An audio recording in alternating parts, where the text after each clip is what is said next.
Hi, this is Elizabeth Montgomery, inviting you to stay tuned for Bewitched.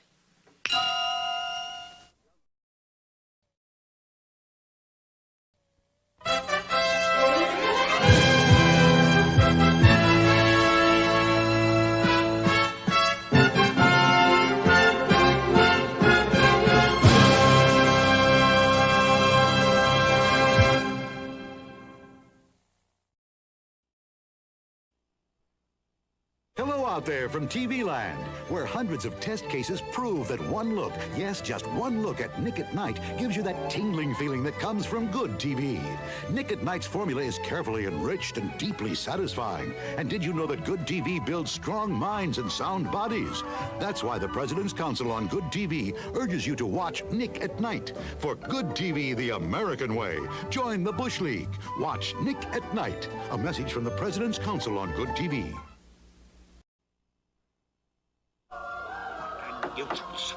Who's that? The taste of nuts and honey, Mr. Scrooge. Better things to do. But Mr. Scrooge, Honey Nut Cheerios, it's Christmas. My customary gruel will suffice, thank you. Yeah, but Honey Nut Cheerios blends golden honey and crunchy nuts. I said, did you say honey and nuts?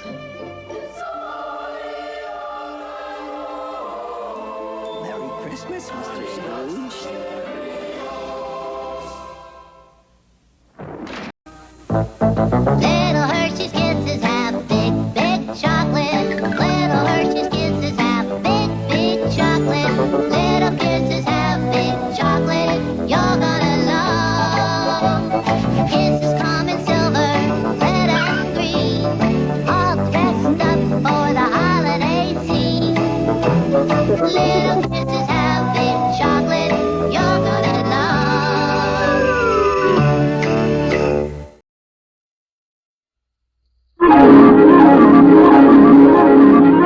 The following program is brought to you in living color on NBC.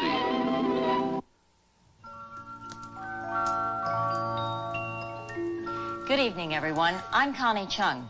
Usually you see me doing the news here on NBC, but tonight I'm here to tell you a story, a special holiday story about a talk show host and the family that loved him very, very much. I'll be reading from this big prop book. It was a beautiful December night, right around Christmas. Snow was falling, and everyone seemed filled with Yuletide cheer. You could hear Christmas carols being sung.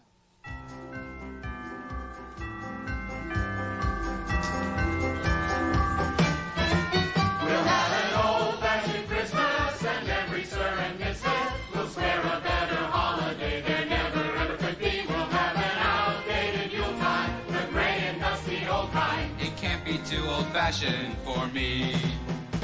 A faded old Santa with the face half-eaten We'll make a perfect centerpiece next to the pumpkin pie. We'll bring back ancient customs that have gone way out of style. The older folks will smile, or at least they'll give a try. On a cloth from Grandma's cupboard, we'll eat our Christmas supper. And if it smells like mildew, then we'll shout and cry, hooray! 'Cause we all have voted, we'd rather be outvoted on this swell old-fashioned Christmas Day.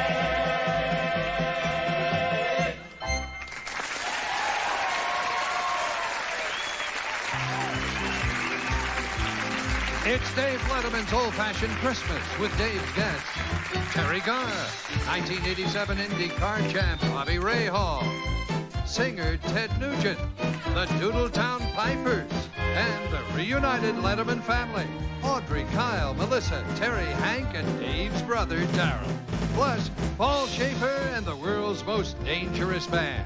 And now, a man who must have grown up in some strange foreign country where they don't give Christmas bonuses to their announcers, they just give them a lousy card, David Letterman!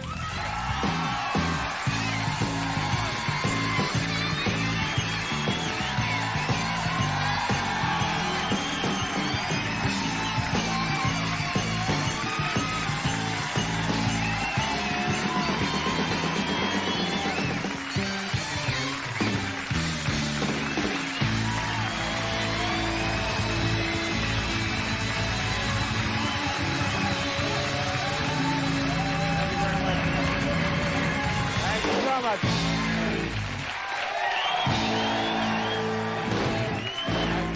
Thank you very much. Thank you very much, ladies and gentlemen. Thank you. Welcome to the Christmas program, and Merry Christmas. And gosh, I could watch those Doodletown Pipers all night. And for a minute there, I thought we were going to.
Hey, what time is it? It's Podblast Holiday Party Time!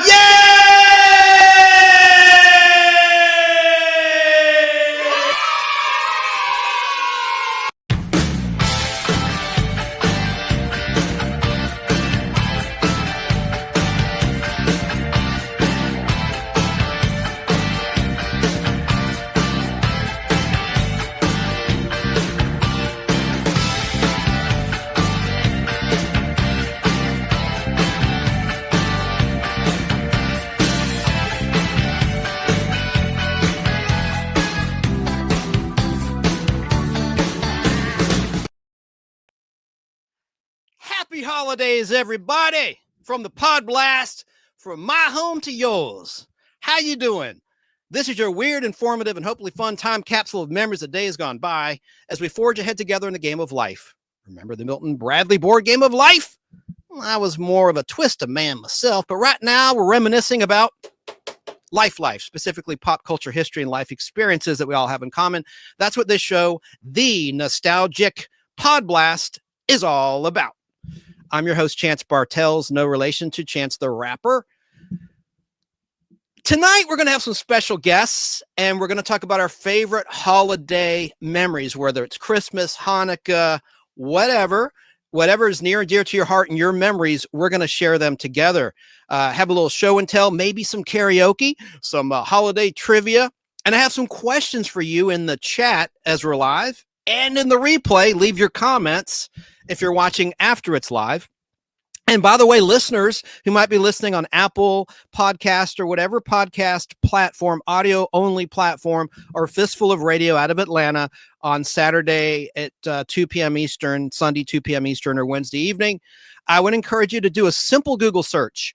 The Nostalgic Podblast, not podcast, Podblast, and nostalgic with a C, not nostalgia. The Nostalgic Podblast.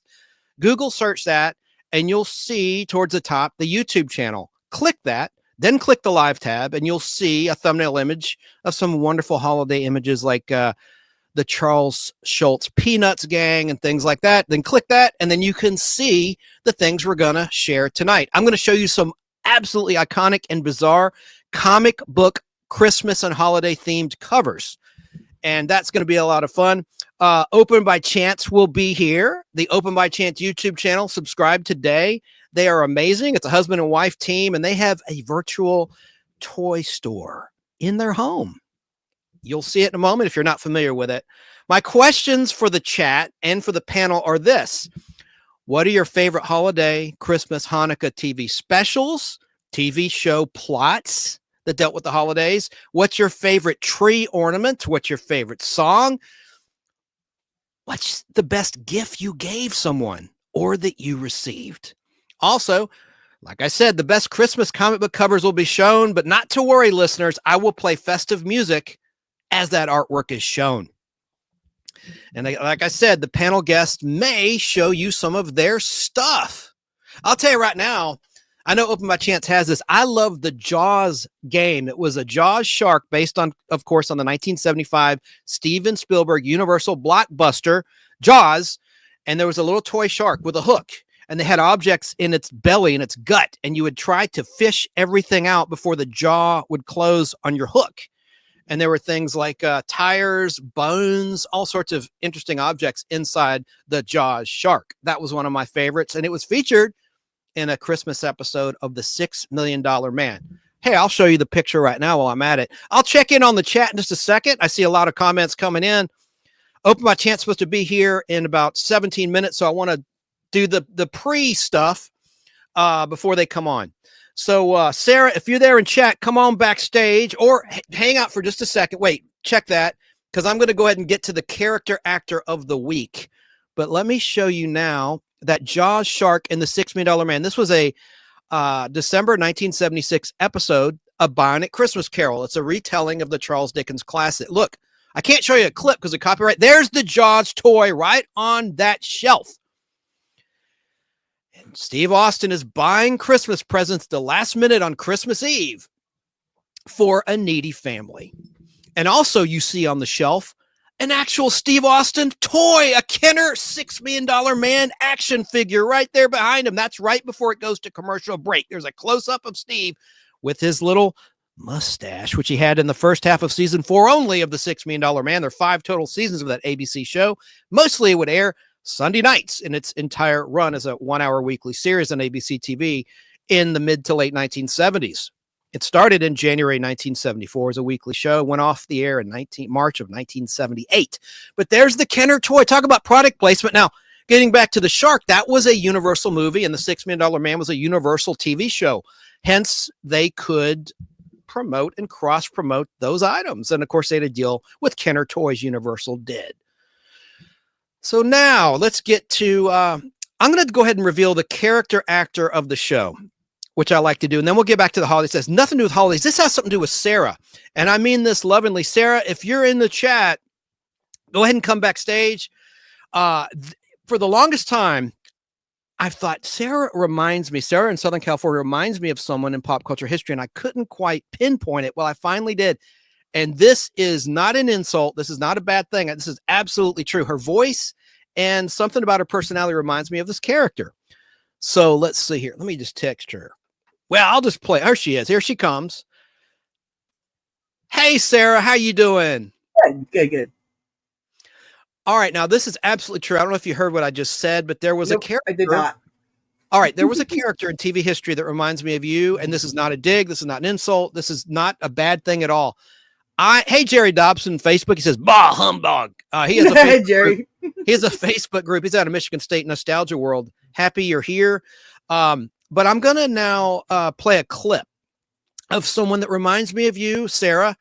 There's a show called The Many Loves of Dobie Gillis. I love that show. It was a 4-season. It lasted 4 seasons on CBS. Starred Dwayne Hickman as Dobie Gillis. Where is that clip? And hang on. I'm going to show you a clip of this character.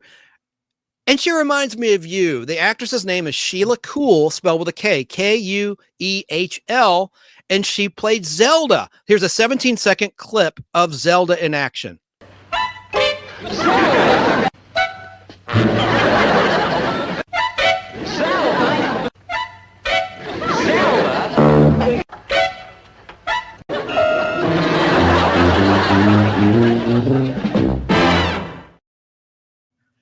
Okay. She sounds a little like you. I know you won't see it. When people say that I remind them of Gilligan from Gilligan's Island, Bob Denver, I don't see it, you know. But I'm going to play a 1-minute, 48-second clip of Sheila more recent years talking about working on the Many Loves of Dobie Gillis, which was the title in the first season.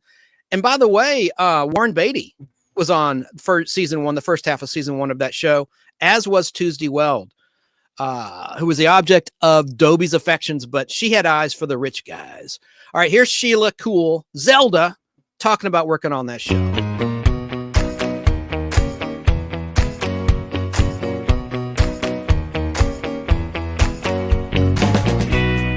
In those days of television, we didn't have the same kind of huge audiences and incredible fan clubs that people have now. It was not the earliest days of television, but it was still pretty new, you know, black and white, and there was still people scrambling to make enough product to fill all the time that we had, even if we didn't have cable.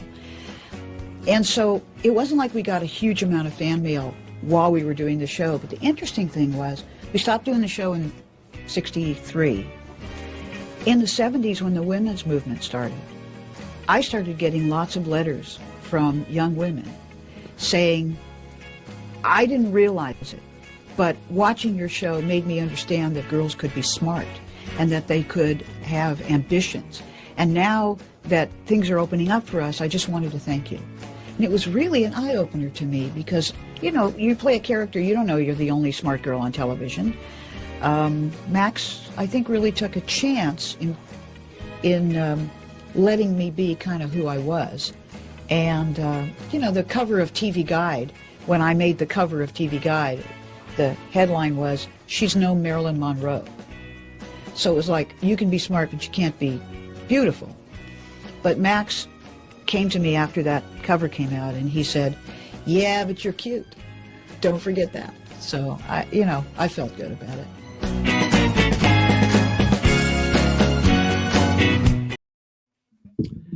Do you see it at all, Sarah, or do you disagree completely with the resemblance?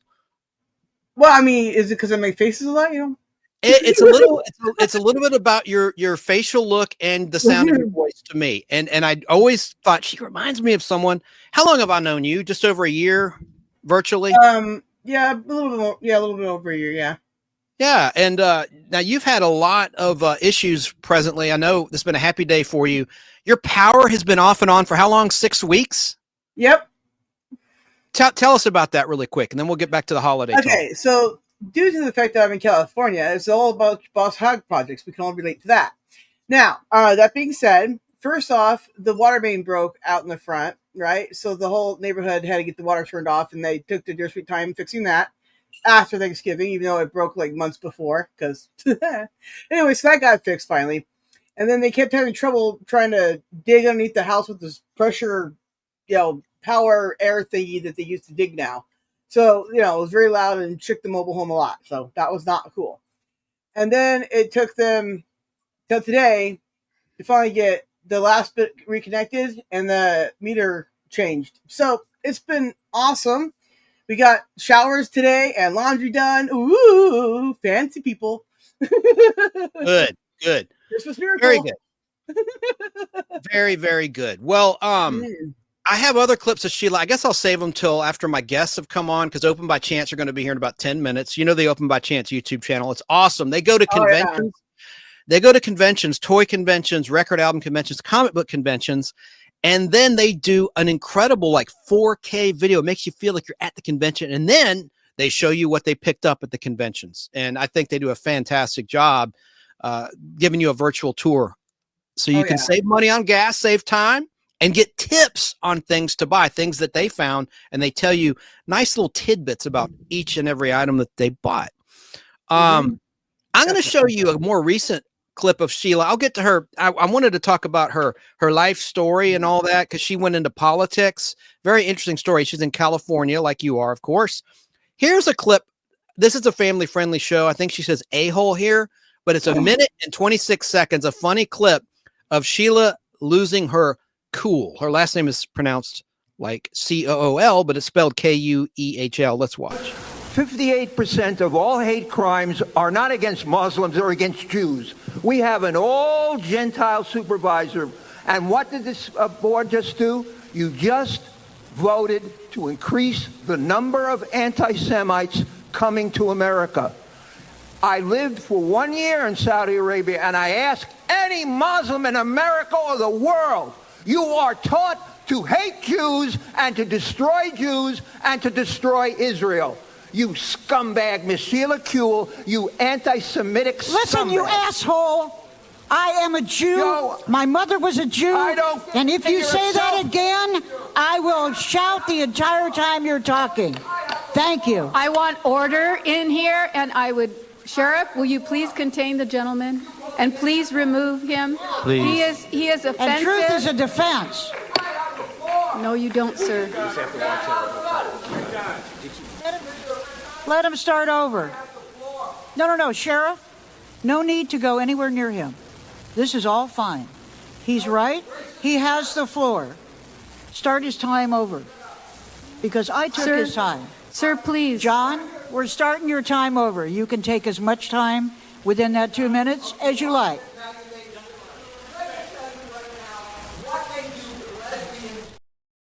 This bike? They did on the bike? Go for your 2 minutes, Mike. Hey, she doesn't pull any punches. I like that. But I think you have similar styles in your vocal cords. I don't know. Your vocal quality seems similar to me. I don't know. Well, but thank you. All right. Well, I'll just go ahead and talk a little bit about Sheila, I suppose, really quickly. I don't mean to bore you, Sarah, but she was born on February 9th, 1941. And she was born in Tulsa, Oklahoma. Born Sheila Ann Kuehl, K-U-E-H-L. And her father, Arthur, was an airplane construction worker at Douglas Aircraft, and he was Catholic. And her mother, her mother, Lillian, was Jewish. So you go by your mom. If your mom's Jewish, you're Jewish. As a child actress, Kuehl performed under the stage name of Sheila James. So I'll leave it there because I do have a lot. I don't want to have you just sitting there bored while I go through her life story. I'll save it for later in the show. I'll come back to it because I have some other clips of Sheila talking about other acting jobs she did in her life. So I wanted to stay on the holiday train really quickly. Might as well start with the questions with you that I've prepared for everybody. Let me see where it is here. Just basically, do you have a favorite? We've talked about this a lot lately on Brainbender's Banter, who just got 100,000 subscribers. Chrissy in Northern California. Congrats to her on that achievement. And we've been doing, holiday themed weekly Saturday night thing. So I don't want to just have scorched earth here, but maybe people here have not heard your selections. So question. Yes. What's your favorite holiday Christmas TV special? And I know you're a millennial, right? You were born in 1982. So I'd like to know from your generation, what is sentimental to you in terms of specifically TV specials, not movies, just television. We'll start there. Well, for television specials, it was just, we watched all of them because there wasn't like one particular one that we watched over and over again. Not really so much, right? I mean, if it played again on the antenna, because we had, right, then yeah, maybe whatever was playing we'd watch, right? But I'd have to say, like, I always like the Star Trek Christmas ones, right? Because you can't really talk about Christmas, so some type of weird something happening, right? It's semi-Christmas related. I just like that kind of stuff. It's just like you can't talk about it because somehow in the future it's not a thing. I'm like, wait, what? But I think it's cool. Specifically, what do you talk? Which series of Star Trek are you talking about? Well, like all of them, like during the Christmas break and stuff like that, they would have times where they would get together with the crews and the crew, and they would reflect on something, right? It'd be Christmas related without being about Christmas, right?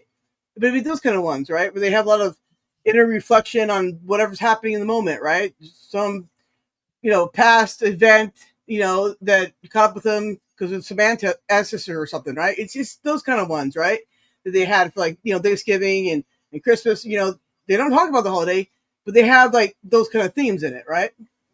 Okay. Well, what's your favorite Christmas song, if you have one?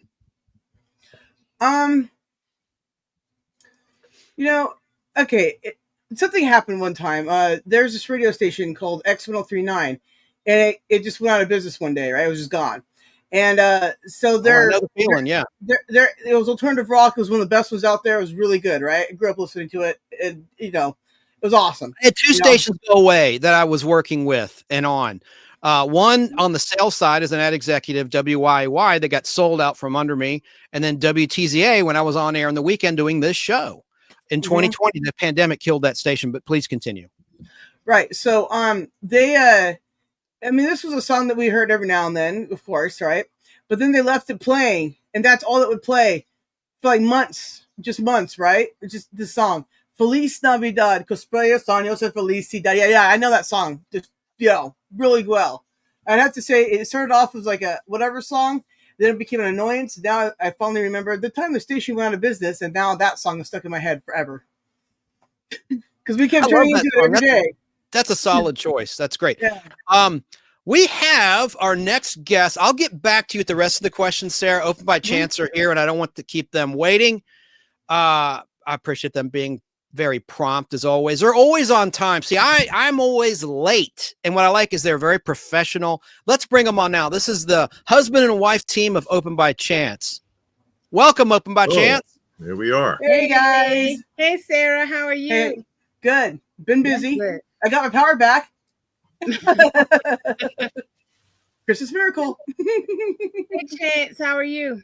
Doing fine. Happy Friday night. Happy holidays to you both. Big fan of your channel, Open by Chance on YouTube. Please subscribe. I was telling people all about what you guys do, how you make people feel like they're at the conventions you go to. We try. Whether it's a toy convention, comic book, record album. We've met a couple times. We need to meet again. I have stuff sitting here. Been meaning to give you for the longest time. I don't want to just mail it. I want to hand it in person. So anyway, that's beside the point. But, and also, David, I was talking about that Jaws toy, which you have. I think it's behind you. The Jaws, right there. Which Jaws toy? The game where you take the the ideal hook. Yeah, let me make you big real quick. How you doing, Lady Pop Hunter? LPH. That's her YouTube channel. Good. Lady Pop Hunter. Look at that. Oh my gosh. I had that, and it's one thing from my youth that I don't have anymore. I need to get another one. Yeah, and it's got a spring-loaded Jaws with a rubber band in it, and it's filled up with trash. It does the trash they give you doesn't look like that though. It's because everything is usually monocolored. I've seen it like all white or all blue or something like that, but you never get a variety. And of course, you take the hook out, and the idea is that the more you take out, the closer the elastic goes to snapping the jaw shut. So you want to be the last one to pull something out without the jaw snapping on your hook. Correct. Oh, I love that. I got that in 1978. I was like 6 years old. You know, when they would make toys that made no damn sense, because I sure hope you didn't take your 6-year-old to see Jaws. kind of like you hope you didn't take your 6-year-old to see Alien. And then, of course, they had the big chap 18-inch Kenner Alien that was advertised with children in the commercials. Yes, it was. And they had those cartridges, too, for the hand crank Kenner toy. Wow, that is so cool, David. And this Awesome. one is open. The box is open. So It's open by chance. But no, it's open by David and LPH, but yeah. His channel's open by chance. There. I know. I got it. I got it. No way. Believe me. A little pun. I believe you. But you see, like, all my accessories are blue. Ah. And the fins are in here. The bag is sealed, but the the box had been opened. That's so cool. And by the way, again, people that are listening on my audio platforms, you can find this just by Google searching the Nostalgic Podblast. Find the YouTube channel, hit the live tab, and you'll see a thumbnail image of the Peanuts gang and other Christmas stuff. So very cool. I might as well ask you both some questions. What's your favorite holiday, Christmas, or Hanukkah TV special or TV plot of a series like Dallas that we all watch? Classic Dallas. TV specials. You mean specials made for television or specials from within a television series? Both. Like it could be a Donnie Marie, for instance, Christmas special. We did actually a whole show on that last year because there are some great specials out there. For made for TV. I always liked, of course, the original Charlie Brown's Christmas. There was the Emmett Waters Jug Band Christmas, which is really, really good with a twist ending to it. Opus Wish for Wings That Work by Berkeley Breathed. Oh yeah, we saw that. Yeah, he used to do the Bloom County cartoons. Or not cartoons, but the comic strips in the newspaper before he retired. A really underrated special connected to a show is the Alf Christmas special, because the show itself it can really wear on you. The show can get annoying, but the Christmas special, it starts off like that, and then it goes completely south, and then it's like they hired a whole new writing team. But it's really a tearjerker. It'll surprise you, So, those are some good specials. We've talked about those before. The Grinch, obviously, and you want the Grinch with Boris Karloff, not the one with Walter Matthau. There are two versions. There's one version where the voice acting is done actually by Walter Matthau. It just doesn't hit it. Wow. There's a comment for you from Kay Moonen. David, I love Predator since I was 5. Predator is a little more violent than Jaws. I'm not a Jaws or Alien fan, though. I always thought it was funny when they marketed RoboCop to children. Well, I think that was more based off of the animated show, though, because they dumbed it down. Right, but they started off with the movie. When the movie became popular, like my cousins all had like RoboCop's gun. It looked pretty freaking real, right? They all lived out in LA. We're always like, it's the same thing as like Coleco Rambo. If you watch the Rambo cartoon, it's like any other kid show, but it had no connection to the movie really, except for the name and characterization. They've done that with a lot of shows. Terminator. The most radical one actually would be Toxic Crusaders. Yeah. Because the movie version is like gore porn, and then the Saturday morning cartoon version is kiddish and actually very funny. Yeah, it's surprisingly funny. Did you like the variety shows of the 1970s, David? We're probably about the same age.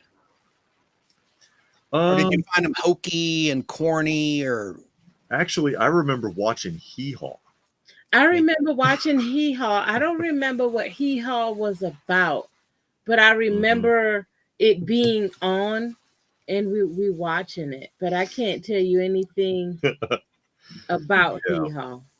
And an underrated one, if you can find it, of course, is the Brady Hour. because of course, which was already set up for a variety show in its own show, because they did a musical act bit 3 times in the series. They did it. They did it as the Silver Platters, which was the name they came up with for their group when they were trying to win a contest for an anniversary gift for the parents. They did the other group where Bobby, not Bobby, the middle kid, sang. They were singing Changes, and his Christopher voice. Knight. Christopher Knight. His voice was cracking. Great. And then the Johnny Bravo bit. So they were already set up for it, but that show was insane. Going back and watching it now, it's insane. I mean, I remember they were dressed in full costume, makeup and all, as the Wizard of Oz cast with Rip Taylor. So flamboyant. With Rip Taylor dressed as the Cowardly Lion, makeup and all, singing the theme song to Car Wash. At the car wash. Did you ever see when he ripped off his toupee on Super Password? I know you both have talked about watching classic game shows. I don't remember that. He was playing with Patty Duke, and it's the only time on camera he got frustrated. He removed his hairpiece and threw it across the set. It's a classic. It's on YouTube. Probably the funniest game show moments. It's out there. If you just Google Rip Taylor hairpiece, it'll pop right up. It's hysterical. Going back and watching that stuff now is hilarious. Yeah. That is bonkers. And by the way, I believe it was a Sid and Marty Krofft production, so it makes sense. The Brady Hour. Sure was. It was. And I found that on DVD in 2002 out in Hollywood, California at Tower Records. The Brady Bunch Variety Hour, I think it was Rhino Records. They released it on DVD. Just there were only like 6 episodes altogether, or maybe 8 altogether. It only lasted 8 weeks. But yeah, that was definitely Sid and Marty Krofft. It might wind up on their Pluto channel. But music rights is probably going to be an issue. They did the Hustle, all those disco songs, probably music rights. Yeah. But it seems like streaming, there's more levity with streaming in terms of music, it seems, than there is, with YouTube, certainly. Easier for them to get a piece of the pie that way than if you dedicate it to DVD. Yeah. Wow. And then you got commercials on streaming too. Because that was of course, you've seen it many times, like when they put WKRP on disc, and then the music had all been altered and everybody was pissed and they had to go back and fix it and things like that. Or the 66 Batman took forever to get on DVD because there's so many cameos and guest appearances. Everybody wants a piece of the pie. And they were like, you can only slice it up so much. And also Warner Brothers owns the characters, but it was a 20th Century Fox TV show. So you had the studio sharing issue as well for revenue. Yeah. Profit. It's a shame how it works. But they finally was released. But there's still some music replacement in Batman. They used the Johnny Carson theme in one of the episodes in season 3. It's called Surfs Up, Joker's Under, where Batman and the Joker have a surfing competition. But there's a Hang 5 hangout, and they're playing in the top of a scene the Tonight Show with Johnny Carson theme, and they replaced it on the MeTV version that Fox sent them before Disney took over the 20th Century Fox library. I don't know if it's on the Blu-rays or not. I have that whole set sealed. I've never opened it to check the Blu-ray release, but the syndicated did not have that music. I have it on 16 millimeter reel-to-reel film, and the music is there, the Johnny Carson theme. Kind of weird. That's why you always try to get the oldest possible versions of everything, because they do alter stuff. Hey to Tracy's Fractured History More. She says, I met Rip Taylor at LAX out in Los Angeles. And there was a joke from Corey's Comedy Channel. What do you get when you cross a cow and a shark? I don't know, but I wouldn't milk it. Now that's comedy. That was very much like jumping the shark there, Corey. Good job. No, that's comedy. He goes live Sunday nights. He's a good chap. We like Corey at Corey's Comedy Channel. He's a good chap, is he? Yeah. Who says chap? He's a good chap. He's a terrible comedian. No. Oh, Chance, have you spotted the Easter egg? Have you spotted the Christmas Easter egg? In your background? Yeah. Let me make you big and inspect. Yeah, let me inspect too. Oh, where's Odo? Yeah. Okay. Oh, I think it looks like. Is it something from Space Giants? No. I feel like a real dummy. Oh, I see Santa Claus over I see Santa right there over LPH's right shoulder. Yep. That Santa's watching. That is a 3-foot tall vintage Santa store display that I found at a flea market. That is so cool. Does it light up or anything? Or no. I mean, he's got a wired function with his arms where they both move up and down at the same time. Might have been atomic, but you know, he just is what he is for now. He's probably made, but by the way the foam piling is, I'm guessing made in the 80s. But very nice. Yeah, flea market guy didn't want it, so I rested. I want to say Corey also is a magician out in Vegas. For those, he does some magic tricks on his channel too on occasion. But very cool. The magic is his jokes still aren't funny. Oh, burn. Well, I'm after finish some in his chat, aren't I? Sorry, guys. I keep pressing the wrong button. I'm trying to make us where we can all see each other on the screen. So, all right. Well, so that's your opinion of the variety shows. You thought the Brady Bunch Variety Hour was, which it was. Did you ever watch Donnie Marie? They had some pretty good holiday specials. I don't remember Donnie and Marie too much. I remember seeing Sonny and Cher, Captain and Tennille, but you know, it's been like a million years since I've seen it. So it's like I remember watching it, but I don't know how well I remember it.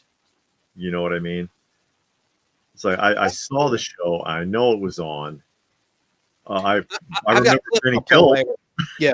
I remember Benny Hill watching that. Awesome. Was supposed to. Me either. I wasn't supposed to, but I sure did, of course. You know that was funny? Benny Hill was risque. They had nudity at times. Topless. Right?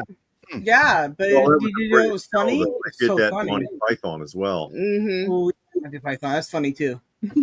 Guys, you know, you'll probably agree with me on this. It seems like the British are not so skittish when it comes to nudity, but they are about violence. Like we get away with so much violence on television, network television back in the day versus in England and in Europe. It's interesting, but they don't mind about, you know, the anatomy. Yeah. And even now they're pretty skittish on the violence, especially if you watch a Australian film or TV show. They don't like, well, you know, they don't like guns and a lot of violence. It might hit somebody, but it's not a real violent. It's the government in those instances because they don't like people thinking they can get away with anything. Kind of like how if you saw any movie before the 1950s, the bad guy always got caught. Yeah. You know, nobody could ever get away with anything. They just held on to that model where, we don't want to show you anybody actually getting away with anything. So, the government still maintains that much control over what's going on here, and ours has gotten more relaxed with censorship over the years. Yeah, sure has. I think cable TV, especially. Oh my God, they get away with a lot. I mean, the S word is allowed on On Patrol Live and a lot of these shows that are on cable now. And The Walking Dead. I've heard the S word in commercials now. Yeah, they are. Foul language in commercials is kind of normal now. The McCormick. I don't know if you saw it. The McCormick French fries. Right. They had that commercial, and they're trying to get the kid to eat broccoli or something, and then the woman walks in with the bag of fries, and she says, "Stop that S," but she said it. Yeah. And they and that commercial ran for a couple of weeks, and then they changed it. Yeah. But wow, you put the wrong one out. Sorry. David, was that on terrestrial television or was it on streaming? Regular television, and that was their potato pay commercials. Yeah. Look up the potato pay commercials. See if you can find the original one. That's FCC mandated too. That's the Federal Communication. I can't believe that. I guess they've really gotten lax with the regulation. Yeah, now they just blank it out. Yeah. So they'll say it, but then you hear the beep. But it's still like, we know what you're saying. And I don't know. We don't like that. No. You know what CBS will do? They'll actually for the deaf, the hearing impaired that read lips, they will blur someone's mouth if they're on a late night talk show and a guest cuss. They will pixelate their mouth. They've done that for some years now. Yeah, that always makes me think of that Superman movie where, you know, he has his mustache. They just kind of like, I don't know what they did, but it didn't look right. His whole face didn't look right. Now every time I see them blurring the face, I'm like, look, are they trying to hide a mustache? It's crazy. I don't know. The Joker, hey, Cesar Romero and Adam West Batman. Right. But that was awesome. He would not shave it. Yeah, that was awesome. He refused. It's the principle of the thing. It looked good. They don't shave it. I've got to ask Open by Chance, because they've been watching Dallas once a week. Uh-oh. Where are you with the Ewing saga? I think you are in the Donna Reed years. Last I watched your. Now you guys go live, by the way, on Saturdays now, right? Right. Almost every week you've been pretty consistent. That's awesome. And I always ask in the chat, where are you with Dallas? So I must ask while we're live. What you remember? Not this Thursday, but last Thursday they were at the Oil Barons Ball, and JR announced Bobby and Jenna's engagement. This week, Miss Ellie finally figured out that Jock's picture is dominating the whole house and it has to come down. JR came to tears because he did not want that picture taken down. And she was like, no, you got to take it and put it at the Ewing Oil in the office. Jenna's all excited because her and Bobby's getting married. Bobby really doesn't want to marry her. Pam is freaking out because she swears Mark's alive. She won't tell Bobby that she's still in love. That's what we... I'm with JR. I never liked Pam. She was so good looking, though. I thought Victoria Principal. It ain't enough. It ain't enough. Her drama, right? She's a drama queen. Yeah. Look, I taped this back in 2004. It's the Dallas reunion special from 2004, over 20 years ago. I'm going to put it on my YouTube channel, Bot Willing. Oh, recorded that off CBS over 20 years ago. It's awesome. And I don't think they released it on any of the DVD sets, but don't quote me on that. But yeah, it's a lot of fun. Chance. Just real quick, since we were talking about sharks earlier, are you wearing your Shark Week pajamas? I am wearing my shark pajamas because I knew that David would have the Jaws thing. Anyway, that's funny. You know me a little too well there. But another thing about Dallas is we talked about this in the chat when you guys were live last week. All of a sudden, Barbara Bel Geddes back then didn't want to renew her contract. She was the actress who played Miss Ellie. She was in Vertigo, classic Hitchcock movie, beautiful lady. And so they brought in Donna Reed to play the role. Then Barbara decides to come back the following season. Donna Reed would have nothing of that. She's like, no. And then she actually sued the producers at Laura Moore Productions. And before it went to court, like within a year, she died of cancer, sadly. Oh, wow. So she passed away, you know, with that bad vibe, business vibe in the air that never got resolved. Anyway, so. Yeah, I'm curious on how they're going to reveal this whole Jamie thing. What's going on with her?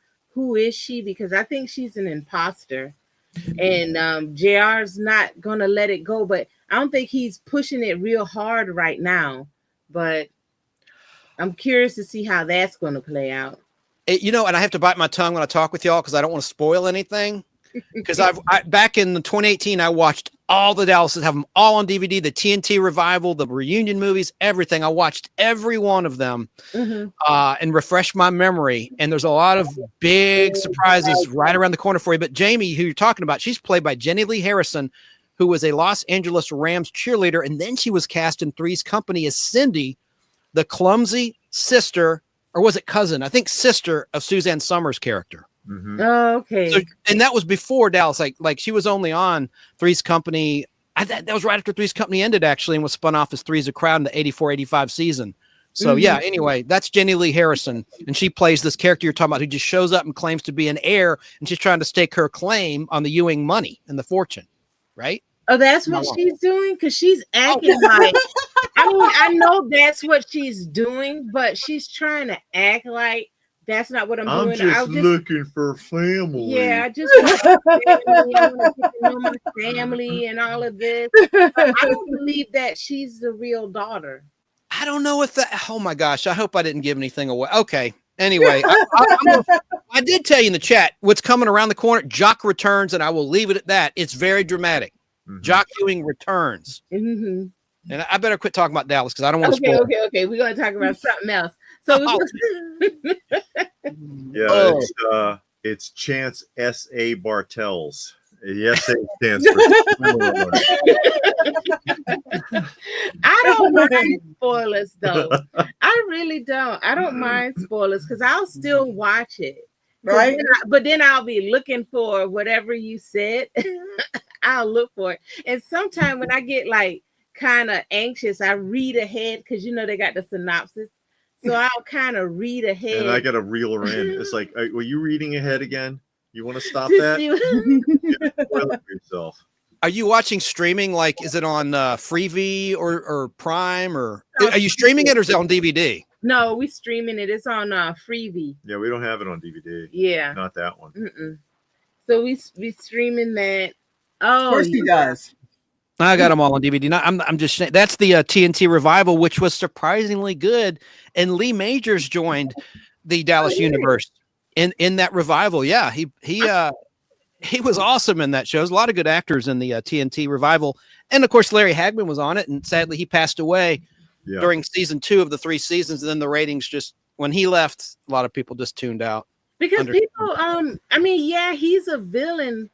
But he's actually a likable villain. Yeah, because he has a redeeming quality if you're watching him. He's ruthless, but he is very family oriented and won't even, like, for example, when Bobby was temporarily blind and they were wondering if he was going to go after Bobby, and he was sincerely, but he's incapacitated. It wouldn't be fair if I went against him like that.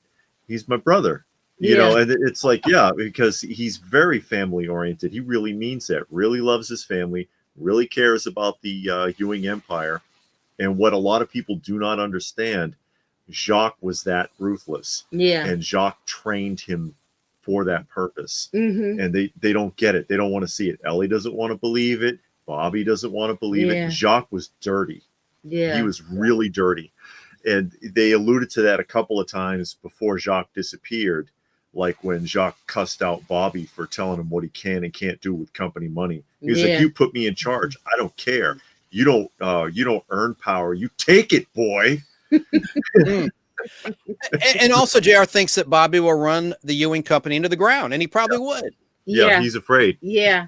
And the one thing when you watch it, because we're also watching Falcon's Crest, and on Falcon Crest you have Angela Channing. She is so unlikable because she's dirty to everybody. She has no redeeming qualities. She would take advantage. She doesn't care who you are. The only person she doesn't mess with is Charlie, her chauffeur, butler, catch-all guy. She don't say anything to him. She's never been dirty to him. But everybody else, her own daughters, she'll lay them on the altar to be slaughtered. She just doesn't care. She sold her own grandkid for rights to the company. You know, it's like, golly, lady. Well, so you wish she gets killed. And then everyone else, they're so hot-headed or so dumb, you just don't like anybody. Yeah. The season-ending cliffhangers were the best. I mean, of course, the Who Shot JR is the one everyone remembers, but they kept trying to top it every season, and it may not have achieved the same level of ratings, but they were still so exciting. Yeah. And when you're done with Dallas, I want to do hopefully a 1-hour stream like this where we just talk Dallas. You and I, when I don't have to worry about spoilers and all that. But the guy that plays Jock, I'm not going to say his name. The actor is awesome who plays Jock 2. Oh, Jock. He's one of my favorite actors. He was on a hit show from the 70s. I'm sure David watched when he was a little boy, and he's incredible in that role, I think. Well, I will admit, when Miss Ellie took that picture down, I felt hurt. Oh, that picture, Jock, that is a beautiful painting. Whoever painted that picture did a phenomenal job. But when I knew the picture had to come down, but when she took that picture down, I just felt it. I was with JR. I was like, oh my gosh, she took the picture down. That was the picture also they showed when they announced the death of actor Jim Davis. In his final episode, they explained this plane went out. Remember, they closed at the end credit, right for the end credits, and it showed that painting. It in memory of Jim Davis, so and such years he was alive. Yeah. Till 1980. He died of cancer, sadly. during production of season 4 of Dallas. Yeah, I wish they had did a better send off, something more appropriate, like because he had cancer during the show. I wish they had said during the show that he had cancer and then died out that way, instead of getting lost in South America, and we can't find him and he's already dead. You know what I mean? It didn't feel good the way they did it. So I just wish they did a better send off. I mean, I know they did what they could, but I don't know. It just felt like they should have did it differently. Well, at least they didn't just say it was a little big dream or a UFO did it or something, because that would have been worse. Yeah. You almost gave a spoiler away. All right. And if you look at season 4 of Dallas, this is sad. And Jim, you could tell he's wearing a wig because of the chemo treatments. It was an obvious, no part, sad. But anyway. Well, cool. Let's get back to the Christmas chat. I don't know how much time you guys have. I don't want to take up all your Friday night, but you've covered LPH. Did you say what your favorite Christmas TV plot was, of a show or anything? Not maybe a variety show, but is there anything like Bewitched, for instance, where they had a Christmas episode? Anything like that comes to mind? I really did like the Alf one. When we saw the Alf, I thought that was just well done. The acting and everything, because Alf did get kind of on my nerve, and I was kind of wanting to not see that. But then that one, because they had 2 Christmas episodes for Alf, but the one where the where he was in the hospital, that was really good. I was always a fan of Disney's Mickey's Christmas Carol.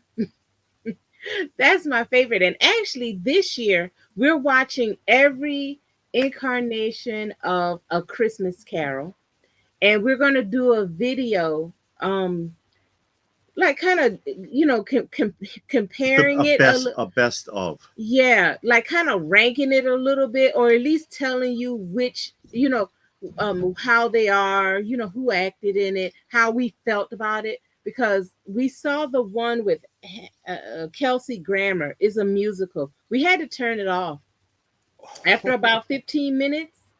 We couldn't take it anymore. It was awful. It was so badly put together. Yeah, it was bad. And I'll get into that. When we do it. Yeah, but so far I think we've watched 8. It's still a few more to go. We're going to watch them and then do a video to, just tell people what's out there. But one that we saw a couple of years ago, and I need to rewatch it, Rod Serling did a version. Yeah. And you couldn't really tell it was A Christmas Carol until later on in the, as it was going, then you started kind of seeing, oh, whoa, this probably is the gloomiest version. Yeah. Oh gosh. That you can possibly imagine. It was of good any rendition. Though. Yeah. Rod Serling is a phenomenal writer. Mm-hmm. So his version was really good. But again, it was kind of hard to realize that was what they were going after. But it was really good. Mm-hmm. So we're gonna make sure we put that one in there. And I gotta watch it again because I didn't start paying attention really well until I realized where we were going in the movie. So I need to see it again. But variety show, the only variety show that I remember watching again was Hee Haw and Solid Gold.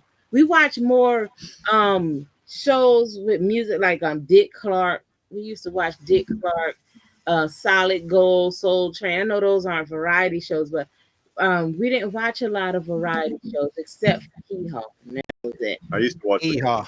Show. That was the country version of Laugh-In. Yep. Pretty much. Mm-hmm. Well, let's look at some Christmas comic book covers. I'm going to try to play some music, but I don't want to blow anyone's ears away. Let me make sure the levels are right. Tell me, guys, if this is too loud. I'm going to put some. Loud. Let me try this. Let me see. Oh, yeah, that's loud. Okay, turn it down. Is that better?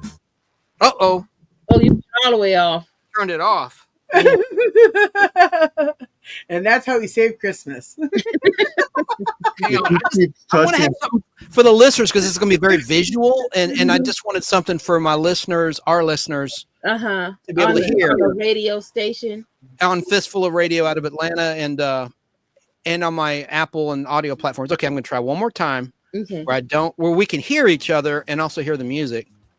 Testing. I should have done a rehearsal. Chance is like Clark Griswold. So if he keeps touching things, the whole neighborhood will lose power. Now that was one of my favorite Christmas movies. National Lampoon Christmas Vacation. I love that's pretty good right there. Well, as long as he went off. Here, guys. As long as he loses power and not me, it's fine. Chance, you're just gonna have to sing. Oh no, Chance is gonna sing Christmas songs. Oh no karaoke, not yet. Maybe later after you guys sign off. Let me back it up. What's your favorite Christmas song? Oh, I've got many. I like Ring-a-ling-a-ling-a-ling-a-ling, the Ronettes. Ring-a-ling-a-ling-a-ling. Here, I'll play right here. Watch. I don't think Yeah, so. you have. I didn't do it. It's this one. It's this one right here. I'll just play. I played at the very beginning of the show. Okay. Let me just. It's Sleigh Ride by the Ronettes. That's my favorite because it's like an earworm. It sticks with you all day. That ring-a-ling-a-ling-a-ling-a-ling. Here. Oh.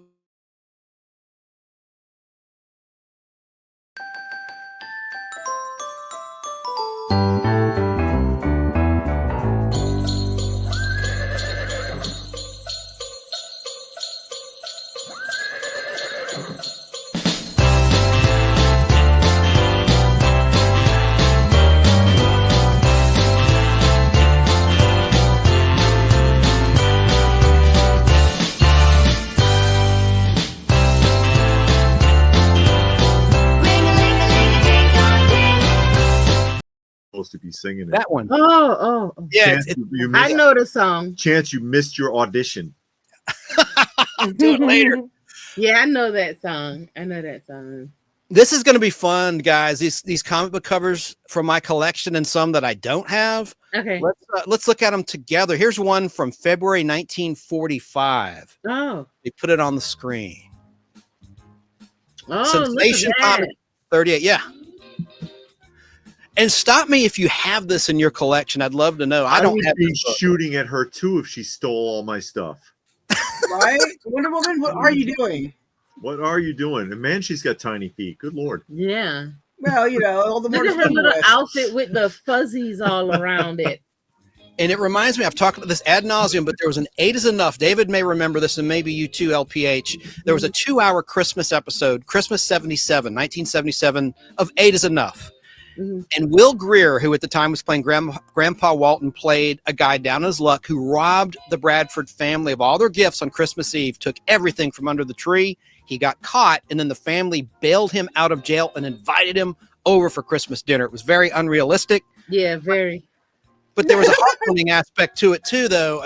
Another subplot. It was a dramedy, by the way. There's a laugh track. It was drama. It was comedy. And it was based on a true story of a journalist in Sacramento, California, obviously Catholic. He had 8 kids. And Mark Hamill played the oldest son in the pilot. And then when Star Wars wrapped, he quit the show. And a lot of people have written, oh, it's because he had his car wreck in January 77 and the producers wanted him off. No, he quit on his own volition because he knew Star Wars was going to catapult his career on the big screen to a whole nother level. But he sure does do enough whining about how Star Wars ruined his career. Yeah, I was going to say, if only he'd known how it was going to end with him being grumpy old man. I was like, oh no, what happened? He's such it's sad. It really is. But yeah, so. Hamill has issues. Yeah, so that 8 is Enough.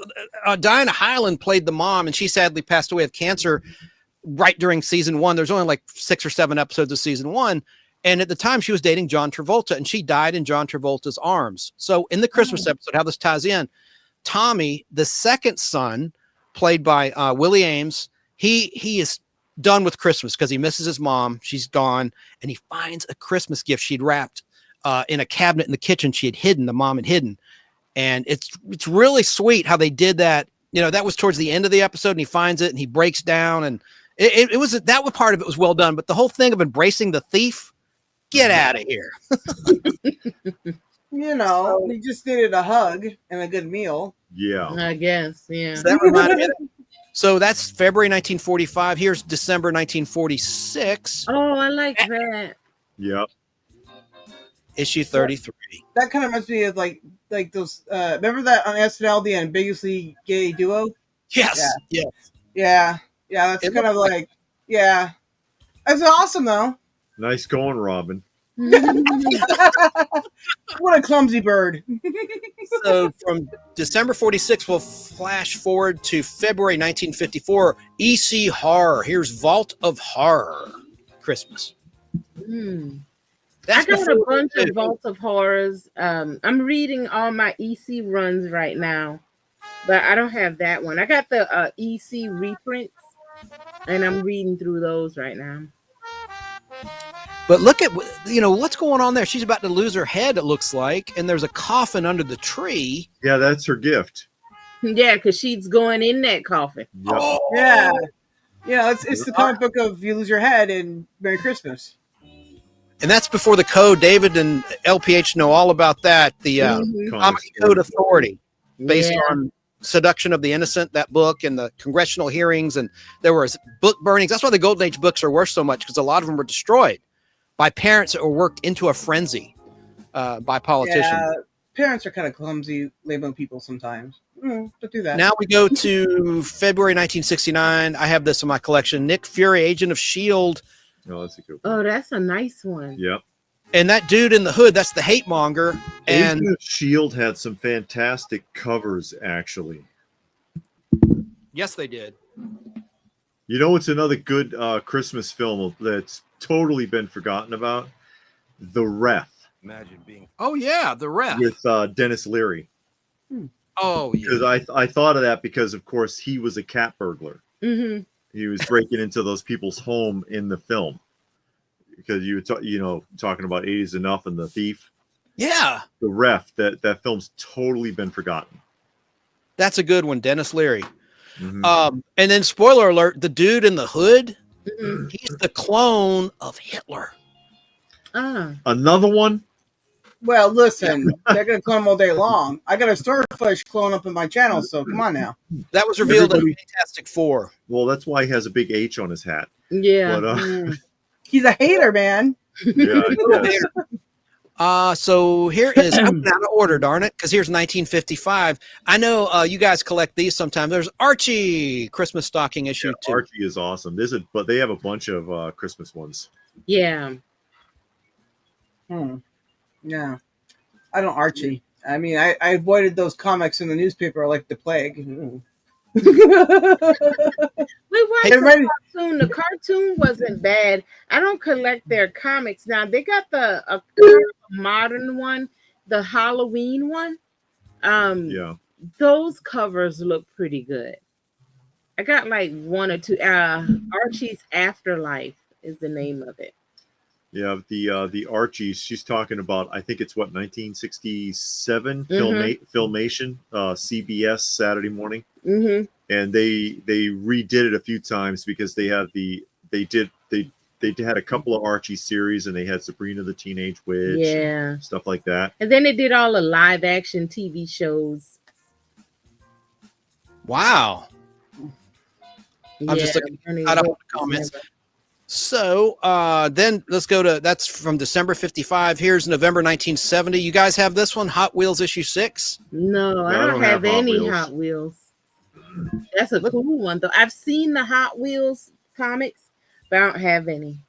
And what's he doing? Santa is he intentionally trying to run them down, or does he not see them? It's obviously a case of too much eggnog, and that's why we need to be careful when we slay and be jolly with eggnog, okay? Because that is bad. Don't do that. Santa's sleigh. Yeah. Oh, nice. Double entendre. And guys, I like what you've said many times about modern books. It doesn't really give you an inspiration to buy the book. That does, even though there's no dialogue balloons, just like more modern comics don't have dialogue or thought balloons. But that makes you want to buy the book. Would you not agree? Yeah, seeing that car and Santa bearing down on them makes you want to say, man, what's up with Santa? Why is he trying to kill these two people? And why is this girl laid out on the ground with her ankle broken and all of this? It makes you want to know what's going on. That's great artwork too. And where did her shoe go? I want to know. Yeah. It's not even that. That's a good point, Sarah. Well, probably when they patched her up, maybe they took it off. Yeah, but I mean, do you take off somebody's shoe and just toss it? No, it's usually right by them. Or like in their hand or something, right? They don't just go, oh, you don't need it now because ankle injury. But what if I heal? Nope, won't now.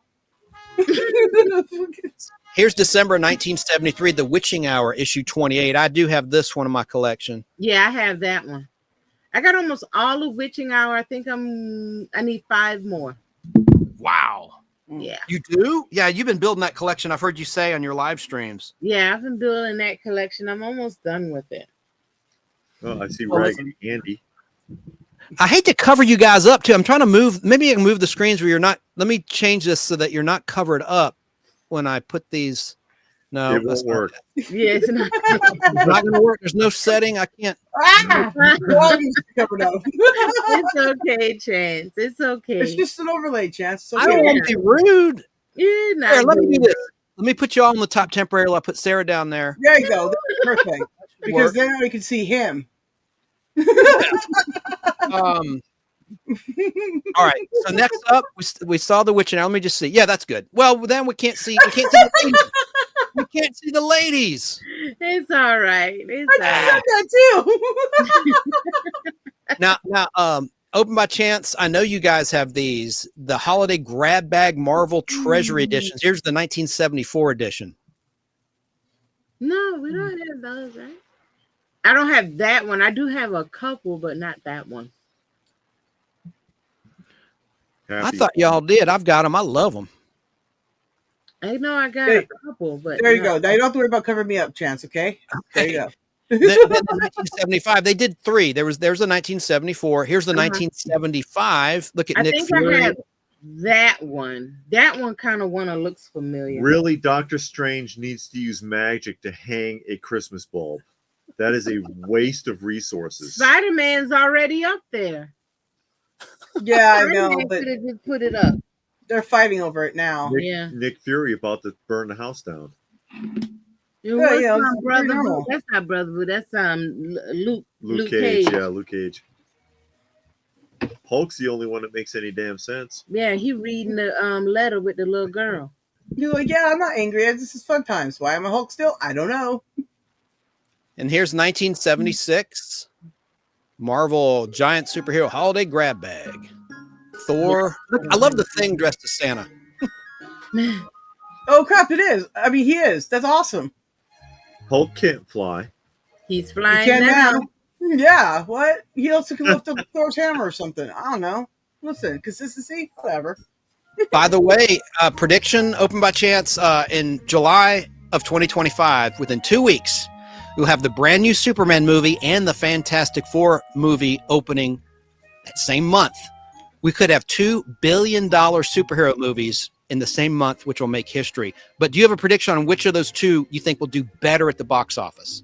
Which one? Superman? Fantastic Four, the new Superman movie by James Gunn, which is a reboot, and it's highly anticipated, highly hyped. Another and the new reboot. Fantastic Four, which is a first for the MCU and very anticipated because Disney had to buy the Fox rights to the Fantastic Four when they absorbed them when they did that colossal deal to absorb the 20th Century Fox film and TV library. They also gained the rights to the X-Men and the Fantastic Four. That's their third attempt at rebooting the Fantastic Four, going all the way back to the 90s film that nobody saw. I did. I don't think a lot of people will have a lot of confidence in that. Superman, a lot of people are going to go to want to see it because of crypto. That's the draw. Trust me, people are going ape shit right now because of freaking crypto.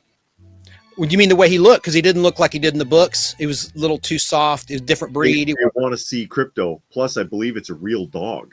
It's not CGI. So everybody's like, "Oh crap, it's crypto!" Like totally, it's crypto. That's all you need. It's kind of like, oh look, Baby Yoda. Let's all watch Mandalorian. So that's all it takes. He's got a gimmick already set up. people already forgive the fact that Guy Gardner looks like an old woman, and whatever else they've screwed up. The Superman is back in his underwear. Oh, given all of that, shots fired! Shots fired! And they're like, "Oh, crypto." So yeah, I think that one's going to blow it away just because people want to see the dog. Well, James Gunn does great when it comes to animals. I mean, going back to Guardians of the Galaxy. So the thing is, I predict, because people have said, I heard some complaints that he looks too soft and cute. I think most people want to see a cute Crypto, but he's got to be able to fight and have a vicious side when he needs to defend Kal-El or a good person from attack. I can totally see like a Yoda moment in Revenge of the Sith. Remember Yoda? And all of a sudden he went all badass. I can totally see. Flippity flip. Yeah, that was cool. Well, what kind of dog is Crypto? This a is super dog. No, I mean like what breed of dog?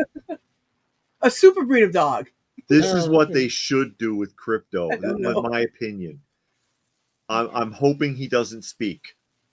Okay, because he talked with thought bubbles in the comic.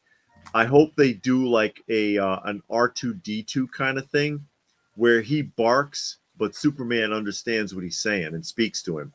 You know what I mean? Like R2 makes beeps and clicks, and everybody's like, but R2, no, they know what he's saying, but you don't. Right. You see what I'm saying? That would work. He barks a couple of times, and then Superman is like, really? Lassie. Yeah. Like you don't understand what he's saying. But if he actually talks, I mean, you can't pull off with Crypto like what they did with Rocket Raccoon. Right. K Moonin, no, it wasn't $1 billion budget. I think the gross box office take could be $1 billion for each of those films. Corey makes a joke. How many superheroes does it take to change a light bulb? One, and he will do a super job. Okay. Now that's something. Flatline. No, I'm kidding. Dead on arrival. Sorry. I love Fantastic Four. All right, well, back to the comics. Is my music playing? It's hard to do this solo sometimes. I need to find a wife like you have, David, that can help me or here while I'm here do the comments. It's tough doing this by myself. Okay, Nurse Ratchet can help you. One Flew Over the Cuckoo's Nest. Yeah, Mrs. She She'll have passed a nice away. little white cup for you every afternoon. Louise Fletcher. Yeah. Yep. So also in 1976, we left off with this book. Here's Amazing Spider-Man issue 166 from December 7th, 1976. That was a Tuesday when this hit the newsstands and the spinner racks. Reptile Man. Yep. So let's move along here. Oh, I love this one. This is December 1980. I have that one. Jonah Hex. Yeah, I have that one. Spread some holiday. Dude, Jonah Hex is awesome. Oh, I love that. I like it too. There'll be another dead Santa around here. And then that same year and same month on December 16th, 1980, on the Marvel side, you had X-Men 143, the last John Byrne issue of the X-Men that he drew with Chris Claremont. I like all the blue in that. I love the blue. That's a great blue. Question though, David, what does the creature look like to you that's menacing Kitty Pryde there? Sprite. What do you think of? Think of a movie from the Christmas 1984. This was 1980. I think that inspired the Gremlin. The Gremlins. The more so like when he was starting to melt down though. Yes. That's the Brood, of course, in the X-Men universe. Yep. But I think that, I think that inspired an art director that was working on Gremlins, but what do I know? December 7th, 1982, the year Sarah was born in Southern California, we had Bizarre Adventures. That's a very creepy Christmas. Oh, wow. That's a nice cover. Mm-hmm. Oh, that's sweet. Weirdness. Not for kitties. We mean it. I have it. Sarah, can you still hear the music, by the way? It's the holiday issue. Yeah, I can hear it. You don't really need it if you got all the dialogue going. Oh, hang on. Yeah, that's true. Let me take this off. See, what he could have done, right, is uploaded some onto StreamYard and then put it on a loop and put it low, and then he wouldn't have to worry about it. Yeah. It's crazy.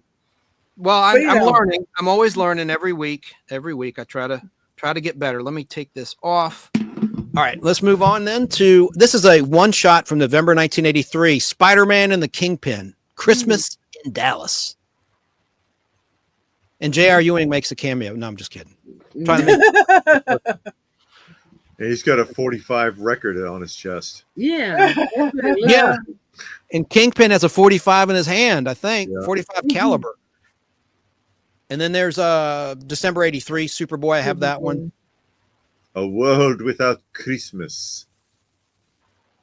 That would just be Tuesday, right? Like what? That's a good one. Yeah, that's What do you guys think of when you see that? I know, Lady Pop Hunter, you like covers with guns, depending on what the gun's doing, and drug overdose. You like drug covers and racist covers. That's your thing, right? Yeah. What do you think of, guys, when you see that? I think of Hunter H. Thompson. Fear and Loathing in Las Vegas. That's a good one. Yeah, okay. I don't know that movie. Terminator. Oh, that too. And Yeah, because that's the pose that Arnold Schwarzenegger was in. Kind of I like think you just nailed it, David. That's exactly what it is. And then he busts the door open and the gun comes across his face like this and then out. It also reminds me of like Santa the Punisher, you know, like I see it now. Yeah. You're naughty, wow. I would be back. Or if the Terminator was Vin Diesel. I live my life a quarter mile at a time. That's not good for kids, that cigarette. Man. Well, he said you better watch out. Yeah. That's from December 17th, 1985. And I love that Peter Parker, the Spectacular Spider-Man. Soon after that, they got rid of that. And I love those fonts. Anyway, this is the only one that was released so close to Christmas of all these covers. This is from Christmas Eve, 1985, Daredevil. Oh, look at that. Mm-hmm. Now, is that supposed to be snow or a drug deal gone bad? Snow. Ah, so just regular snow then. Got it. Okay. And then here's, I'm almost done, guys. From January 23rd, 1990, they missed Christmas, the deadline, by that much. This is Iron Man 254. Ho Homicide. Oh, yeah, it says that at the bottom. Yep. Yeah, I was just listening to it, like, Chance is clever. Oh, wait, never mind. He just read that. That's cool. And I don't know what this is from, but it's DC Christmas with the Superhero. I have that one. Oh, wow. Yeah. Oh, it says right there on the cover. That would be, do you see the year? It's kind of small. Oh, well. It's probably 1986, maybe. Yeah. It's 86. And here's also Christmas 86, Judge Dredd. Oh, that's a cool one. Nice. Face it. Yeah. Is that how they pick up Santa Claus after he runs everybody down to sleigh? Like, hey, you were bad? Giant. Look at that. So Dredd is classic. And I like the movie too. Did you like it, guys? LPH and Sarah. Yes. It was one movie, right? There's two. There's two renditions. The original I like them both. Was done in the 90s with Sylvester Stallone. I am the dog. That's the one I saw. No, you saw the 2000s. Oh, okay. Yeah. With Carl Irving. But what the one I saw, I thought was pretty good. They're both great. Okay, well, let me move along here. Here's a good one, Sergeant Rock, also from December 1986. I love this art by Joe Kubert, The Shining Star. More religious, it's more secular. I think he said it was more sucky. I was like, oh no, that's not what he said. Jeez. Now, this one I don't have in my collection. You guys may have it. I've got to get it. Let me pause that music. This is from December 1987, Elvira's Haunted Holidays. That's a nice one. I don't have that one, but that one looks pretty cool. That looks awesome. Yeah. The Santa Claus looks so happy. Look at him smiling. He's like, I'm the jolliest man today. Oh, that's David, a have cover. you have that one, David, or have you seen it? I've never even seen that before. I've never seen that one. Yeah, I don't have that. Look, the elf's going, oh, Mrs. Claus is not going to approve of this. And Santa's just like, hey. Yeah. This is getting naughty. Go on. All right. So this is also where they missed the deadline. So January 6th of all days, 1987, Marvel Age. And there's Gru trying to attack someone coming down the chimney, but it's Santa with his samurai sword. And that's, of course, Sergio Aragonés art from Mad Magazine. Mm-hmm. And then another Spider-Man cover. This is from December 13th, 1988. Todd McFarlane, Amazing Spider-Man 314. That's a nice cover. I like covers where it's a lot going on. There's a lot for you to see. You have to kind of sit there and look at it. You know, unlike a lot of modern covers where it's just a photo. There you got to actually take the time and look at the bricks, and they got the words on the building, the bricks in the ground. You know, it's just a lot going on there. I agree. Now, here's one from November 1988, Hitman Christmas. Whoa. Wow. Now that one I would like. Mm-hmm. Yeah. What's the gun doing? Yeah. Yeah, that's up my alley. I like Santa's gonna cry. Sorry, Chance. He's going to need some serious dental work. That's for sure. In a moment. Then here's December 19th, 1990. I have this in my collection. I know you guys do too. This is Danny Cochran's favorite Christmas cover, who was supposed to be on tonight, but he has to get up at 3 a.m. to work, so he had to bail. Poor Dan. Hulk versus Santa. Gray Hulk. Yeah. Mr. Fix-It. Who's Mr. Fix-It? Gray Hulk. Oh, that's his was nickname. Called Mr. Fix-It. Yeah. Okay. Joe Fix-It. So I need to know, why does Santa Claus have a crowbar? He's a thief. He's gonna beat Gray Hulk. Crazy. That's the only way he's gonna win. Is that how he beats his host? Anyways, never mind. Family show. Whoops. But you know what's another good Christmas special is the Pee-wee. Oh yes. I was just watching that like a couple days ago. Yes. I think it's really funny because he had like 50 celebrity guests making cameos. Oh yeah, and Cowboy Curtis. It's really funny that Whoopi Goldberg in that episode calls him on the phone and he blows her off. Yeah. If whoever caught that, where he was like, I heard that you got a lot of celebrities coming on and I wanted to see, we're booked. It's like, well, how about next year? Next year?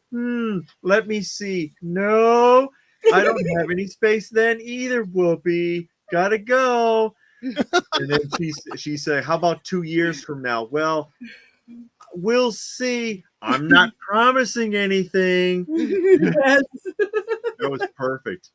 And man. Santa tells him he can't. Well, your list is so long. There's nothing left for anyone else, Pee-wee. Oh, really? That's too bad. Well, let me know how things go. Good times. Oh yeah, I love it when Cowboy Curtis shows up. Lawrence Fishburne. I'm like, I didn't realize that as a kid, like he was going to be a type of something I would know, right? And then I looked back at it, I was like, oh wow, so Matrix, and then like CSI and all the other things. I'm like, but awesome. When you look at this show, it was a lot of people on there that became big. The one lady, the post lady, she went. No, I can't remember if she was the post lady or not. But anyway, she was on Law and Order. Yeah, she was on Law and Order. She was the lieutenant on Law and Order, and a bunch of other people was on there. It was surprising. The special just shows you that he knew that adults were watching the show because he had guests on there that no kid would know who they were. Yeah, Grace Jones, Frankie Valli, yeah, Annette Funicello. You average, like the 50s, right? Average 5-year-old in 1990 doesn't know who Annette Funicello is. The original Mickey Mouse Club, and then Beach Blanket Bingo with Frankie Avalon in the early 60s. Yeah. Oh yeah! Wow, good times. Oh wow! Just a few more covers here. Holiday Special from December 1991. That's a good one. Elbow. Yeah, that's a nice one. That book is weird. There's a Marvel Holiday Special. I like that. That is awesome. Like they're attacking Santa Claus. Yeah, big wraparound. I guess Santa Claus didn't deliver. I guess. That's pretty cool. And then, December 1993. This is where I stop with the comics. I collect 1960 to 1993 primarily, mostly Marvel, some DC, and independent. But here is from December 1993. Flash. Look at that. Santa with pajamas on. Those are Hinton dressed as Santa. Look at that. Wow. Oh, the Bermuda shorts, huh? Oh my. Yeah.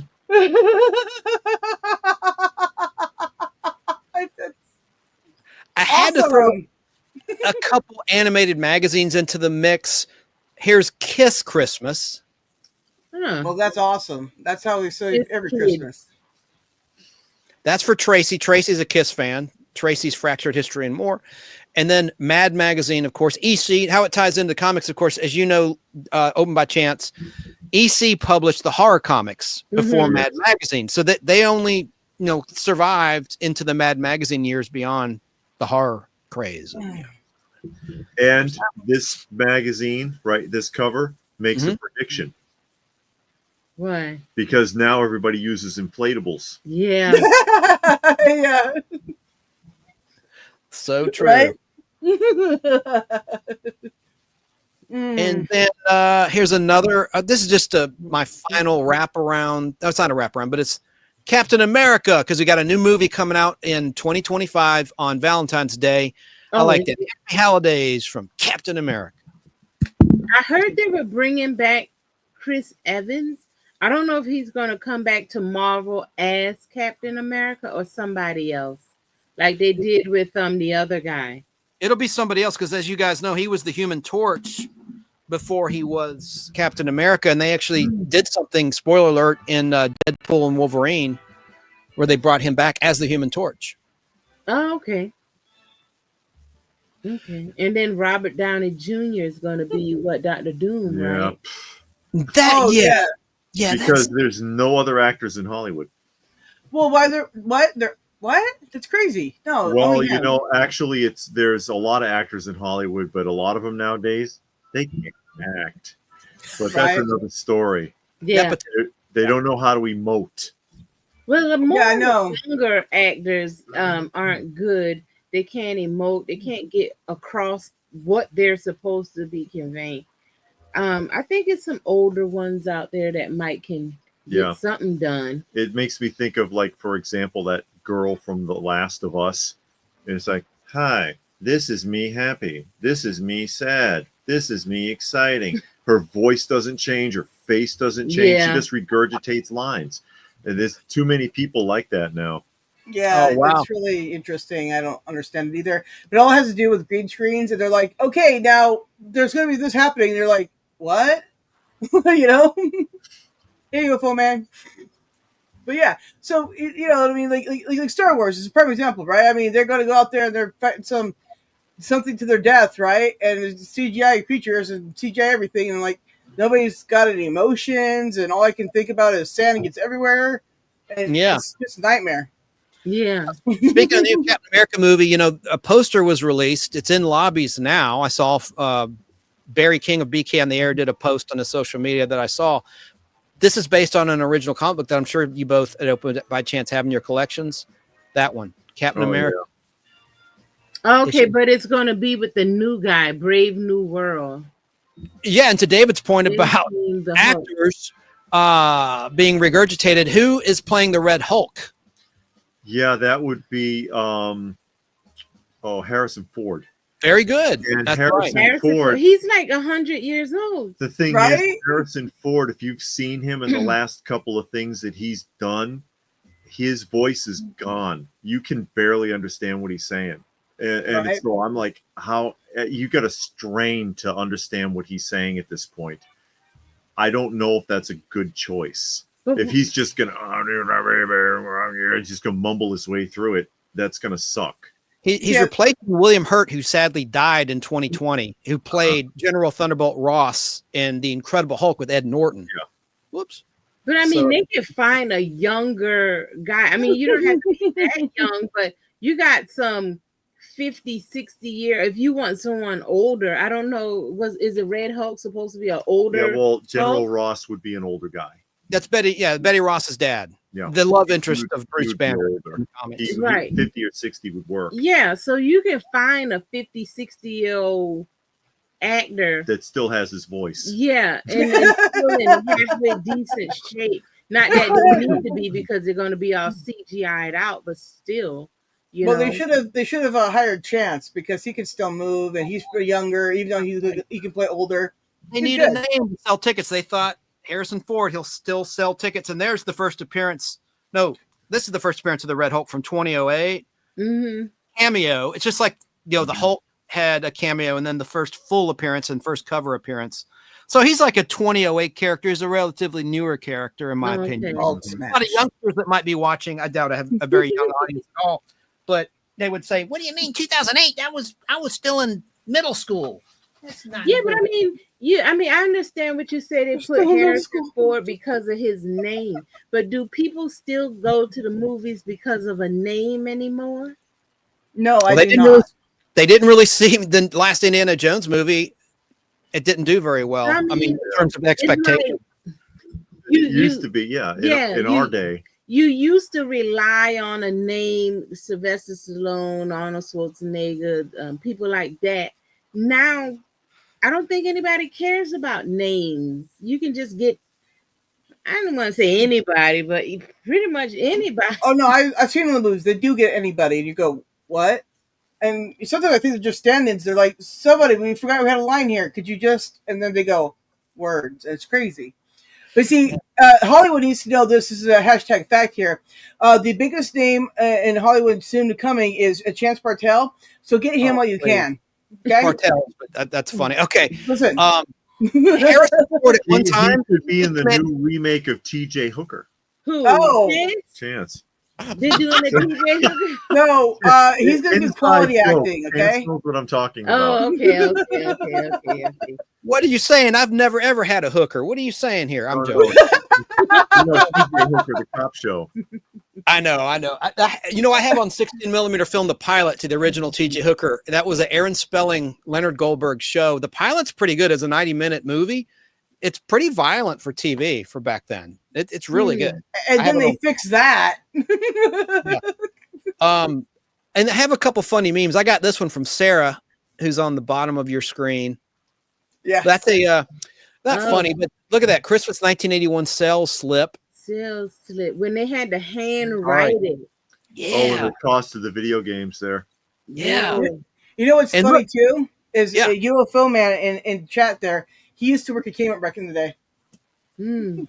That's what I was going to mention. The Kmart too is nostalgic because they just closed their last store. Yeah. Yeah. But, And there's so that. will be Big Lots. Big Lots. Yeah. Oh, I can't wait for the clearance sales, right, It's David? already started. I went to Big Lots today, and They just told them. yeah, and they're already at 50 to 80% off. I bought a bunch of candles, but I only got 3. And then when I got there, it was like marked way down. So I'm gonna go back and get some more. But yeah, their clearance already started. Dude, I remember when it was Pick and Save. I remember Pick and Save. Pick and Save moved to Big Lots because that's what happened. I used to go to Pick and Save all the time. I had a Wolverine telephone that, you just picked it up. You could hear the conversation that anybody was having in the house, whether they were on a cordless or not, right? So I got to hear all my cousins' conversations. I do everything. Anyways, and so I kept my parents up to date. And then one time, the phone lines crossed with our neighbors, and we could hear it on my phone without turning it on. So we had to let them know that needed to get fixed. But yeah, it was a Wolverine phone. It was awesome. Wolverine was like a stand. He had claws on and everything, but they kept falling off. So that was kind of lame. Hey, It was a great phone. UFO saying hi. Beautiful man, yeah. But yeah. I'm behind on the comments. Sorry, chat. All right. No, they'll never forgive you a chance. You got to give him a chance. Give a chance to catch up with all his chance comments of the chance show he's doing. Chances are you're there somewhere. Party City's officially going under as of today. Breaking news from Kay Noonan.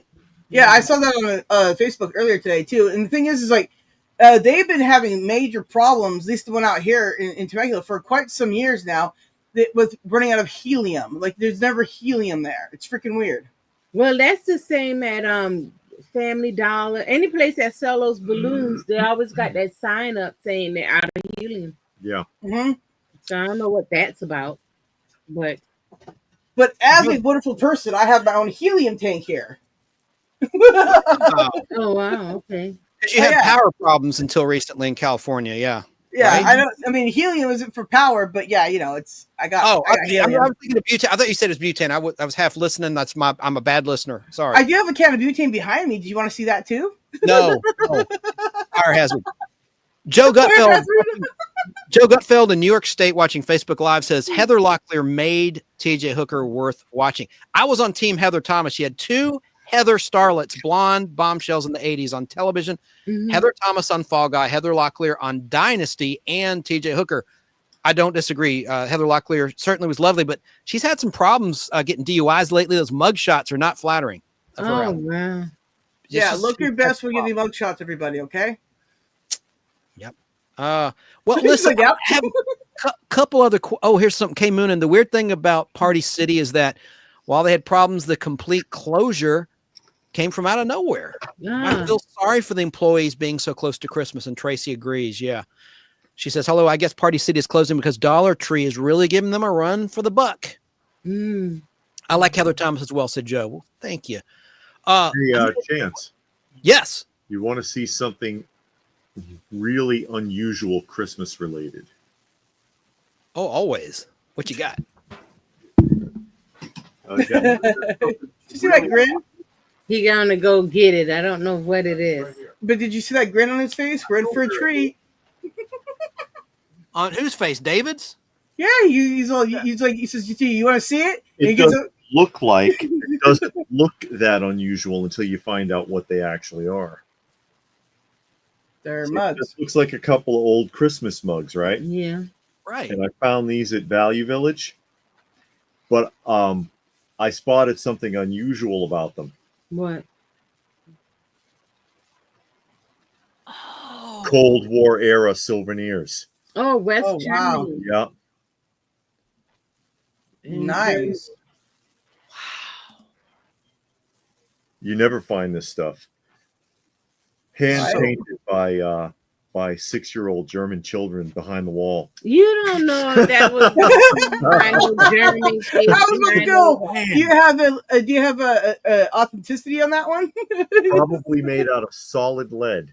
Yeah, it's my favorite. Listeners, you've got to check this out. Just go to the Nostalgic Podblast YouTube channel, click the live tab, and look for the Peanuts Gang, and scroll to the 1 hour 42 minute 30-second mark. You've got to see this. And K Munin, no, we didn't check the email. I'll check it after this. I'll check the email. You sent an email? Yeah. Okay. We'll look There's his comment on the screen there. But yeah, I mean, they're so bizarre looking, and that when I spotted them, I was like, those are too campy to just be like some mugs from like Woolworths or whatever. I don't know. And, yeah, the Santa alone looks notice that somebody went on a trip and they got one from either side of the wall because West Germany and then Germany. Pre-1989 for sure, by far. Yeah. Wow. And it's just, you don't see stuff like that. It's just weird. Yeah. Very cool. Thank you for sharing. See, these guys, their channel is just a treasure trove. They're entertaining, and then they have the goods. Look, they have a toy store in their house. Not a store. It's a museum. No, not a museum. What is it? It's a museum, not a museum. I know, because it's not for sale. That's an important distinction. Let me see. You're right, because we're not selling. No, we don't sell. Does this look familiar? No. I forget that it was Struggles in the Top or something like that. My cousins had those. Yeah, it's the decorative mug, and the straw's in there. Oh, you can't. You might can see it right there, actually. Yeah, I see it. And it's got the little hat, and they did like all sorts of animals and other characters. Mm-hmm. And I never liked them as a kid. Finding I refused to use them. like this is a whole nother animal, but Christmas related. Mm-hmm. I like that Santa too. The artwork. And people might remember, if you grew up in the 70s and 80s, you probably remember Decca. They made a lot of those cup, bowl, and plate sets. Yeah, I like those. I got a few of those. Yeah, she's got a Raggedy Ann and a Sesame Street one. Yeah. Yeah. Oh, yeah. Nice. I know all about that. In college, I worked at a department store, Rich's Housewares, and we had all that stuff for sale in the 90s. Oh man, that's cool, David. Yeah. Wow. Since it's supposed to be holiday, There you're back. Yeah. We talk about everything but holiday. That's all right. Hello to Mike Harper out there too. I'm sorry if I'm neglecting. I don't mean to. I'm just trying to focus on what my guests are saying, and I appreciate y'all being there watching. Yeah. Tracy said Krampus. All right, let me see what else. Oh yeah, do you mind if I play just a 1-minute clip for you guys? You'll like this Open by Chance, and Sarah. Sarah, you saw it because you're a member in my other YouTube channel. I made it a member exclusive, but yeah, here is one of the most unusual Christmas episodes of all time. This was made in Japan. I know David and LPH will know what I'm talking about. Okay. In 1966, a Christmas episode. It's featured on my channel, The Nostalgic Podblast, in full. But this is a little Christmas message from this character who looks to Tracy like Gene Simmons in Kiss, talking about this guy, Rodak. Oh, wow. He's an alien creature trying to take over the Earth. He's like Galactus in the comic books, like Fantastic Four, except instead of devouring planets, he collects planets. And he wants to collect and possess the Earth and take it over. So this is from my 16mm film. So the color's a little bit faded. It's just 1 minute long, if I can freaking find it. And this is his Christmas message to the Earth. Where is it? Here it is. And it's 1 minute, 19 seconds long. There you are, son. You've been a good boy. Merry Christmas. Merry Christmas, Miko. Well, Santa, you know my name, didn't you? Oh, ho, ho, ho. Here you are. Here. A special gift just for you. Take it.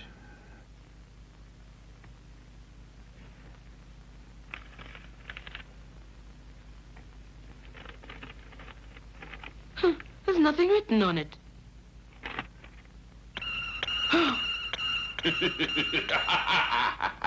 Rodak! Someday all of Earth will be mine, and neither you nor Goldar, the Space Avenger, will stop me. I shall continue to send my monsters until you are conquered. Here is my Christmas present to Earth. This is Vacuuma, and it will soon reach your planet to destroy as much as it can. It will give you a small sample of my invincible genius and power. Merry Christmas! It's headed toward Earth.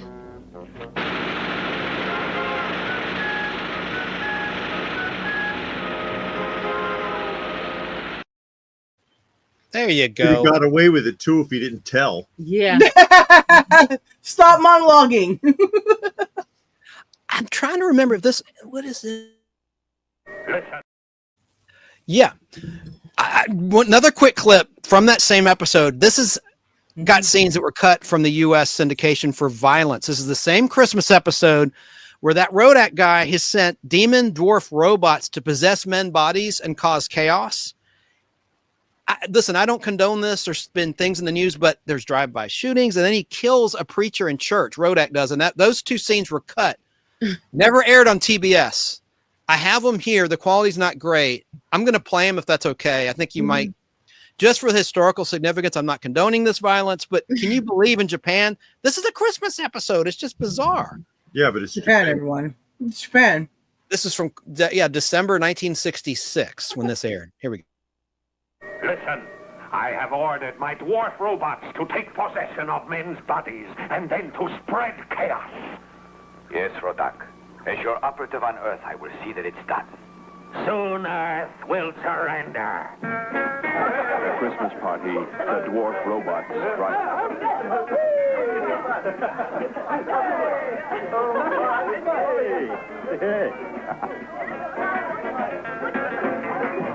Come on, let's dance. Come on.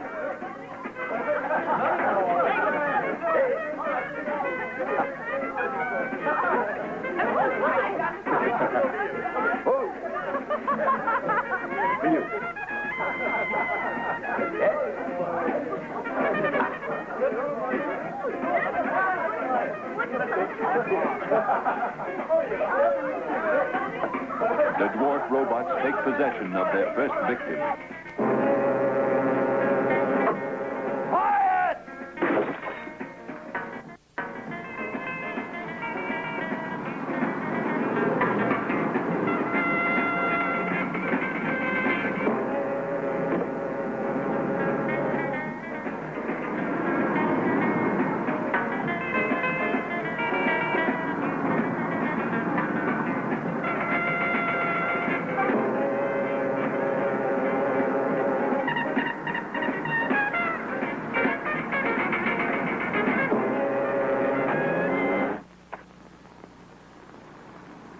a young man possessed by a demon dwarf robot carries out Rodak's orders to spread chaos.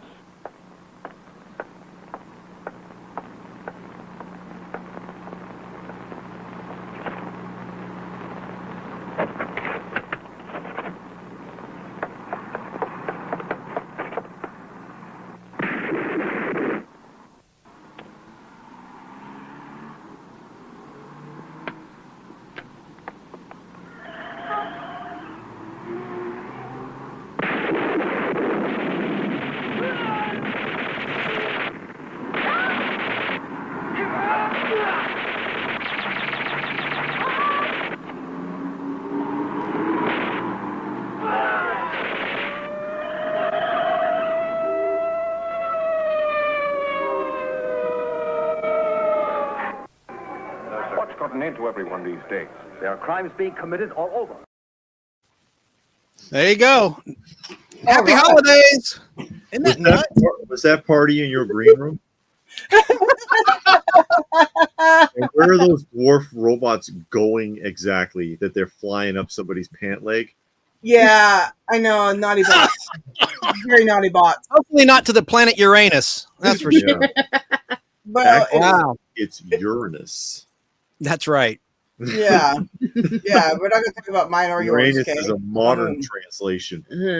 I'll play the clip of him attacking the preacher in church in a minute, but I don't want to turn this into the Space Giant show. While Yeah, I you do. stall and pull the clip, I thought I had it right here. I got to ask you the other questions which we haven't covered. Do you have a favorite tree ornament? Do you have a favorite song? What's your favorite gift you gave or received? I know people send you things all the time. Oh yeah, you're wonderful viewers, and you share that on your. What's let me break it down. I'm asking a lot. That's a big mouthful there. What do you have a favorite Christmas song? And each of you, and also all three of you, Sarah too. And well, I asked Sarah earlier. Never mind. And what's the best gift you gave or received? Oh, I don't know. I like the Temptations Silent Night, and I like the Boys to Men Christmas album. I think they came out with more than one, but it's like the first one they did. I like that one. I'm not really too big into Christmas music though. I'm really not. Some stuff I can tolerate, but not all. I don't like Christmas time when it used to be like, I think they started it in the 80s or 90s, like after Thanksgiving all the way through New Year's, they would play only Christmas songs on the radio station, your favorite radio station, 24 hours a day. And then they kind of backed off, and then they started mixing in Christmas songs. So like every second, third song would be a Christmas song.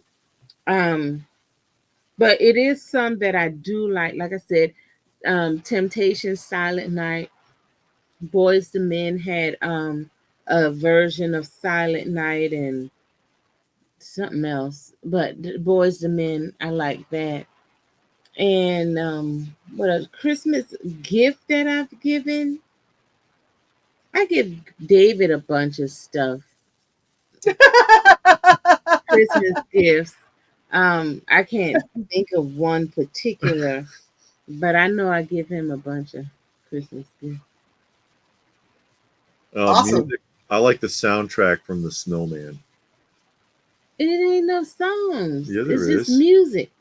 Yeah, there is that I got interlude. That interlude where the boy sings in the middle, or like or the music from Charlie Brown Christmas. I have the soundtrack. I know. She knows.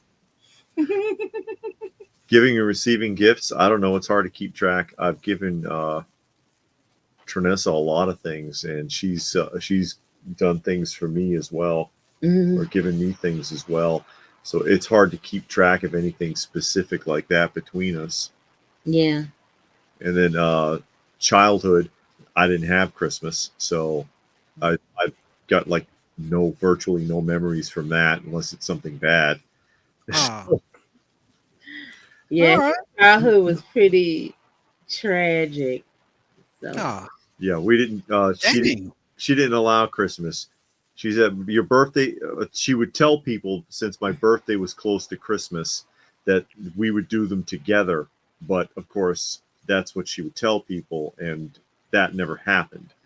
So, right. What about a Christmas treat? Anything or holiday treat? Anything you like to prepare or eat, consume, beverage or food wise? I love. She makes eggnog. Yeah, I I'll send it love over. eggnog, and every year we would make some, and I would try, and it would just mess it up. And then one year I found a Paula Deen's recipe for eggnog, and oh my God, it's the best. So we're making it this year, but that's what I love to make. My favorite Christmas time or holiday treat is eggnog. I wish I could drink it all the time and not gain a lot of weight, but I love eggnog. Okay, very cool. Mr. Gutfeld, I meant to mention that. He said the coolest Christmas toy he ever got was the Imperial Walker from The Empire Strikes Back. And friend of the show, Tom Williams, has one in his basement, and it's in excellent condition. Is I don't have that. big one with the 4 legs, and then it got a big box? Okay, I know what that is. Yeah. Those are huge. Hey, Snarky. Nice to see you in the chat. Hey, and hello. I found that clip. This is the final Space Giants clip. It's 2 minutes long. Do you mind if I play another 2-minute clip? Is that too long? Open by chance? This is a cut scene. This is where Rodak is killed. This is so crazy. It's Christmas Eve. In the middle of the Mass, Rodak murders the preacher in front of the whole congregation. They go nuts. This was cut from U.S. syndication. It's not on my film print. This quality is pretty bad. It's from a copy of the Laserdisc. It's since been released in 1080p in Japan, but with no English tracks. Trying to get my hands on those Blu-rays, but they go for no less than $1,000 for 52 half-hour episodes. Yeah, if you can find, not including the shipping overseas. So I'm trying to find them to upgrade. But what I'm doing on my channel, the Nostalgic Podblast listeners, is I'm uploading each and every Space Giants, all 52. I stopped at episode 28. In early January, I'll resume with episode 29. But here is episode 25, the one I've been playing tonight. This is Rodak murdering the preacher in church. I just think it's crazy. Let's watch.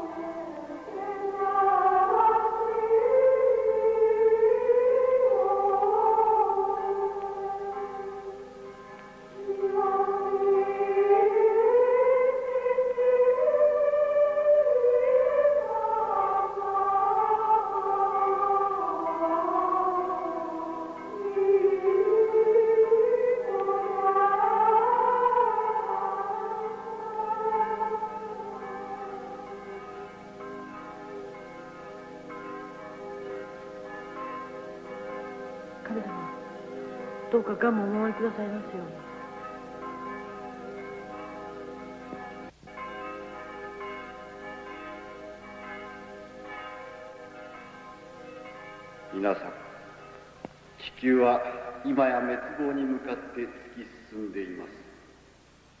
全世界の都会では原因不明のテロが続発し、街を行く人々が次々に死んでゆきます。また宇宙からは怪獣ダコーダが現れ破壊を始めました。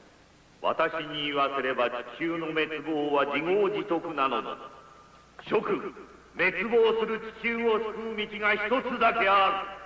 それは宇宙の帝王であり、宇宙の神であるゴア様に降伏することだ。皆さん、騒いではなりません。この地球は私たちみんなの手で守らなければならないんです。そうです。私たちにはマグマ大使がついてるんです。皆さん静かに。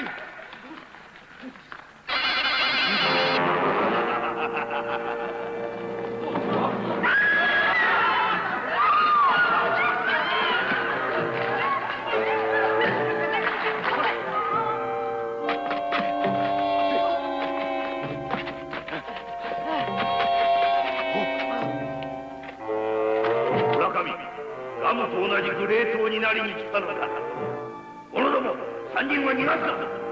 パパ。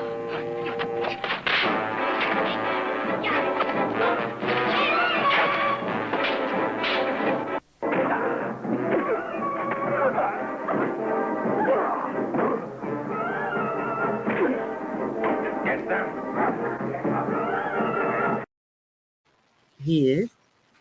There you go. Yeah, well, you Thoughts? saw eating everybody. That was awesome. Yeah, and so it wasn't translated in English. I befriended a Japanese woman who translated a lot of these for me, and I wrote them down. And it's amazing the things that were said on that show that were never translated into English. But some of that I do have on my film that I put on my channel, where he goes, "Stay right there unless you want to be frozen into a block of ice like Gam. Men, take them prisoner." Rodak says right before that fight breaks out. And they have frozen Gam. It's almost like Han Solo and The Empire Strikes Back, except this was 1966, late 66. And this was running on TBS from 77 to 81. Makes you wonder if Lucas was inspired by some of these crazy plots on Space Giants. I don't know. He's frozen. Game is frozen. Frozen solid. Anyway, I know that's far-fetched. I don't know. You don't know. I mean, he sure did sue everybody he could get his hands on after the show, after the movie came out. So. Oh, did he? Oh, yeah, Universal. Everybody. Yeah. Battlestar Galactica. Correct. He said you can't even have laser beams from laser pistols. That was done in Star Trek and Lost in Space long before Star Wars. He wasn't successful in that lawsuit against Universal and Glenn A. Larson for Battlestar Galactica. And his effects guy, John Dykstra, did the effects. The guy that did the special effects for Star Wars left Lucasfilm and he formed his own Apogee effects company and did the effects for Battlestar Galactica. John Dykstra. He also, years later, did Spider-Man in 2002, the Spider-Man Tobey Maguire movies. He did the computer effects. And anyway. Well, then he would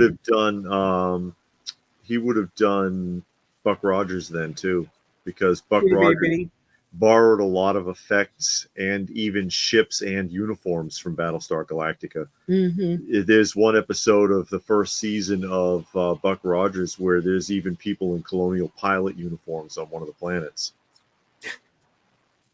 That's right. And that was a Glenn A. Larson project as well.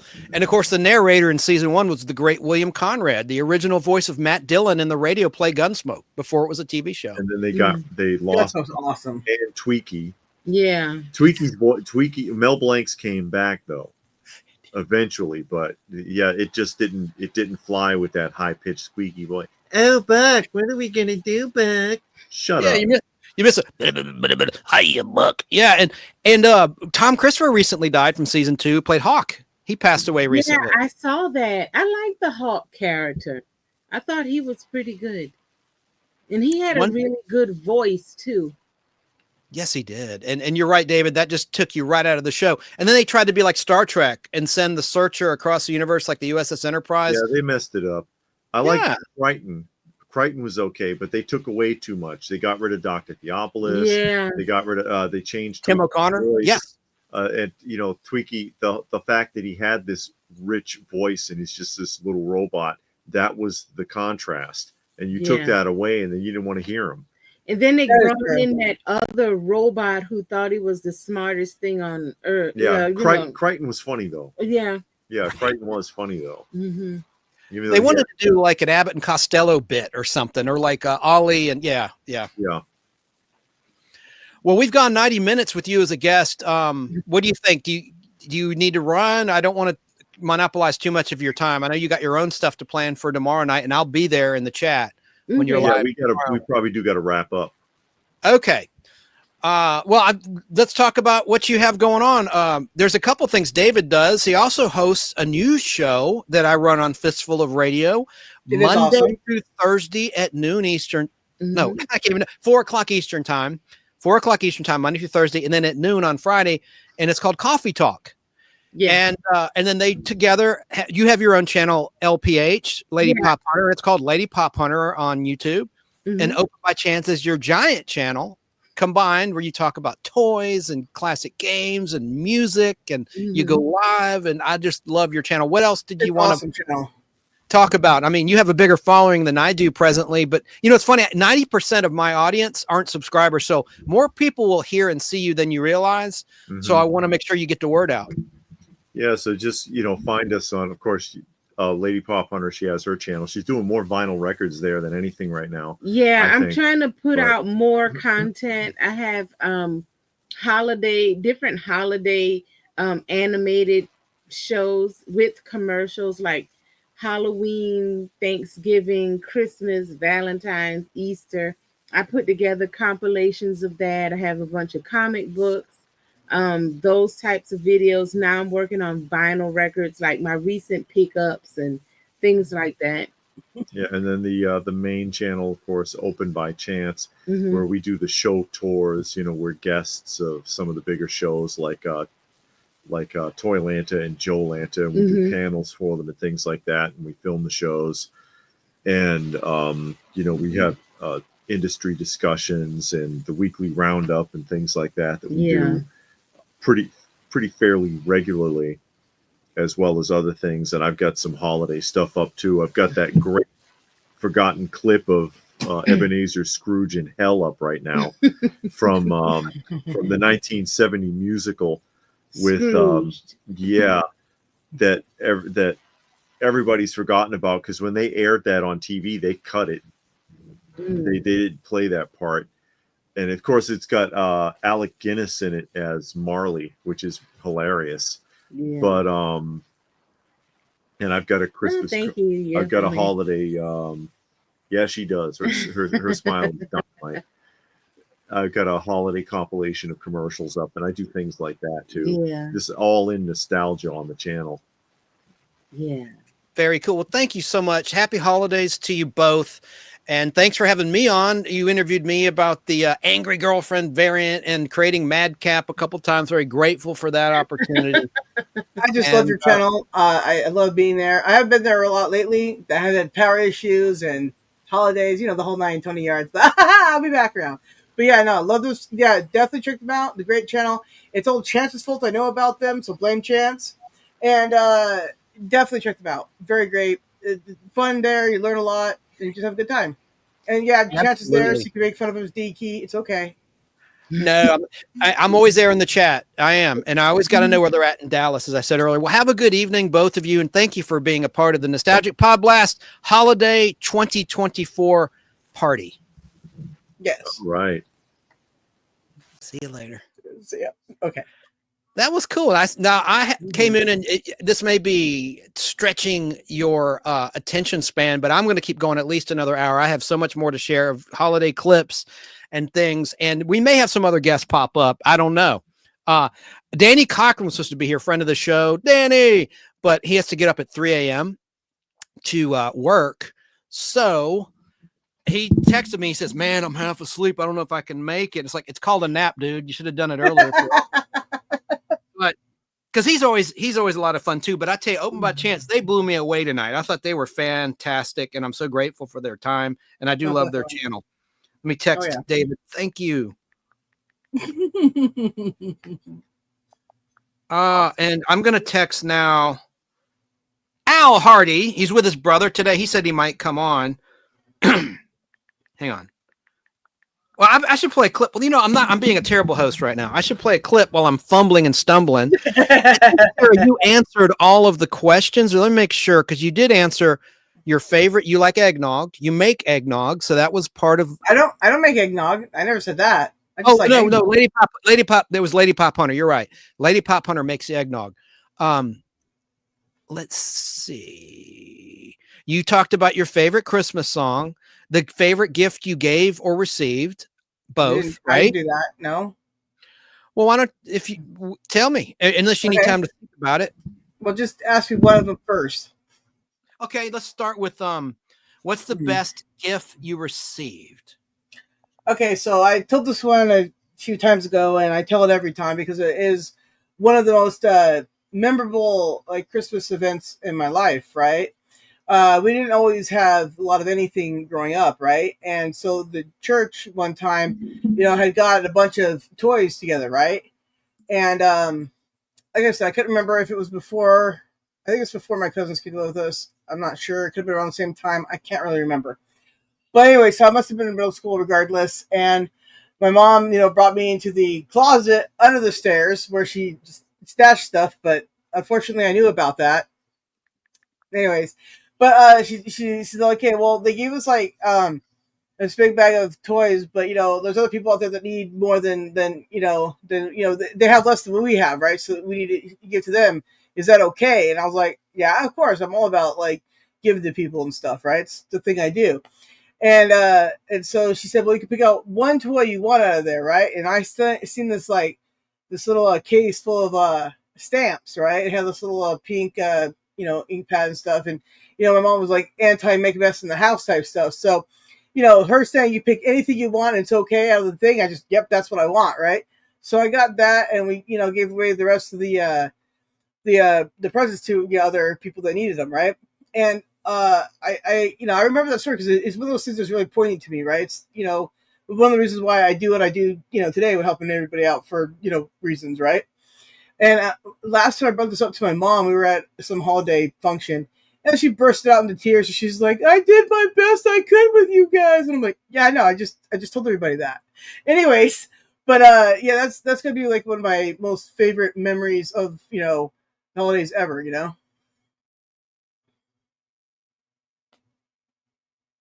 Chance. Okay. All right. I forgot the other question now. What about what's the best gift you gave? Oh, well, let's see here. Something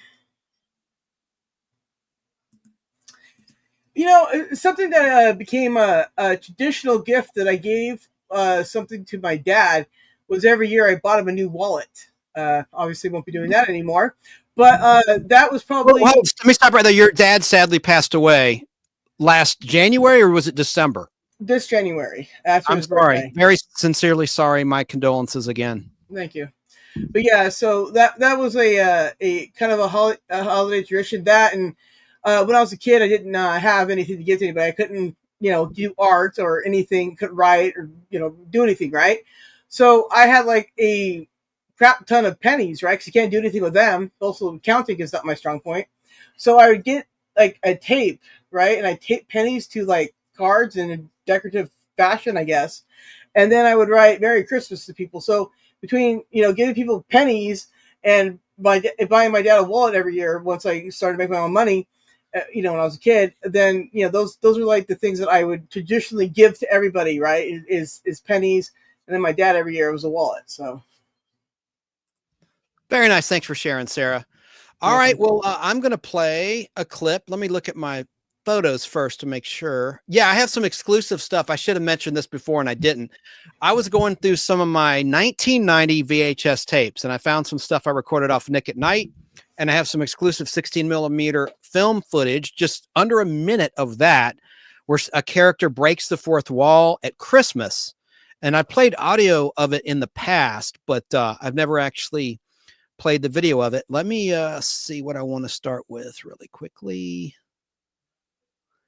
And I still need to finish talking about Sheila Kuehl from Dobie Gillis. Let me just go. And I'm going to play.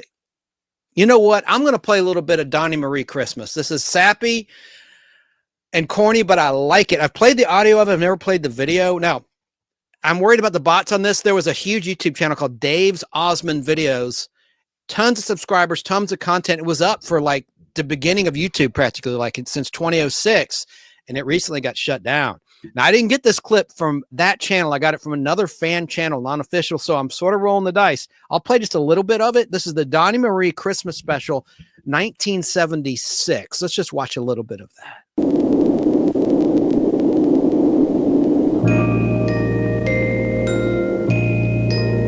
You meet the nicest people everywhere around Christmas time.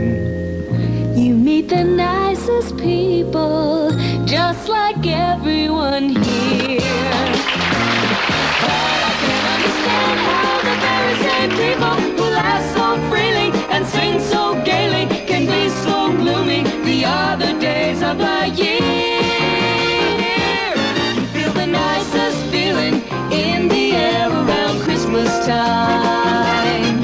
You get the warmest greetings full of holiday cheer. And wouldn't the world be a great place to live in if everybody would be the nicest, warmest, friendliest, Christmassy sort of people every day of the year. Good evening. Welcome to our Christmas show. Tonight, our guests are Mother and Father. Our brothers, Burl and Tom, and their families. You meet the nicest people everywhere around Christmas time. Alan, Wade, and Marilyn, their families. And our brothers, Jay and Jimmy. You meet the nicest people just like everyone here. Like Paul Lynn. And the Roll Nice Angels. And wouldn't the world be a great place to live in if everybody would be the nicest, warmest, friendliest, Christmassy sort of people every day of the year? Go Ice Angels!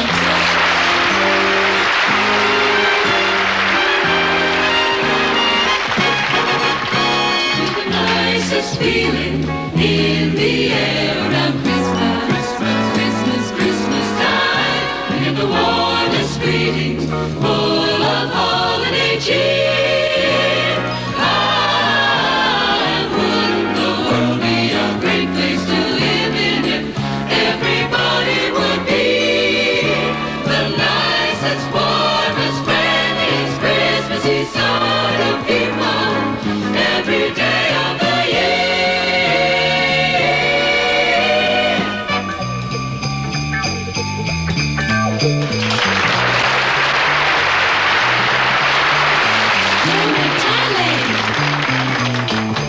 Fire Noel. Feliz Navidad. Merry Christmas.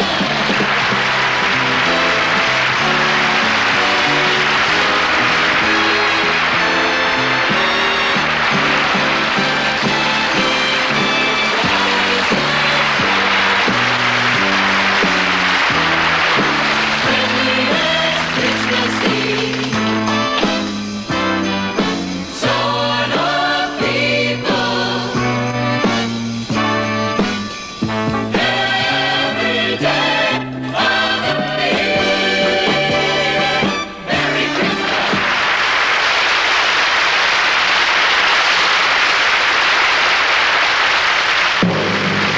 Ladies and gentlemen, Donnie and Marie Osmond.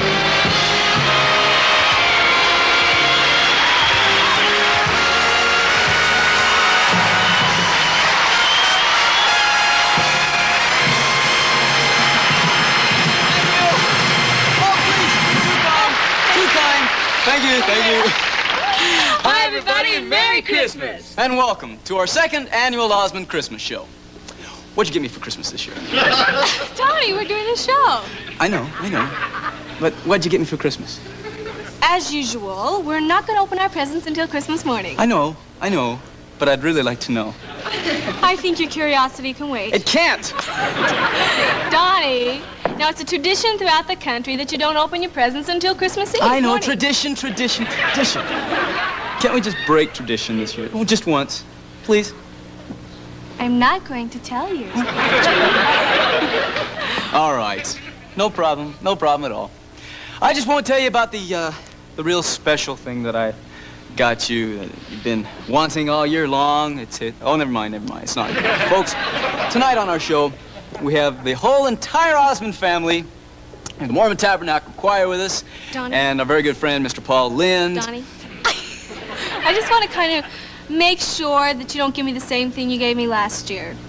He gave me a soldering iron and a 60-piece metric toolkit. It's something I've always wanted. Oh, yeah? Yeah. Well, then, I suppose the gift that you gave me last year was something that I really wanted. I've got a great idea. I will make you a deal. A deal? Yes. Folks, would you excuse us a second? We're going to negotiate a little bit here. Okay, you ready for this? Yes. Okay. You tell me what you got me for Christmas, and Yeah? then in return, And I vice will versa? tell you what I... What? Yes. Was it something I said? Usually. Okay. All right. We'll both tell each other? All right. Okay, you ready? This time I got you something I know you really want. A book on how to needle pointing your way to happiness. And a free subscription to Ladies Home Journal. Merry Christmas, everyone.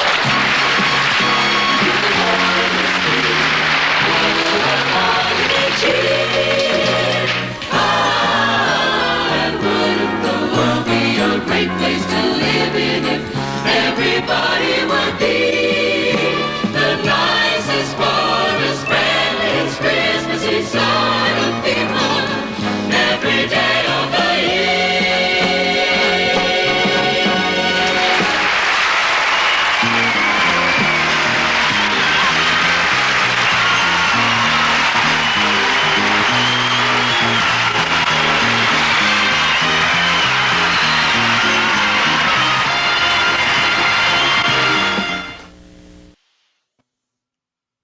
Thoughts, Sarah?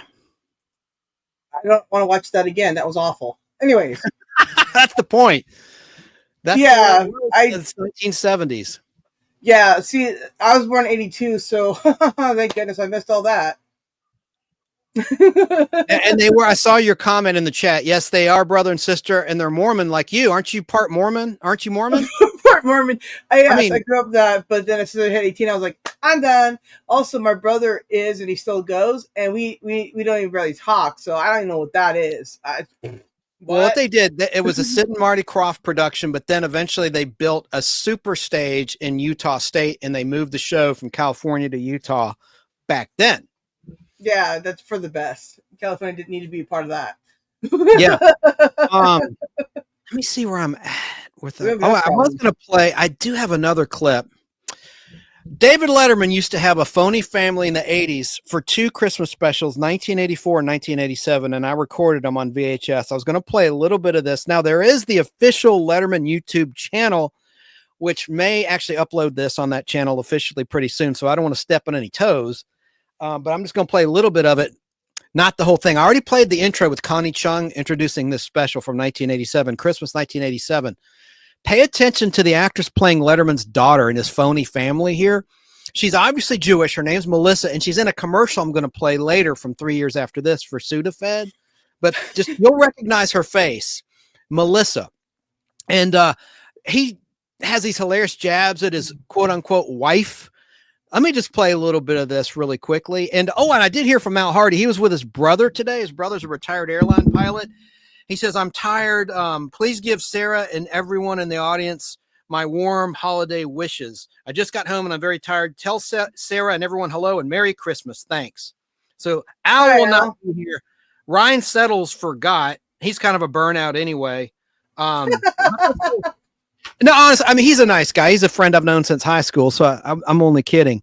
And I do have some clips from the Bewitched First Christmas and other stuff planned, but let's play the Letterman clip, and then I'll get to the chat. I'm not so good at chat. I'm sorry, chat. And by the way, if you're listening, I'm going to say this again. It's the third time I've said it. If you're listening just to the audio version, you can watch the video in the Nostalgic Podblast Facebook group or the Nostalgic Podblast Facebook page, which I made 86 because I set it up wrong and there's hardly anybody in there. There's over 6,000 in the group. There's not even 100 in the page.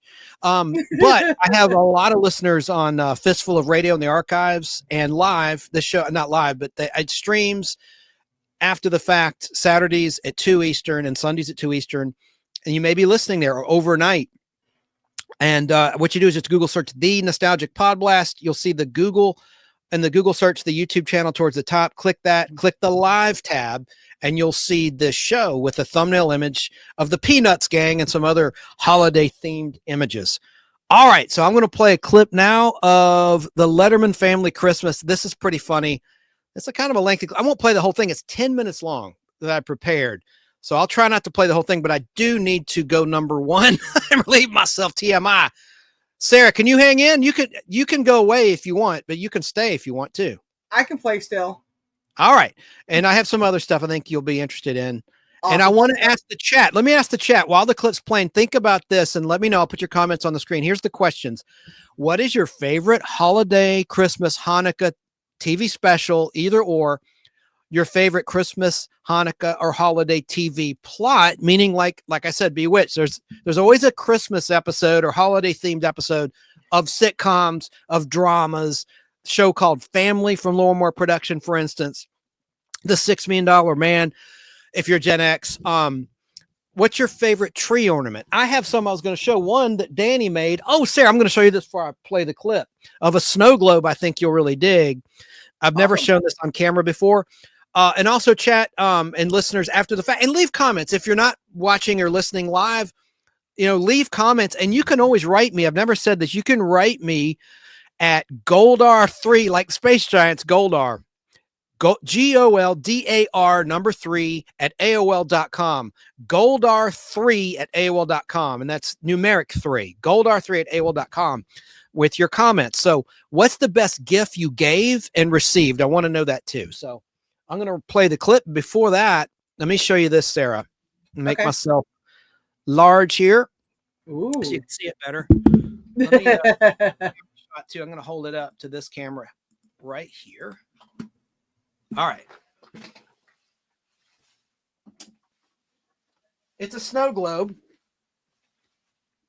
but it's Space 1999. There's an eagle. Oh, sick. I love it. Look at that. No, that's awesome. And I got it with the Blu-ray set. This was a limited edition. You had to pre-order it, which I did. And it comes in this box. Cool. Look, I better change the camera shot back, but snow globe. No, that's just cool. And it came with this. Whoa. Thought everything was going to fall. This Blu-ray set. Oh, and the show is streaming from Shout Studios on YouTube 24/7 continuous marathon. Oh, yeah. In production order.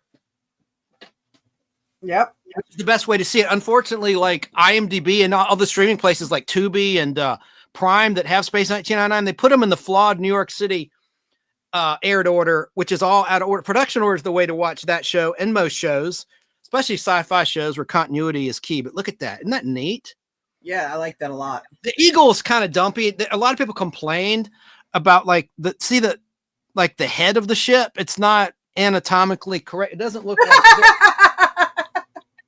that was a poor choice of words. I mean, it doesn't look right. Let me put on my redneck mind here. Look right. But see that looks proper, right? There's the eagle. Yeah, that's really good. But look at that. Look at that eagle. Yeah, it's a deformed-ish. Yeah, and a lot of people complained about it. And the back, where's the rockets? See the rockets? There's the rockets of the eagle. Big as life. There's no rockets on the back. So I'm assuming this was made in China, right? Oh, good question. I mean, it doesn't say on the actual product itself, but the sticker fell off. Oh no! Look at the landing gear. See the landing gear? Yes. No landing gear. Yeah, I think I think. Wait, is it upside down? Yeah, well, hold it where you can see it, but there's no landing gear. Right. It doesn't look right. No, it's very awkwardly weird. Yeah, it's something, anyways. There you go. Where'd the snow go? He broke it. So it snows on the moon, does it? Of the planet Death's Other Dominion, season 1, where they're on a Hoth-like ice planet. Oh yeah. And then when they leave it, that guy goes into skeleton mode. It's great. Right. I remember. I was there, Chance. I saw it. Let me put this up real quick. Let me get another change of camera shot around here. This show is for the first time in full HD. This is the second full HD show I've done, for what it's worth. And nice. To me, it's worth a lot. I like it. It needs to be 4K, though. One day I'll get it to 4K. Then our eyes will bleed. Oh, really? Like the ears do. Well, that's only on occasion. All right. So, chat, let me see if anyone's answered in just a second. I'm going to play this next clip. The David Letterman 1987 Christmas that I recorded way back when it was brand new in 1987. And hopefully the stream will not go down and the Letterman people will be cool with this. I'm just going to play just a 10-minute clip and that's it, in case they have plans to release it between now and Christmas 2025 or 2024. Let's watch. Put it beautifully. You know, ladies and gentlemen, it is Christmas time, like I need to tell you, and around here that always means that we try to do something extra special, something filled with all the love, warmth, and sentiment that I'm capable of faking for 60 minutes at one stretch. And what would a Christmas spectacular be without my very own spectacular family? Ladies and gentlemen, please welcome them, my family, the Letterman clan. Come on out here, everybody. Here they are.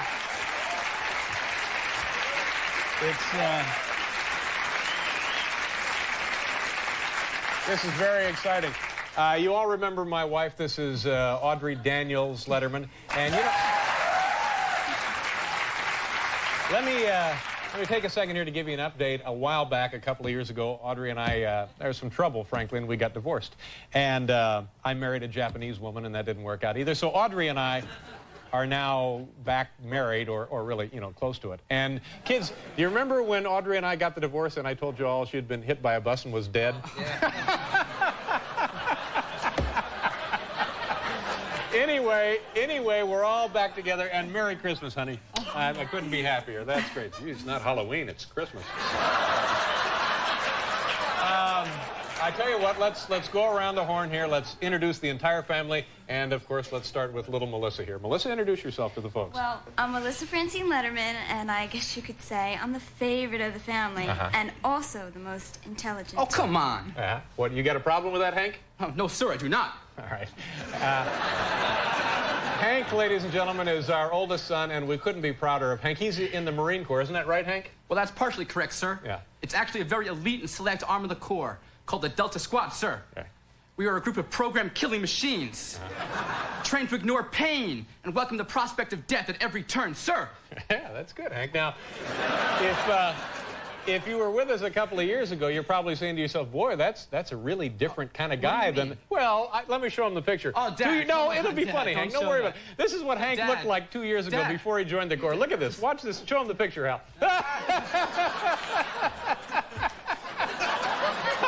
What, you thought you were like a sissy or something then, huh? Anyway, this is our second oldest boy right here. This is Terry. And Terry, I see you have a visitor with you tonight. Introduce your friend to the folks. Glad to. Her name is Dominique, and if she'll have me, I promise to make her the happiest woman in the world. Oh, isn't that wonderful? Our Terry's settling down. Yeah, why don't you do the same, Audrey? Now, Terry, where did you meet Dominique? Well, she was on the standby line to get into the show. I told Terry that I would do anything just to be on the show. Right. Okay. Even marry him. If I could just get near, all right, Wayne, closer to Chet, you, Dave. I love you, Dave. Come on, let's get out of here. Ladies. Dave, I love you. Ladies, I love you, Dave. Okay, bye-bye. Dave, I dream about you every night. Okay. But Dad, what do they do? Where are they taking her? Yeah, just take her downtown and teach her some manners, Terry. I love her. How could you do this to me? Well, I hate you. I hate you. Obviously nuts. Every year, something like this happens. And finally, our youngest son, Kyle, over there, he's sitting on the lap of my brother, Daryl. Daryl, how's it going? Nice to have you here. I'm having a simply delightful time, Dave, as always. And do you have any thoughts about the Christmas show tonight, Daryl? Yeah, I got a thought. And possibly it wasn't a very good idea even to have one. Kyle, why don't you come over here? That's good. You stand right there, away from Uncle Daryl. All right. Anyway, folks, the theme of the show tonight, it's an old-fashioned Christmas, and so I thought what we would do tonight during the hour, just as if it were old-fashioned times, we would all make our own presents, and then we'll exchange them. Stuff you find around the studio. We'll all make them with our hands. It'll be just like the old days. Just what the hell are you talking about, man? Well, we're going to do everything the way they used to do it years and years ago. And in fact, the person who makes the best gift will get this lovely Cartier watch right here. This lovely lady's wristwatch right there. It's gold with diamonds, and it's engraved on the back. It says, "Merry Christmas, Melissa, love, Daddy." So what's the point if Melissa's already won? Well, I'll admit she is probably going to win, but I mean, it's, you know, you still got like a long shot here at it. Huh? All right, well, it's worth a try, isn't it? Huh, Daryl? Okay, great. So you guys go on over there and get your tools and your stuff out and start making the gifts. It'll be great, okay? Daryl, go over that way with me. Okay, great. All right, and we'll continue with the big Christmas spectacular here right after you look at these messages. Good luck, kids.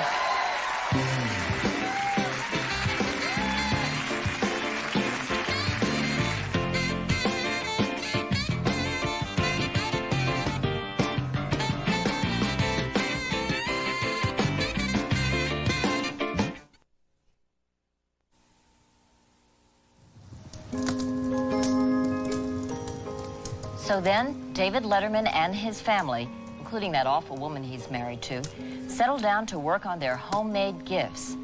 The air rang with the merry sound of tiny hammers and ripping metal. You could barely hear the persistent rapping of a holiday visitor standing outside on the Letterman's snowy stoop. Would it be a wonderful new friend? Or maybe just Terry Garr? Missed it. While we were gone, a guy broke into the house here and put sterno in the fireplace. Well, it looks like a lovely roaring Christmas fire. It certainly is a lovely fire. Now listen, Paul, Yeah. when the family and the kids get finished with their little projects and their Yes. gifts that they're making by hand, would you be the judge and select the winner? So I he gets select to the watch? winner in the Do you mind? contest of the guests. I'd be thrilled to. Dad. Okay, good. Love to select. Thank you very much, Paul. That's a relief to me. You know, folks, no holiday season is complete without regular visits from Santa and, of course, Terry Garr. Her films include Tootsie, Close Encounters of the Third Kind, and Mr. Mom. Folks, please welcome an old-fashioned girl for an old-fashioned Christmas, a fabulous babe for all seasons, Terry Garr. Terry?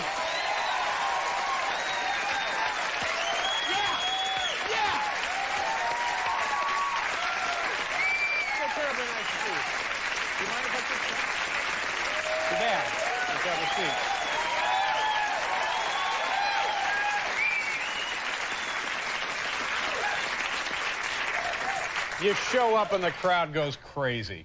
Who do they think I am? Well, no, they know who you are, and they love you. I think I'm mixed up with Cher. No. How you doing? Close. It happens all the time. I'm doing fine. This is your Christmas Oh, thank you very much. What do you That's think? terribly nice of you. Thank you, Terry. Do you celebrate Christmas as a big event? Is that something you're annually excited about? Yes, I do. I am. Is today Christmas Day? You bet. It's Christmas night. Okay. If that's what you think. Fine. I wasn't going to get into that. Yes, Christmas. Now, when I was a kid, we used to get... Oh, good. A story. I'm sorry. Go right ahead. Go right ahead. Why are you so mean, Ebenezer Scrooge? No. You go ahead with the story. It was not a story. It was just going to be conversation All right, that I just thought of as I was sitting here. All right, well, Gee, Christmas. Oh, yeah. So, I can't do this. No, you can. You're fine. Well, I'm just going to tell you this story, that when I was a kid, we had aunts and uncles that lived in different parts of the country, and they would send these Christmas packages that would arrive like around the 14th of December. So we had to sit and look at these Christmas presents for all this time. So I would take mine, some of them out in the back of the garage and open them up and see what they were, and then open them, close them back up and put them under the Christmas tree. Yeah. And then open them up on Christmas morning and pretend like I was surprised. Yeah. And that's how I learned to be an actress. That is my story. Happy, darling? Well, it was I plowed through it. It was a very nice story. You seem like this time, now sometimes you come here and you don't seem really like you have anything to talk about, but this time you seem like you seem like you've prepared. You actually finally, I think, understand the consequence of appearing on a network television program, and you've prepared.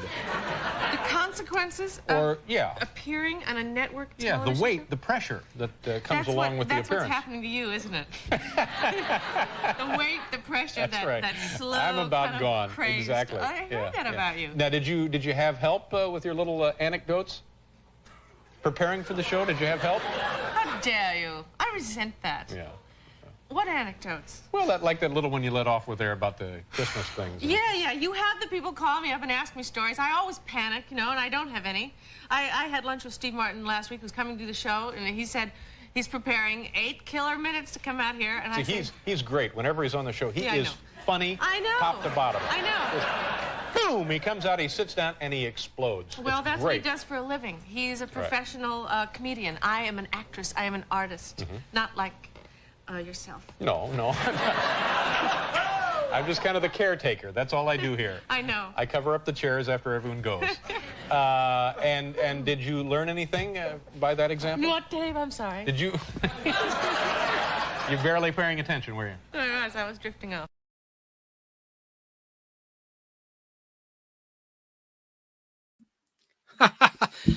Rest in peace, Terry Garr. She passed away on October 29th, 2024. Very, very sad. I thought that was a funny clip. Thoughts, Sarah, if you were watching? Well, when I was younger, right, it was one of those kind of things where I wasn't supposed to stay up that late usually, right? So when I did catch them, you know, it'd be like the whole family because I didn't have school the next year for whatever reason, right? Oh, yeah. You know, I never really thought David Letterman was all that funny. But apparently I was wrong because that whole thing was just hilarious. And, he didn't just have to go, Oprah. And that was That was at the crazy. Oscars. Oscars, I think 1994. Yeah, whatever. Oprah. It fell flat, but and he never hosted again. Never was invited to host again. Yeah, and after that, I was like, oh yeah, he never said anything funny. But then you it gave me hope again or whatever it was. Anyways, in the past, he did do funny things that I forgot, and that was awesome. That was super funny, and like she's awesome too. And later on, you were a big fan of Adam West. I have a nice piece of video I found from 1989 that Adam West did. But speaking of Adam West, was there a Christmas episode of Adam West Batman? Yes or no? Are you asking me? Yes. Oh, I'm going to have to say yes. You are correct. There's a semi-Christmas episode. You know the window cameo in Batman? Well, one time Santa himself made a window cameo that you see right there. Sorry, listeners, I just put an image on the screen, but I'll tell you about it. That's the season 2 episode of Batman titled The Duo is Slumming. That's the 32nd episode of season 2 of live action Adam West, Burt Ward Batman. Yes. And it aired on December 22nd, 1966 at 7:30 p.m. That was a Thursday night. That was part 2 of that story. They would film a 1-hour story, cut it in half, and have a cliffhanger ending in between. Very good. Yeah. I always loved it when they were climbing up the building. I mean, I just thought that was just like the coolest, funny thing ever. I loved it. And they're just hunched over. And of course, someone has, you can't see their capes very well in that picture, but someone has like an invisible string holding their capes upward, so it looks like they're walking sideways. Really, the guy underneath, it's like he's in a coffin and he's doing a sit-up to do his little window cameo. They had Sammy Davis Jr., they had Colonel Clink from Hogan's Heroes. I mean, there were so many great window cameos. Lurch from the Addams Family, in the Lurch makeup, in color yet, doing his window cameo in Batman, the Adam West 3-season series, 120 half-hour episodes. Yeah. Joe Gutfeld said no. Well, I mean, it's a cameo, so it's kind of a trick question. There's really no answer because it's not a Christmas episode per se, but Santa had a cameo. So really, it's like, the answer's in the eye of the beholder. Was that a Christmas episode or not? It's a guess. It's, we've went over how Die Hard is a guess. So there you go.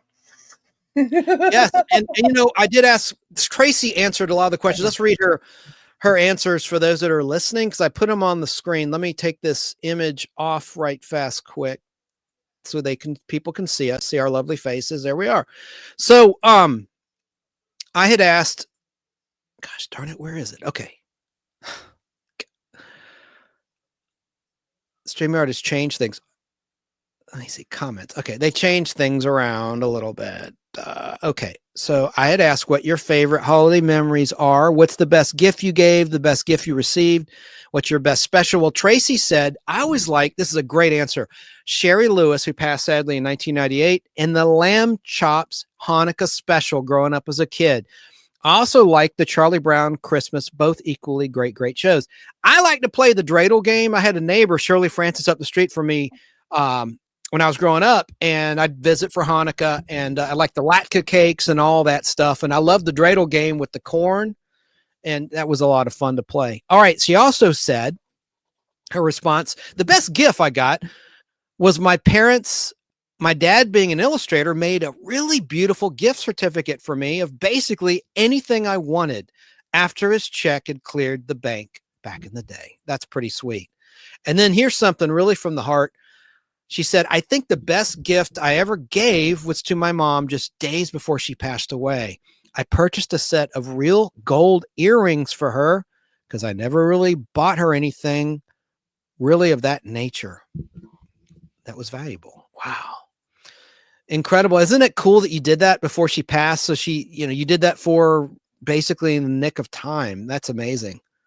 Wow. That's a great response. And then UFO Man, he has a cool channel about UFOs, about UFO sightings. UFO Man, him, and he's on the Saturday night panel with Brain Benters, Banter, and Sarah and I. And he said, I like the Lawrence Welk Christmas show. I like the bubbles. You know, I watched that a little bit when I was a little kid. And I liked, he had the bubble machine. The bubbles would go everywhere. And yeah. Well, Chance, I also want to point out too that UFO Man is on Thursdays too with myself and Snarky. So he gets around. That doesn't sound quite right, but he is UFO after all. It's in the name. And Danny in South Carolina, greetings in South Carolina, said, I saw the Santa in the Window episode. Yep. It's been running in syndication for decades, generations. And Joe Gutfeld in New York State said the Brady Bunch episode was one of the best Christmas episodes ever. Yes, when Florence Henderson sang. That was very moving. I even like the dang the Brady Brides from 1981.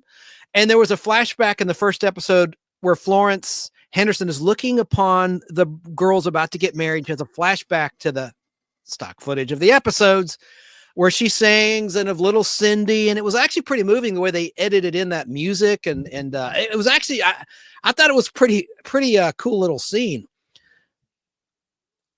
Yeah, Joe, I'm missing Dick Clark on New Year's Eve. Yes. And it was sad after he had the stroke. I think, Ryan Seacrest, who's also from the state of Georgia, as I am, is doing a fine job. And he's a great host of Wheel of Fortune, by the way. But yes, and it was really sad after he had his stroke when he attempted to speak, and they kept him out there. I thought that was really, really sad. But hey, Dick Clark, it was really American Idol that put Ryan Seacrest on the map per se, but it got Dick Clark's attention. He became Dick Clark's protege. And what a career he has had, Ryan Seacrest. Well, see out here in California, Southern California specifically, right? Ryan Seacrest was on the radio, right? And so we all knew him. Now, yes, he still is. Yeah. Yeah. So he was on the radio. And so when we graduated high school, right, we had our senior trip to Disneyland, and everybody was like, "Oh, Seacrest's going to be there." So whenever that was going to happen to do whatever the heck that was about, right? I made sure I went on all the rides that had the really long lines, and I went on them several times. It was awesome. Thank you, Ryan Seacrest, for making the lines better. There you go. That's cool. Yeah, he was on, shout out. Yeah, he was on Star 94. WSTR here in Atlanta, Georgia, early on in his radio broadcasting career, spinning the records. Anyway, so here's a couple of memes. All those drones that are going on. I don't want to date the show. I want this to be a show you can hear, or hopefully somebody will watch it on the replay 5 years from now, 4 years from now. But as we're live, there's been a situation in the news. It's probably in your history books about these mystery drones in New Jersey, and now they're in New York, even in Atlanta. Here's a meme that I found. What's up with one of the drones in New Jersey? It's the ship listeners from War of the Worlds. Ha ha ha. Tom Williams posted that, and I snagged that from him. And then also, as we're live, this is also going to date the show, the Superman 2025, which will be released July 11th, 2025. Directed by James Gunn, they released a trailer, a teaser trailer. And here's a meme I got from Sarah. And it shows, listener, a beaten and battered Kal-El Superman in the snow on the top of the screen. At the bottom, you see Alec Guinness' Obi-Wan Kenobi from The Empire Strikes Back, Episode 5, saying, Kal-El, you will go to the Dagobah system. Better seen than heard, but and of course the line in Empire Strikes Back is, then you will train with Yoda, the Jedi Knight that trained me. Words to that effect. All right, one of the worst gifts I ever gave were these fuzzy slippers. Just saying. Yeah, I could see that would be a choice you would make. That's crazy. Another funny meme. I put this up a while ago. It's an image of Shelley Long in The Shining when here's Johnny. Jack Nicholson, his character's axing the door apart with an axe, but instead of an axe, it's a microphone, and Shelley Long has that shocked expression on her face to reveal at the other end of the microphone Mariah Carey singing, all I want for Christmas is you, baby. Yeah, that's not stockish at all. And here's another fun. These are images I put up in the Nostalgic Podblast Facebook group and in the community tab of the YouTube channel and Twitter, X, whatever you want to call it. Love this Saturday Night Live bit, Mr. Robinson's Neighborhood by the great Eddie Murphy. It was, of course, a spoof on Mr. Rogers' Neighborhood. And in 1984, December 84, he did a funny bit. He did a spoof on the Cabbage Patch doll where he just took a head of cabbage and put it on a doll. And that was like, because in the hood, that's in the joke was in the hood, they can't afford the Cabbage Patch doll, so make your own. It was funny. There you are. Yeah, I got a Cabbage Patch doll for Christmas one year. Her name was Sandra. She had a little tuft of hair on the top, right? And my brother got Lou, and Lou was bald. And my dad, I don't know, discovered that the Cabbage Patch heads are pretty hard. So when he would put us to bed at night, he would have the Cabbage Patches hit us on the head with them and go, "They kissing you." And we'd go, "Ow." Oh, wow. I thought they were kind of creepy. And then, now my favorite Christmas gift I received has to be the Atari 2600. I'm old, I'm Gen X, because you could play that endlessly. I clicked it. It was awesome. That ties into the meme that you shared with me today. You texted me the sales slip from 1981 showing the prices of an Atari 2600 console, which is $131.88. And the games are in the $20 range, the low 20s. So that's pretty cool. That's got to be the best gift I ever received, along with a candle from a lady named Deborah Welk when I worked at Cox Auto Trader. She since passed away not too long after that. I think it was in 2003.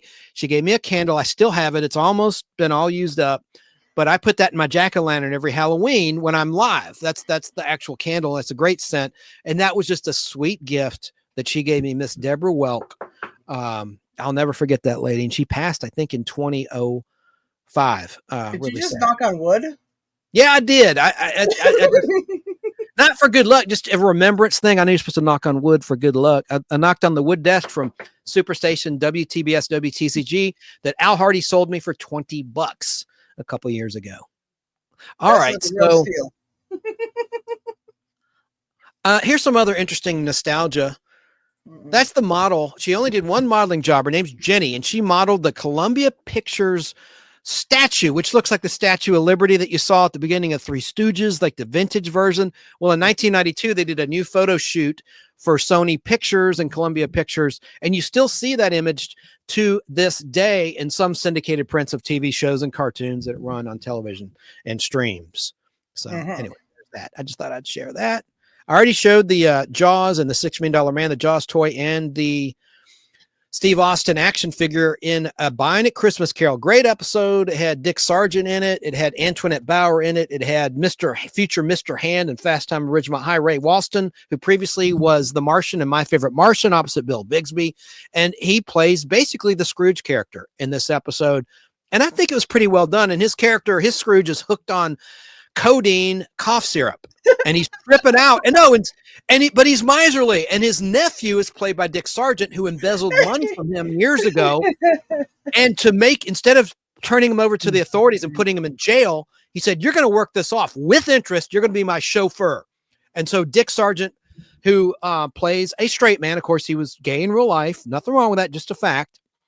He played a straight guy as he did in Bewitched, and Antoinette Bauer played his wife, and his kids were child actors Quinn Cummings, who later did Family, and Adam Rich, who just months later would start playing Nicholas Bradford on 8 is Enough, the cute little kid with the bowl cut. And he played one of the kids too. And then there was another actress. There were 2 daughters and a son, little kids. The daughter, not Quinn Cummings, I forget her name. She never really did much after that. She played the 3rd child, and Steve Austin buys them presents because they don't have money, because he's having to pay with great interest his own uncle back for embezzling money because he was so cheap that he was not paid a fair wage by his own uncle. So he stole money and got caught. So it's a good episode. It's a good take on the Charles Dickens classic. It's probably streaming somewhere, maybe on Peacock. Yeah, Peacock announced, I saw it on BK on the Air's Facebook page, that Cozy is airing The Bionic Woman, so they must be airing The $6 Million Man, or streaming it rather. I'm sure if they're not now, they will probably in 2025. And Cozy, COZI, airs on regular television The $6 Million Man on occasion. And it's out on Blu-ray and DVD. And I have the Blu-ray set of The $6 Million Man right here, still sealed. See, my problem is I'm a collector. I like to keep things sealed. I've not watched it yet. And there's all these bonuses, like the next week trailers are on there, many of which I've never seen. So I need to open this thing up and watch it. I've never opened the Batman set. It's like crazy. Wow. Huh? Yeah. I got the Three's Company set for the Ropers recently for my birthday, and I haven't opened that yet. I need to watch that stuff. Anyway. Oh yeah. Happy birthday again. Oh, you're funny. You're funny. Let's see comments. It's never too late for Chip's birthday. Joe Gutfeld said that Mariah Carey song is so annoying. I know. Jedi Master, not Jedi Knight. Yeah, the Jedi Master who trained me. Correct. The Yoda line. You will go to the Dagobah system and you will train with Yoda, the Jedi Master who trained me. Thank you. And that ties into your AT-AT from that movie. Your toy, your favorite Christmas toy, Joe Gutfeld, the AT-AT Walker in the snow. Okay, let me see if I'm caught up. Yeah, Dick Clark. Yeah, that was sad after his stroke, like I said, and he's going, I don't want to do it. That's disrespectful. I mean, it was embarrassing. Listen, I was refraining from doing that, okay? Yeah.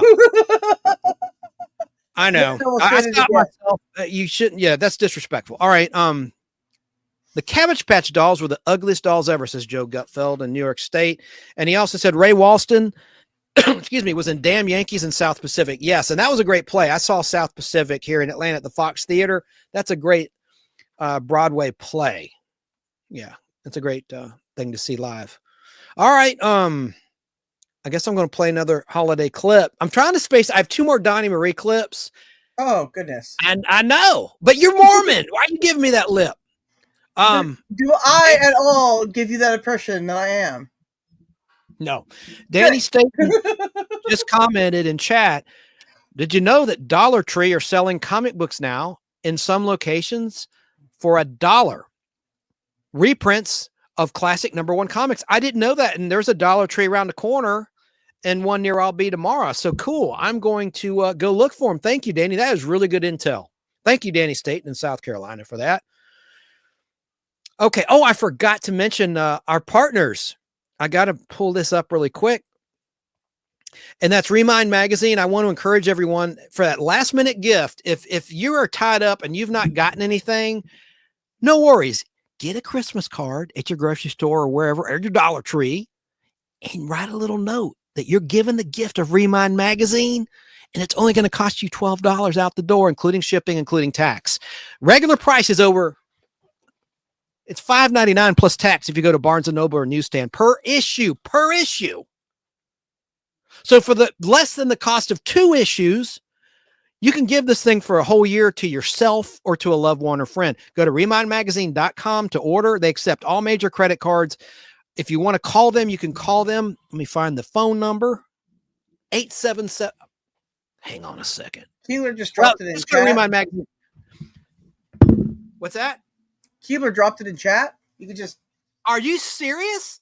She's epic like that. Oh my God. One of my angels. She's probably my best. No, I mean, she's a great angel. All right. Yes. Go to remindmagazine.com or simply call 855-773-6463 to order. And please mention the Nostalgic Podblast when you order. And the best thing about this magazine is it's all about nostalgia, 1950s to the 1990s only. Nothing before or nothing after 1990s, nothing before the 50s. So it doesn't go too far back. You're not going to have like Rudolph Valentino and the Chic and any of that stuff, or Buster Keaton, which is great, but that's just too far back, right?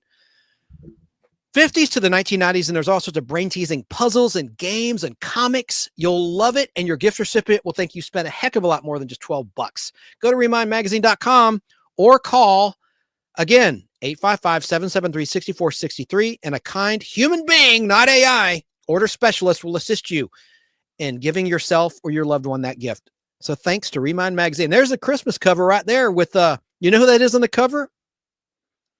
Are you talking to Sarah? Me? Yeah. I'm trying to think of his name. I can't think of his name, but I definitely know the guy from the thing. Life. It's a Wonderful Life. Yeah. It's okay. It's Jimmy Stewart. That's supposed to be Jimmy Stewart because kind of looks like him, but also doesn't really. I mean, he looks like the Marble Man, and I was trying to place him. He's older there, so I agree. And the hat kind of throws you off. It definitely does not look like him. Did you ever see a Christmas movie called Mr. Kroger's Christmas?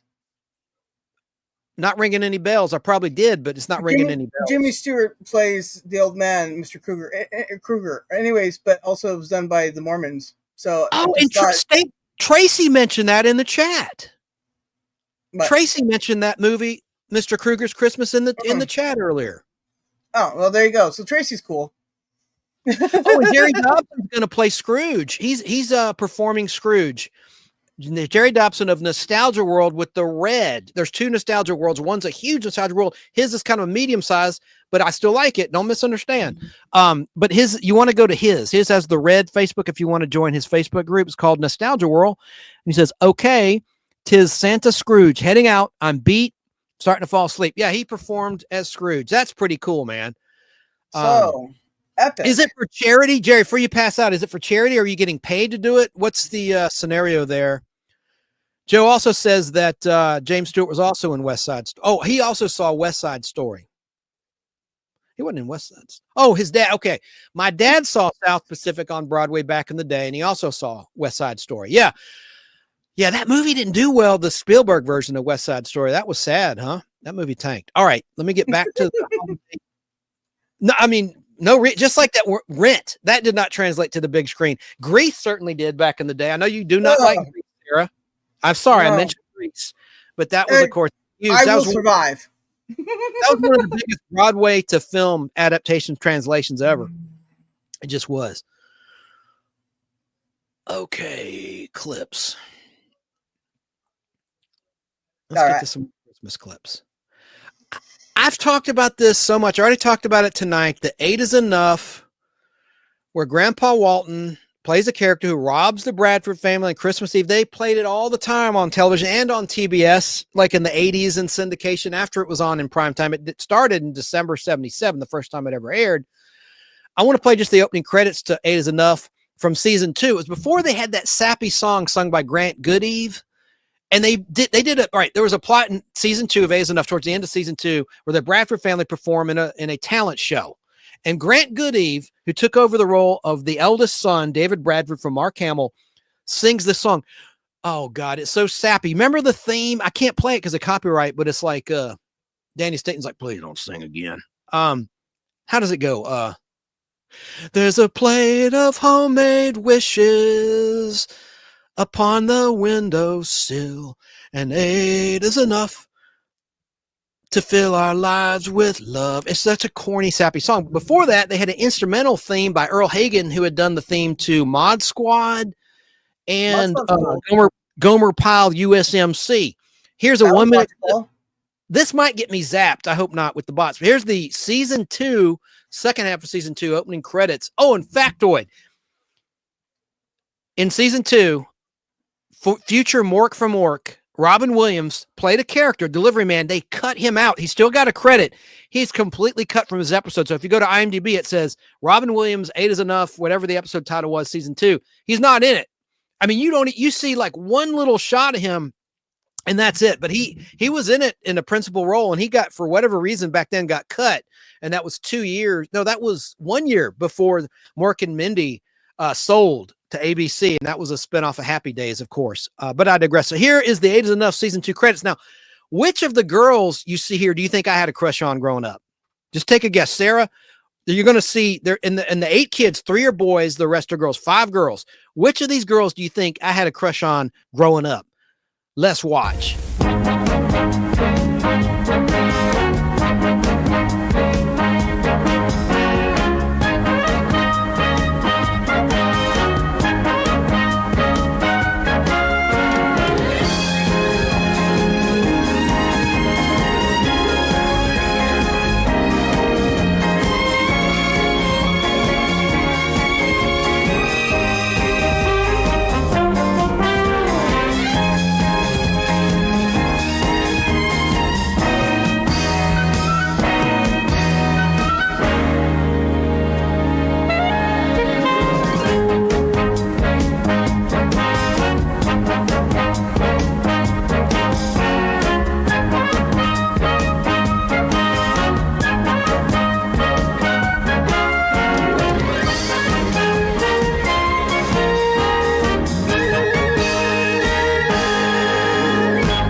Sarah, which one do you think I had a crush on? The mom.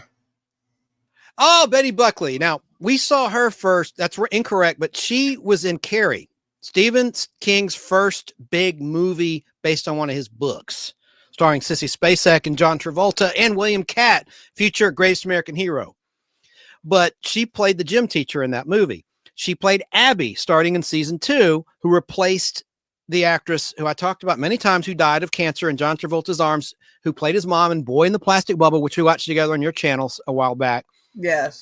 Diana Hyland was that actress. She died of cancer in the middle of production, towards the end of production of season 1. There's only a handful of season 1 episodes. There's a winter replacement series debuting on the same night as Three's Company in January 1977. The same month, Mark Hamill had this terrible car crash, scarring his face for life. It was Diane Kay, the blonde you saw on the pyramid. She was in 1941, directed by Steven Spielberg, starring John Belushi and others, about the World War II conflict.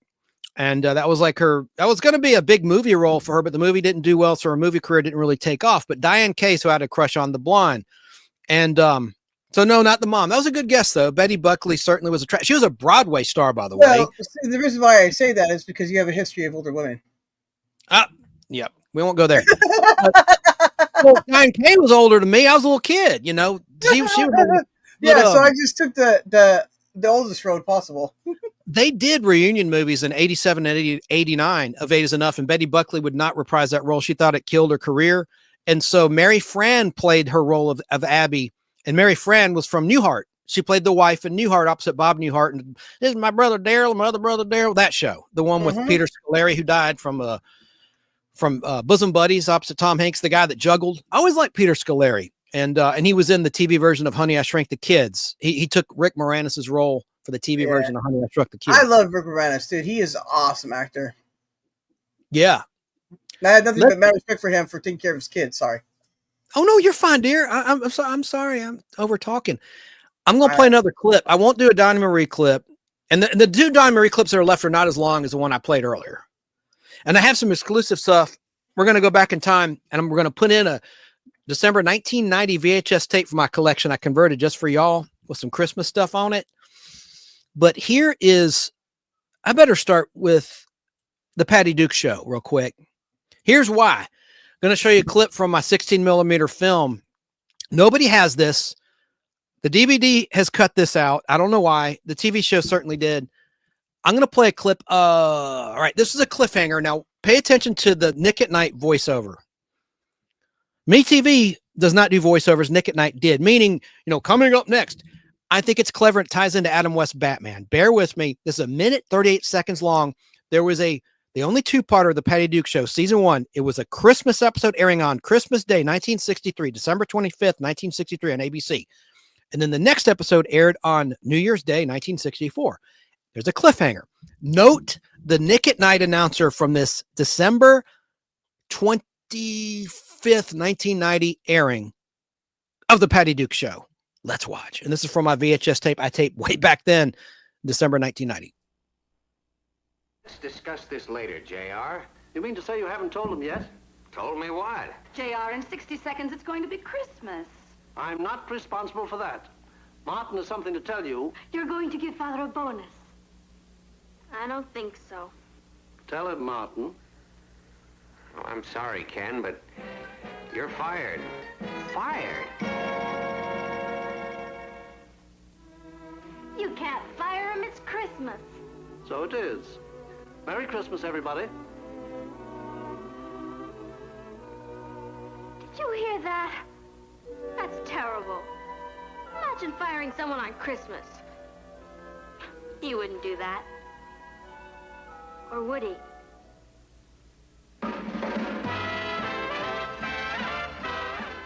The holiday isn't over yet for Patty and Kathy or Martin and Kenneth.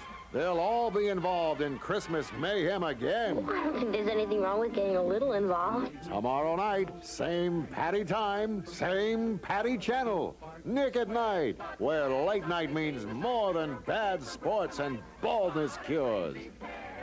They're cousins, identical cousins, and you'll find they laugh alike, they walk alike, at times they even talk alike. You can lose your mind when cousins are two of a kind. All right. So you heard the same Patty time, same Patty channel, like same bat time, same bat. Yeah. That was cute. That's awesome. Now I'm going to play what you didn't see. You saw how they cut away early. This is from my film print. Nobody has this. I'll never sell it. This is the very end where Patty breaks the fourth wall, talks to the audience, but she wishes them a Merry Christmas. And you'll see this print is a little damaged because all the times I would drink beer, I'd watch it every Christmas. Patty's wishing me a Merry Christmas. And I rewind the reel, screwed up. I broke the sprocket. So what? You'll notice it is less than a minute, 57 seconds long, but you'll see the rest of Patty breaking the fourth wall that's not on the DVD and certainly wasn't in the syndicated version. I'm sorry, Ken, but you're fired. Fired! You can't fire him, it's Christmas. So it is. Merry Christmas, everybody. Did you hear that? That's terrible. Imagine firing someone on Christmas. He wouldn't do that. Or would he? Is J.R. Castle going to turn out to be the rat of the Western world? Tune in next and we'll all find out. Bye. Merry Christmas, everybody. The Patty Duke Show has been brought to you by...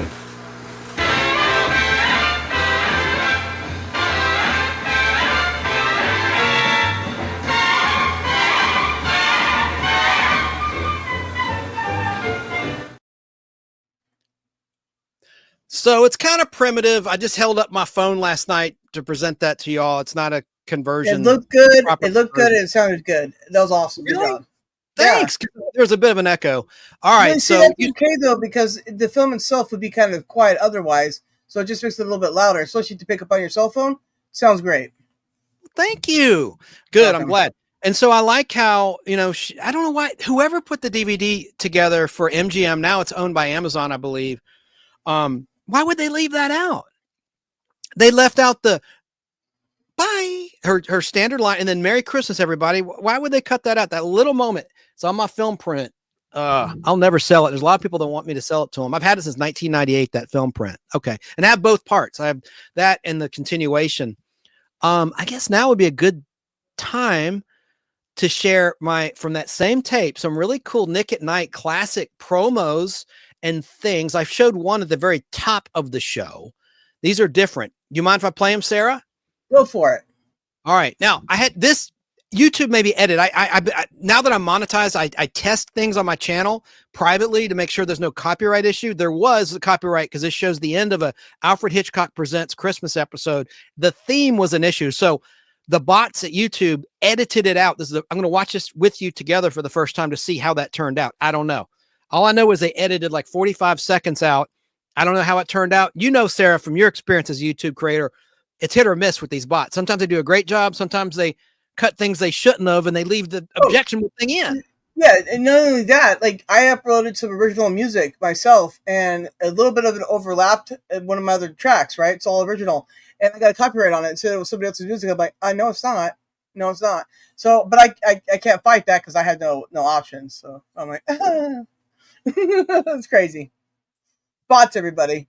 Let's get to the tape, but it's 6 minutes long, so bear with me. I need to use the restroom anyway. But Keebler Danger, No Sugar Coating Truth, warned us: do not, I repeat, do not watch Carry On 2024. It's a Die Hard ripoff. We'll talk about the Die Hard controversy later, whether it's a Christmas movie or not. I'm going to read some comments I put on my personal Facebook.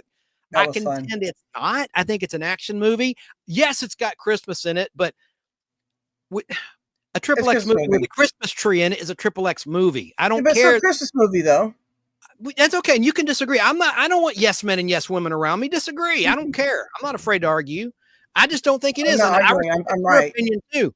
It's become popular opinion that it is a Christmas movie. I don't think it has a sentimentality. I think it makes a mockery of Christmas. It was released in July 1988. I mean, I have several points, but we'll get to that later. All right. So, and it's okay if you disagree. There's no right or wrong answer with an opinion. All right. Now I'm going to play a little bit of this tape that I converted digitally for the first time, 6 minutes long. It's kind of neat. There's some commercials in there, and you'll see the Melissa actress from the Letterman clip. Anyone who's been here all along, like Sarah and I, there's an actress who played Letterman's daughter, Melissa, in the 1987, Christmas 87, Holiday 87, Late Night with David Letterman, Letterman Family Christmas. You'll see her in an ActiFed commercial in 1990, a few years after that. Here, it's the same actress. All right, let's watch. Let's roll. This is just some strange Nick at Night, December 1990 random stuff from my tape.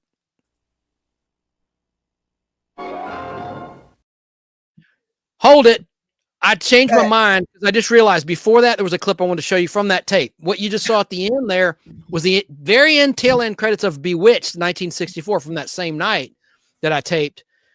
And I want to play a clip from that first. And it's a shorter clip. Damn, how do I take that off? Okay, so hang on, guys. Oh, Kuehl agrees with me. It's not a Christmas movie. Just because movies are released in December doesn't make them. And it was released in July. That was someone's point. Like, well, wait a minute. There's been all sorts of movies. I think Jeff Logan said there's been movies that were released outside of December that are still Christmas movies. And that's true. But it's an action movie. It just is. All right, well, let me get back on track. And action movies are Christmas. It's fine. This is one of my picks of my favorite Christmas TV shows of all time. And it's Bewitched, December 1964, black and white. The first two seasons were in black and white.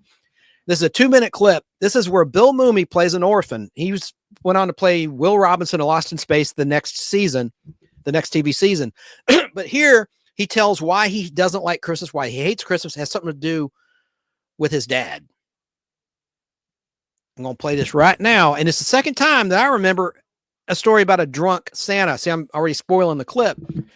After Twilight Zone, before I forget, I want to mention this. I don't have a clip from this. I meant to pull it. Season 2, Twilight Zone, Art Carney playing an alcoholic department store Santa, and he actually becomes Santa with the help of some magic. Rod Serling and Twilight Zone magic.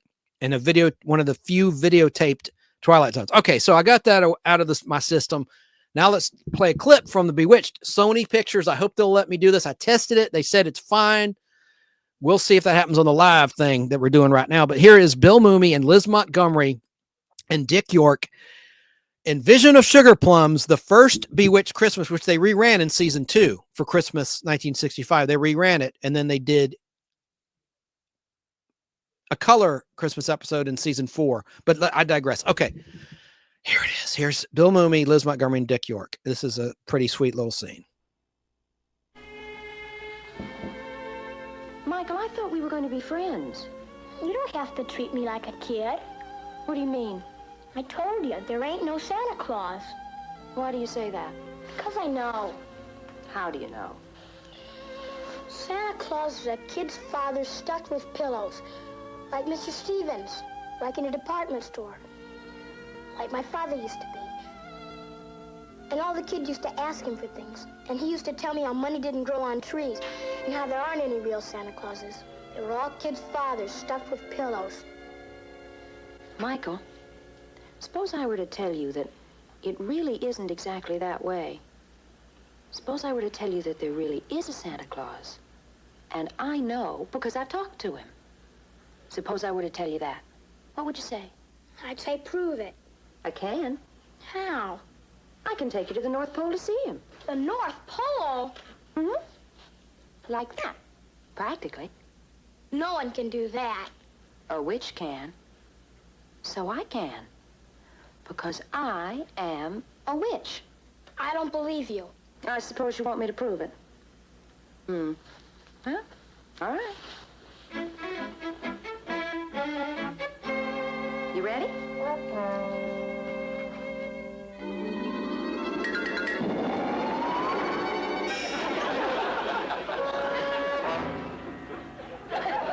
How's that?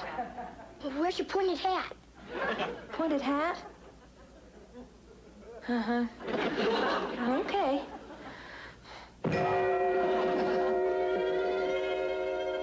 That's pretty good. But where's your broom? Broom, huh?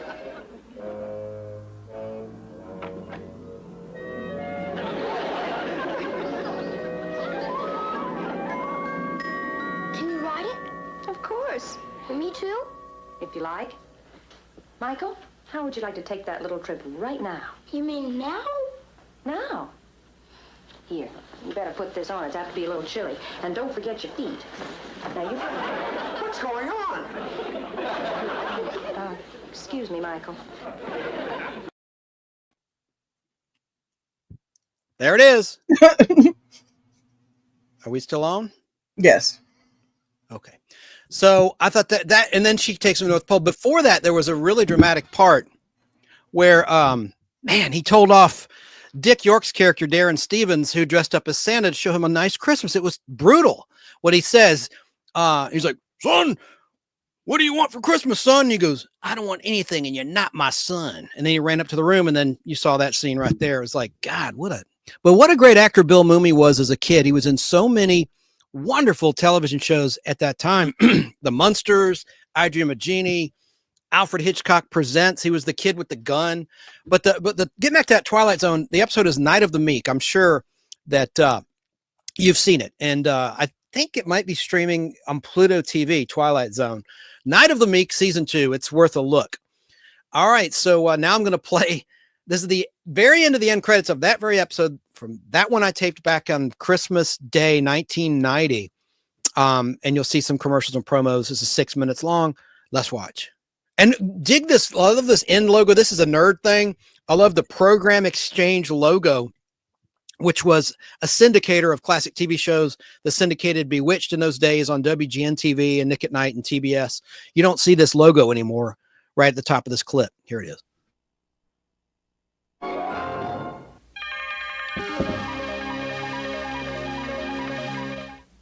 The day's news in 30 seconds or less. Guaranteed. Stay tuned. This Global Village News Update is brought to you by Nick at Night, the good TV people. People say to me, Adam West, give me one good reason to watch Nick at Night. I say here are 3. 1, big TV pleasure. 2, every show has credits, a handy list of the people who made these TV land classics. And 3, they're time-tested tough. Face it, modern TV is flimsy, but Nick at Night brand reruns, these babies were built to last. 3 good reasons you know it's right. Be polite, watch Nick at Night. Brand reruns. Nick at Night presents Global Village News. In an appearance before a Congressional Foreign Affairs Subcommittee, Santa Claus admitted today that he had delivered arms to the Contra forces as recently as last winter. Lawyers rejected his defense plea that the Contras had been very, very good all year. That's the news from TV Land. I'm Lloyd Crawford, wishing you and yours a happy holiday season. Global Village News. If we don't cover it, it doesn't matter. Ho, ho, ho from TV Land, where Nick at Night's Yule log keeps burning bright with a classic holiday episode of Green Acres. This is going to be the best Christmas we've ever had. Coming next. I get more emotional. Why do I get this way so much? Premenstrual syndrome. It's triggered by a complex biochemical process inside your body and can be relieved with the right medicine. Midol PMS, the premenstrual relief specialist. Finally, there's a store that actually gives you something back for shopping. It's Sears. The Sears Charge Bonus Club lets you earn money-saving certificates just by using your Sears Charge card. And the more you shop, the bigger the bonus. So don't forget, it pays to shop at Sears. Hey, chicken. But where's the stuffing? Chicken's almost done. Now it's time to make stuffing. Stovetop makes it easy. Just push a little button. But what exactly does Farfignugan look like?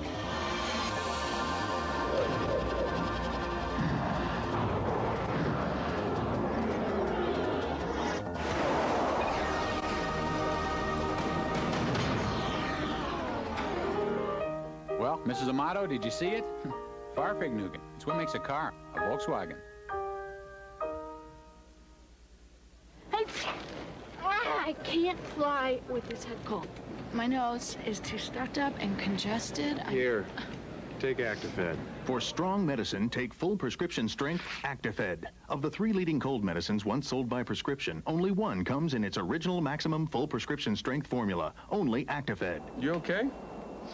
Yeah, this stuff really works. Take full prescription strength Actifed. And to help reduce the fever and sinus pain of a bad head cold, take Actifed Plus.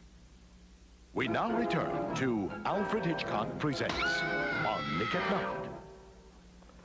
I defy you to find a shorter subject than that.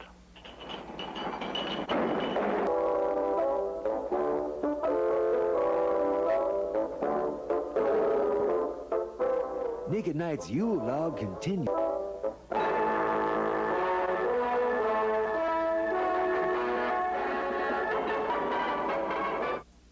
ho, ho from TV Land, where Nick at Night's Yule log keeps burning bright with a classic Christmas episode of The Patty Duke Show. I'll go get the sandwiches. Next on Nick at Night. 5, 4, 3, 2, 1. Just one dose of Pepto-Bismol helps relieve an upset stomach. The one that coats is the only one you need. How much do you think you'll spend this holiday season? Hundreds? Thousands? Well, if you spend it at Sears and use your Sears charge, you can earn a bonus. The Sears Charge Bonus Club rewards Sears customers with money-saving certificates. So if you're going to spend it at Sears.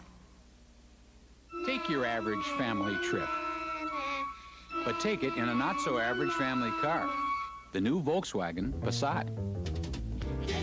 The Passat wagon comes with four-wheel disc brakes. It's got plenty of room for your family. And best of all, Farfignugan, which means you might even forget you're driving a family car. Are we there yet? Well, maybe not. Farfignugan, it's what makes a car a Volkswagen. Nice logo, too. During the holiday period, I suppose, it's the most difficult time for all of us. Diane Carroll makes the healthy choice resolution. But this is a lovely thing to come back to, because it has everything we need, and because it tastes so darn good. Healthy choice entrees are more than low calorie. They're lowest in fat, sodium, and cholesterol. A delicious and intelligent approach to healthier eating. Healthy choice is not naughty, and this is easy to go back to. Listen to your heart. Make the healthy choice. The next episode of Patty Duke, The Christmas Present, ranked 68th in Nick at Night's 1990 rerun countdown. Catch the top 25 on New Year's Eve.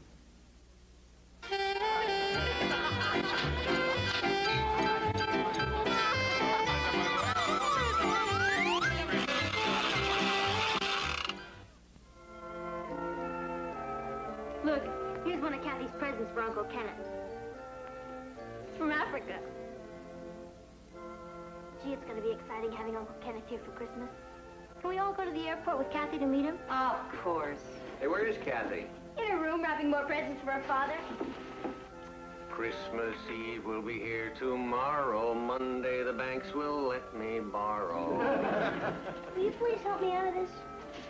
Certainly, brother dear. Thank you, sister dear. Brother dear and sister dear. Those are the first civilized words they've exchanged since last Christmas. Would you see if there's another string of lights in the basement? So, yeah, I did this all out of order. I should have done that. I should have done the Bewitched and then that and the Patty Do. Anyway, it doesn't matter. I'll do it better next year. Are you there, Sarah? Yeah, I'm here, yeah. Okay, let me delete that video. And that's, by the way, that's from this videotape right here, my 1990 videotape. And also on there, see, I converted it to DVD. I always stick the digital conversion within the videotape. Very cool. Also, I'm going to put this on my channel. It's from 1988, March of 88. I went through a mall called Perimeter Mall with a camcorder, man on the street, making fun of people with my friends. And it was pretty bad. Bad language. I think it'd be worth a look for nostalgia people, that nostalgia freaks like me, because it is a 1988 shopping mall, and it's funny, cool. But it's not family friendly. Oh, good. Well, or anything. It's just not. It's a lot of bad language in it. Well, we should definitely play it on a Thursday show. Yeah, there's my handwritten label from back then. Oh, look at their writing. It's so cool. All sorts of stuff on there. So there's that. Now I got to get to the chat because there's something from Keebler. She's talking about, we're doing a Christmas show and we've gone already 3.5 hours, but she mentioned the new movie. I don't want to date the show. She said, let's talk about Kraven the Hunter. And why haven't I heard about this Marvel character on here before? Well, Sony owns the rights to Spider-Man and the Spider-Man characters, and they have a profit sharing deal with Disney and the MCU, right? It's very profitable for Sony, even though the movies, according to fans, are not very good compared to the Disney product. They do well, like the Venom movies, Madam Web, which tanked, which had Dakota Johnson as the star as Madam Web, Don Johnson's daughter with Melanie Griffith from, what was that sexy movie? Shades of Grey, based on the book. She was in that and best known for that. 50 Shades of Grey?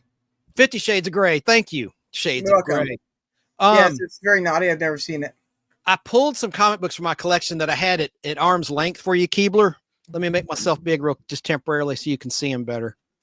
So this is the first appearance of the Rhino. The Rhino is one of the villains in that movie, and he looks terrible. I haven't seen the movie. I've just seen a screenshot. I didn't like the way he looked. I just saw a still shot of him. Maybe he looks better in action and motion. There's the first appearance of Rhino from my collection. This is from 1965. That's how he looks in the books. John Romita Senior Art. What's that? Go ahead. When I was a kid, it was Spider-Man, right? Craven was actually my favorite villain in there because I thought he looked really cool. I had an action figure of him. He had really cool spears. He would interact with my Star Trek action figures. It was awesome. But point being is, I liked him, and then I saw him in the cartoons, and I was like, oh no, not so good. And we got BBB in the house. Hi, BBB. July 66.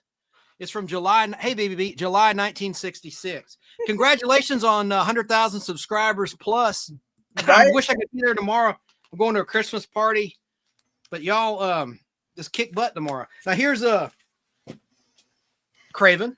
Not the first appearance. His first appearance was in Amazing Spider-Man 15. Oh, by the way, this is from July 66. I said 65. To be factual, this first hit the newsstands in July of 1966 with an October 66 cover date. It's always 3 months ahead for distribution purposes. But look, this guy wears Spanx. I've always thought he looked kind of effeminate. I mean, he's a bad to the bone character. I thought he was wearing ballet slippers for the longest time. I mean, and look at the slippers. Look at his little feety feet. Yeah, his little feet. What? He's wearing tights. Anyway, so the action figure I had was really cool, but then when like I said, I saw him in the cartoons, I was like, oh, never mind. Anyways, and that's why I won't see the movie now. I still haven't seen Madam Web. I haven't seen Venom: The Last Dance. I'm behind, but I did like Morbius, the vampire. It got trashed universally, but I liked it because it took place on a ship, and it's a vampire movie. And I got his first appearance too in my collection. I might be able to pull that really quickly. Can you talk about something Christmassy while I grab it? Sure. All right, let me put you back on camera, of course. Okay. They'll be like, "Did you stuff her in your room somewhere?" I'm like, "Yes, I'm tied up under his desk." Not very Christmassy, but it happens. But yeah, so Merry Christmas, everybody. Happy New Year and all the thing. Something that we can talk about that's Christmas related would be this. How many of you out there remember having tumbleweeds as snowmen in your yards? Okay, now I was talking to BB about it a few days ago. We were having a California remembrance of tumbleweeds when they were attacking her car during a storm. But how many people out there, I know it was big in California, Southern California for sure, all over the place, they had the big giant tumbleweeds, and they would stack them on top of each other, and it'd be like 7 feet tall, tumbleweeds as a snowman. It was crazy. Wow. Do you ever remember that? There's a first appearance of Morbius. And look, Spider-Man has more than one appendage. Morbius. And then here is the first appearance of the Punisher. High dollar book. Frank Castle Punisher, who we may see in Daredevil in 2025 on Disney Plus, and the Daredevil very much adult R-rated violent reportedly series. There he is. Look at that. So that's the first appearance. Amazing Spider-Man 129 from 1974. It has the Marvel value stamp intact. Pretty nice condition books. First Morbius. There you go. That's cool. I used to like Punisher a lot too as well. I'm surprised. You didn't really tell me that you read comic books like that. I didn't know that. See, I tell you all the time about my comic book history, and you go, I didn't know that. Well, I guess I'm just a bad listener. That's okay. I still love you. No, but like I say, just because I can't read doesn't mean I don't like comic books. I mean, my brother would read them to me every now and then. I had my own collection of them back in the day. I don't know whatever happened to them. But, I had like Star Trek, X-Men meets Star Trek original cast. I had one of them. I had a lot of good stuff. I had Deep Space Nine #1. Yeah, I had comic books. Chance, we went to Legends. It was a comic book store in our area in Temecula back in the day. Yeah, I comic booked. Cool. Here's a mint condition key. It's like a soap opera. Someone is going to die. And someone did die. They killed off a major character in Amazing Spider-Man 121. Do you want to guess who it was, Sarah? It was I don't know. Not what's her bucket? Mary Jane. Jesus, I can't even say it right. Her. Was it her? The redhead? The redhead? Oh darn! It was Gwen Stacy, the blonde. You were close. Yeah, I couldn't remember her name. Life. And there she is, dead. The Green Goblin caused her death when he flung her from the Hudson Bridge over the Hudson River, or is it? Yeah, what's that damn bridge? Hudson River. No, not the Golden Gate Bridge at San Francisco. Gutfeld will probably kill him if he's still there. He's a New Yorker. What's that damn bridge? Brooklyn Bridge. Brooklyn Bridge. Hudson River. But it was so sad, even in comic book print form when she died. So there you have it. But they made, you know what you might be thinking, I'll give you a pass because they made it be Mary Jane in the first Spider-Man 2002 with Tobey Maguire thrown from the bridge. Remember? Well, yeah, but also I was thinking, Huh? I was thinking of the one where Mary Jane dies from Spider-Man's radioactive sperm. So that's what I was thinking of, actually. Yeah, that's real. I never go over that every time, but it's real. Anyways, point being is Merry Christmas, and there you go. Yep. Nasty. All right, so a couple covers while I have the box out, and we'll get back to Christmas. I love this cover of the Black Widow. It's in gorgeous condition in my collection. Amazing Spider-Man 86. These are ones that did not have, because this is going to tie in what we talked about earlier with Open by Chance. These 3 issues did not have the Comics Code Authority seal because it dealt with drug abuse and drug overdoses. Oh my! And so the Comics Code Authority, and it was a cautionary tale written by Stan Lee. There's no reason why they shouldn't have approved it, but these are the only Spider-Mans that don't have that seal. See that Comics Code of Authority, Comics Code Authority seal right there. Approved. These were not approved because of the drug use. Harry Osborn, son of Norman Osborn, is taking drugs. So it's a 3-part story. No Comics Code Authority on 97. Great cover. Or 98. But ironically, it's back in 99, which has a more violent cover. It's a prison takeover. It's a prison takeover. Guns to heads. Oh, that's approved. I mean, look. Right? Look. I mean, it's like, what the hell? Panic in the prison. That's probably what's going to happen next year, but we don't talk politics. It might come down to that. You're not taking our prisoners. All right. So let's get back to a Christmas clip. Let's get back to get back to the happy. I'm going to play one of the Dime Marie clips. Sorry, Sarah. You might want to take a nap. Dime Marie Christmas, 1977. I just want to play a little bit of this.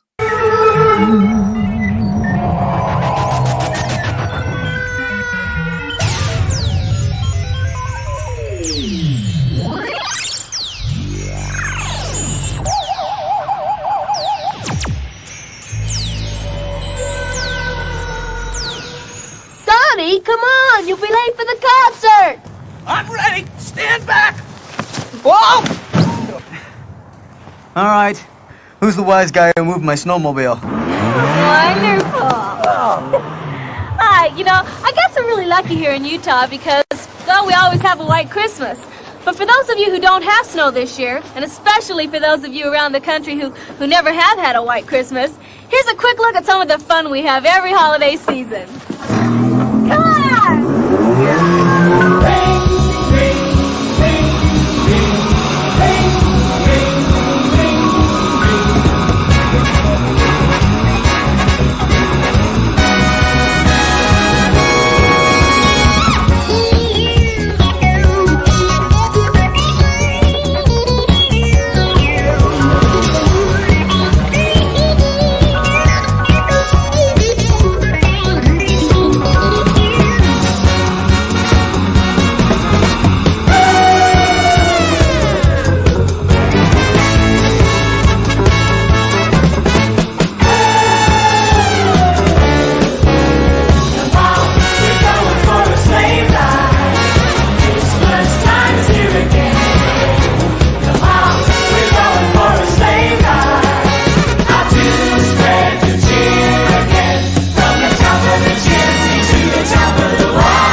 and gentlemen, Donnie and Marie.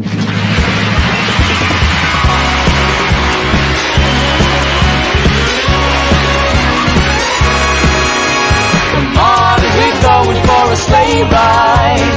Christmas time is here again. Come on, we're going for a sleigh ride. Out to spread good cheer again. From the top of the chimney to the top of the wall. Dash away, dash away, dash away, oh! Merry Christmas!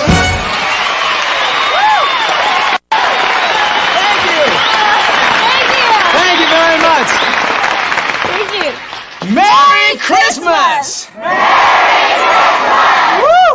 What a crowd. How many Osmonds do we have out there?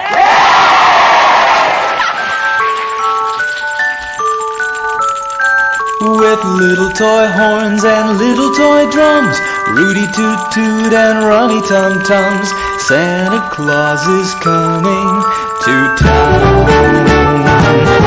You better watch out, you better not cry, better not pout, I'm telling you why. Santa Claus is coming to town. He's making a list and checking it twice, gonna find out who's naughty or nice. Santa Claus is coming to town.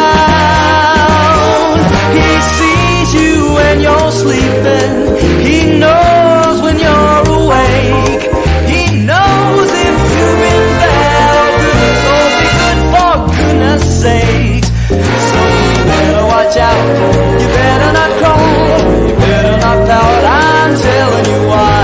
Santa Claus is coming to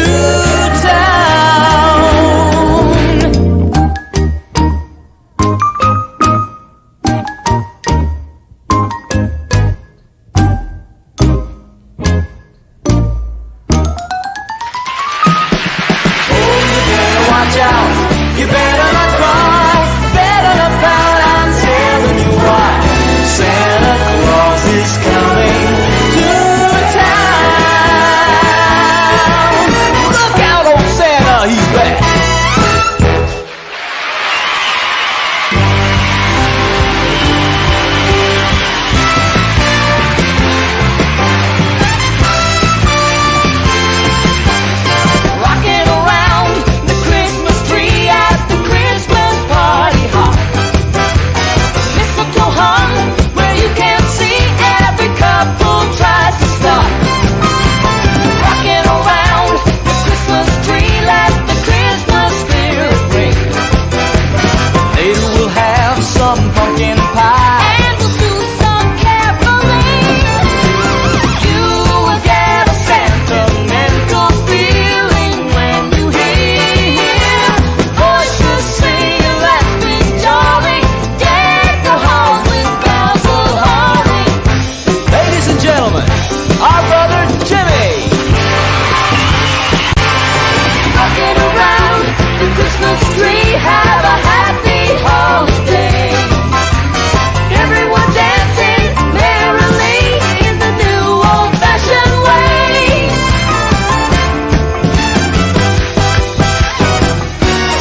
There you go, Sarah. Thoughts?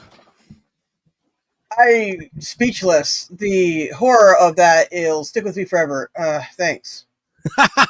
Well, I have another 4-minute clip of them from later, but I'll save it. I'll space it out. We've already gone almost 4 hours, so I need to start wrapping things up. I still got to talk about Sheila Kuehl. I think Sheila Kuehl, let me pull up my script on her, character actor of the week. Let me just tell you about her really quick. Who is Sheila Kuehl? Anyone who was here earlier, I doubt many are still here from earlier. She's someone now, Sarah, I mean this lovingly, honest. She reminds me of you just in the way she talks still talks, and a little bit of how she looks in the eyes. I don't know why, that's just what I think.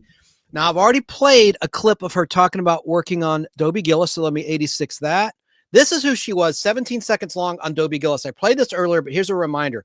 This is who actress Sheila Kuehl was. She played Zelda on Dobie Gillis.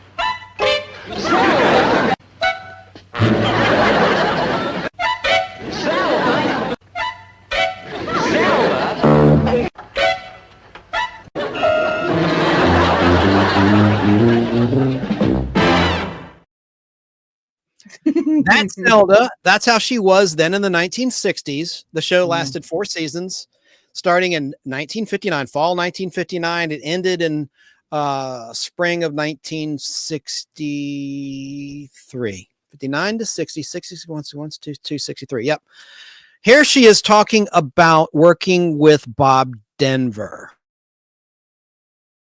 I loved Bobby. I mean, I can't say he was my favorite because of course, I loved Dwayne too. But Bobby and I think, were closer than I was to anyone else on the cast. And one of the reasons is a couple of incidents that happened that were not on the set. First of all, in terms of being on the set, again, he was a very generous actor. I was really lucky in the shows that I did to work with people. I didn't even know that there were prima donnas. I mean, we just didn't have them. And he would always make certain that, I mean, nobody stepped on anybody else's lines on purpose. Everybody had their timing down pat. Everybody's joke got the same kind of wonderful play from the other people. We didn't wait for it, but we didn't, step on it either. No one would move when someone else was doing something funny. We just knew how to take care of each other on the set. But Bobby actually helped me so much. 2 times when we were doing things that were associated with the show, but not on the set. The sponsors of the show often would send us places, and based on whatever they wanted us to do. Like if they were doing a gathering of all their salespeople, which they were one of the sponsors in San Diego, then we were ordered to go down and be part of the dog and pony show at their gathering of all their salespeople and administrative people. So we went down to San Diego, and in those days I was still drinking, which I stopped quite a while ago, but drinking, and so was Bobby. And drinking, I don't know why I did it, because it always made me sort of nauseous. And so we were doing our thing, and we hadn't gone on for the last piece of it yet, and we were supposedly going to do this piece. And I felt really, really nauseous. And I told Bobby, and he said, well, let's get the hell out of here. And we left and he got, I don't know whose car he got, because we had flown down. But he said, come on, I've got a car. And I got in the car, and he drove me all the way back home from San Diego. He stopped 3 times so that I could get out and be sick, including on the freeway. I mean, I'm sure it was extremely embarrassing, but because it was me and Bobby, I wasn't embarrassed.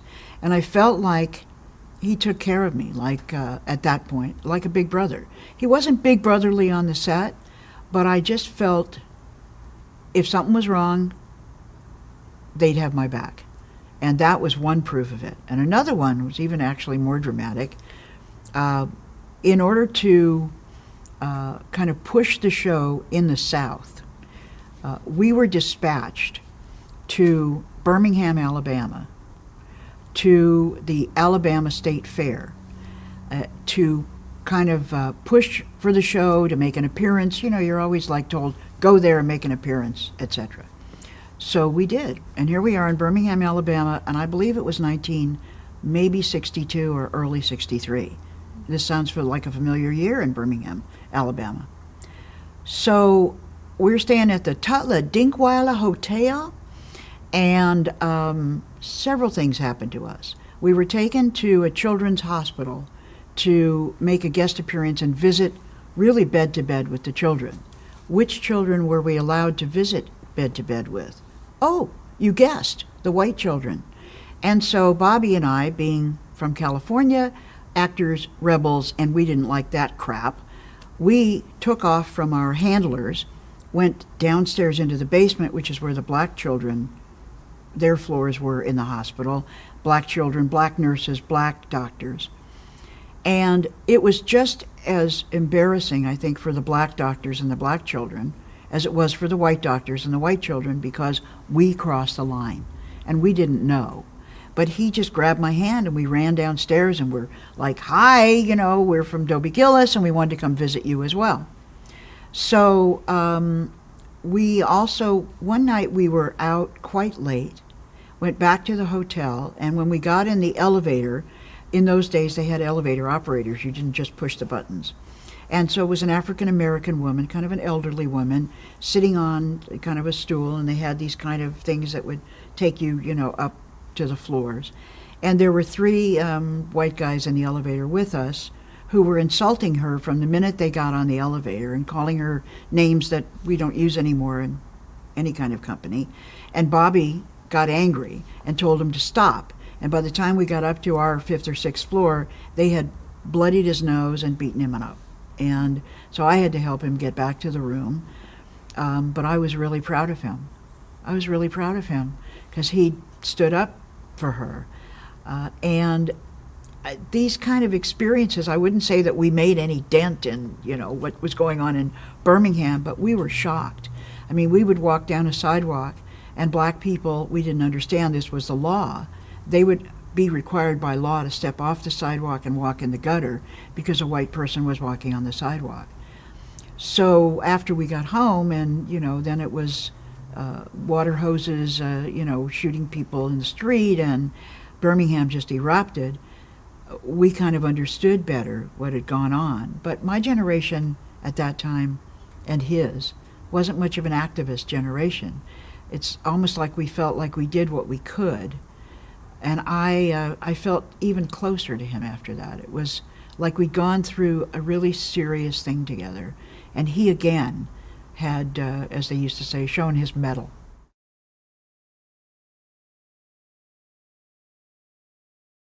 Wow. Yeah, that's some good stuff. Yeah, I know. She's awesome. And she's still with us, thank goodness, as we're live. I'll play another clip of her later. Keebler suggested I do a separate show on Sheila. I really can't. It's a segment I do. And I've already played at the very beginning some more recent footage of her, some funny stuff where she sounded off at this guy. No, which is a politician. Yes, I can't play it again because I already played it. But let me just give some quick information about Sheila. Sheila Ann Kuehl, like Kuehl cigarettes, Kuehl. She was born in Tulsa, Oklahoma on February 9th, 1941. Her dad, Arthur, was an airplane construction worker at Douglas Aircraft. He was Catholic. Her mother, Lillian, was Jewish. As a child actress, Sheila Kuehl performed under the stage name of Sheila James. At age 7, Sheila began to take tap dancing lessons. In one recital, Sheila Kuehl played an assistant in a skit called The Old Sleuth, where she sat under a table listening for clues. To indicate she was listening, Kuehl made faces which caused the audience to laugh and encouraged her to make more faces, resulting in more laughter. The skit was ruined, but the drama teacher, Mrs. Meglin, was impressed. Sheila Kuehl later recalled that Meglin told her mother, "The kid's pretty funny. Can she read?" And my mother said, "Oh yeah, she can read. She skipped 2 grades and she's really very good." Miss Meglin said, quote, "There's a radio series holding interviews at an agent's office on Sunset Boulevard. Would you be interested in taking her to the interview? All she has to do is read." So we went for the interview, and there were like 150 to 200 kids there. and all you did was read. And I was called back, and eventually I got the part in what probably was the last family radio series before it all went music and news format. In terms of radio, having landed the role at age 8, Kuehl, billed as Sheila James, starred with radio and film veterans Penny Singleton, Gail Gordon, Mr. Mooney with Lucy in the Lucy Show. And remember Gail Gordon? He was before that. He was on the Danny Thomas Show, otherwise known as Make Room for Daddy. Anyway, she was with Penny Singleton, Gail Gordon. Wow. And Bay Benderay, who was in the Beverly Hillbillies and its spinoff. Well, not a spinoff. It was another series about creator Paul Henning, Petticoat Junction. And of course, she was one of the main voices on the Flintstones. And Jim Backus, who voiced Mr. Magoo, and of course was on Gilligan's Island with Bob Denver as Thurston Howell III. And he was in Rebel Without a Cause as the father before that. Anyway, so she worked with these great talents on this family radio program titled The Penny Williamson Show, airing live from Studio B of the NBC studios in Hollywood, California. Airing in the adjacent studios were the popular dramas The Cisco Kid Western Show and The Bob Hope Show with Doris Day, whom Ms. Kuehl admired. Sheila Kuehl would later cite her interaction with the other NBC radio talent as influential in forming her professionalism and comedy skills. The show centered around Singleton playing Penny Williamson, a widow selling real estate in a small town to support $2, played by Sheila Kuehl and Mary Lee Robb. The show was, quote, a lighthearted pitch for women's liberation, portraying Penny and her daughters as highly competent, self-sufficient females, unquote, dealing with bungling suitors competing for Penny's affections. In terms of TV, due to her radio talent, Sheila Kuehl's agent convinced her parents to take her to auditions for a television role. Kuehl was signed to play Jackie, Stuart Irwin's tomboy daughter, in the television series The Stu Irwin Show, also known as Trouble with Father, which ran from 1950 to 1955. Kuehl later recalled, quote, the same 200 kids I think were there for the interview as had been for the radio audition, and I was called back and called back and called back, and eventually I got the part. Beginning in 1950, I did that series for 6 years, unquote. After the Stu Irwin Show ended, Sheila Kuehl continued to work as an actress while going to school. Her academic success allowed her to skip 2 grades. By 16, she was attending the University of California in Los Angeles. As her college studies continued, she moved into a sorority house and began spending summers as a counselor for children's camp.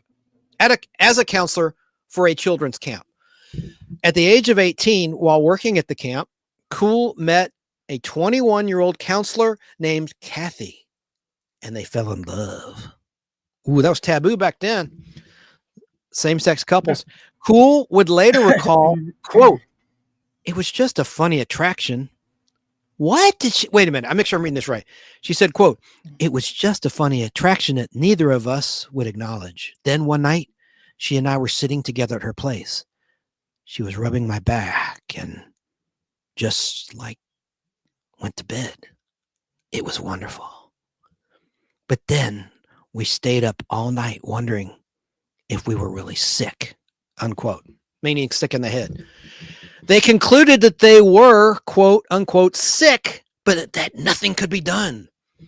Sheila Kuehl later recalled, quote, there was no movement then, there was nothing to read. I knew no lesbians.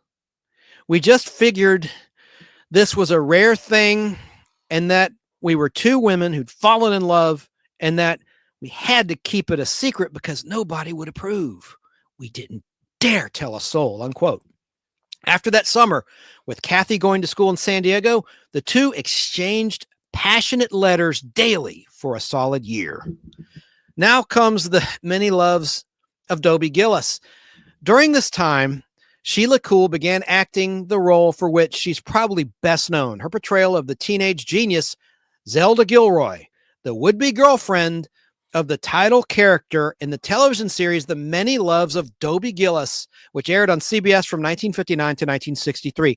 Zelda, I wonder if the video game Zelda was based on that character. Zelda was originally intended to be a one-shot character in the early Dobie Gillis episode titled Love is a Science. But Dobie creator Max Schulman liked Sheila Kuehl and had her signed on as a semi-regular cast member. Sheila Kuehl later recalled how she landed the part. Quote, well, when you're an actor with an agent, no matter how old you are, you go on interviews. And I went on lots of interviews for lots of guest shots. And I had done 2 episodes on Love That Bob, the Bob Cummings Show, with Bob Cummings and Dwayne Hickman, who played his nephew, and the director Rod Amateau. So I had met all the people who eventually were going to be much of the team for Dobie Gillis. In 1959, I was at UCLA and I went on an interview for Dobie Gillis, and I walked on the set and they all said, quote, oh, hi, we know your work and you're fine.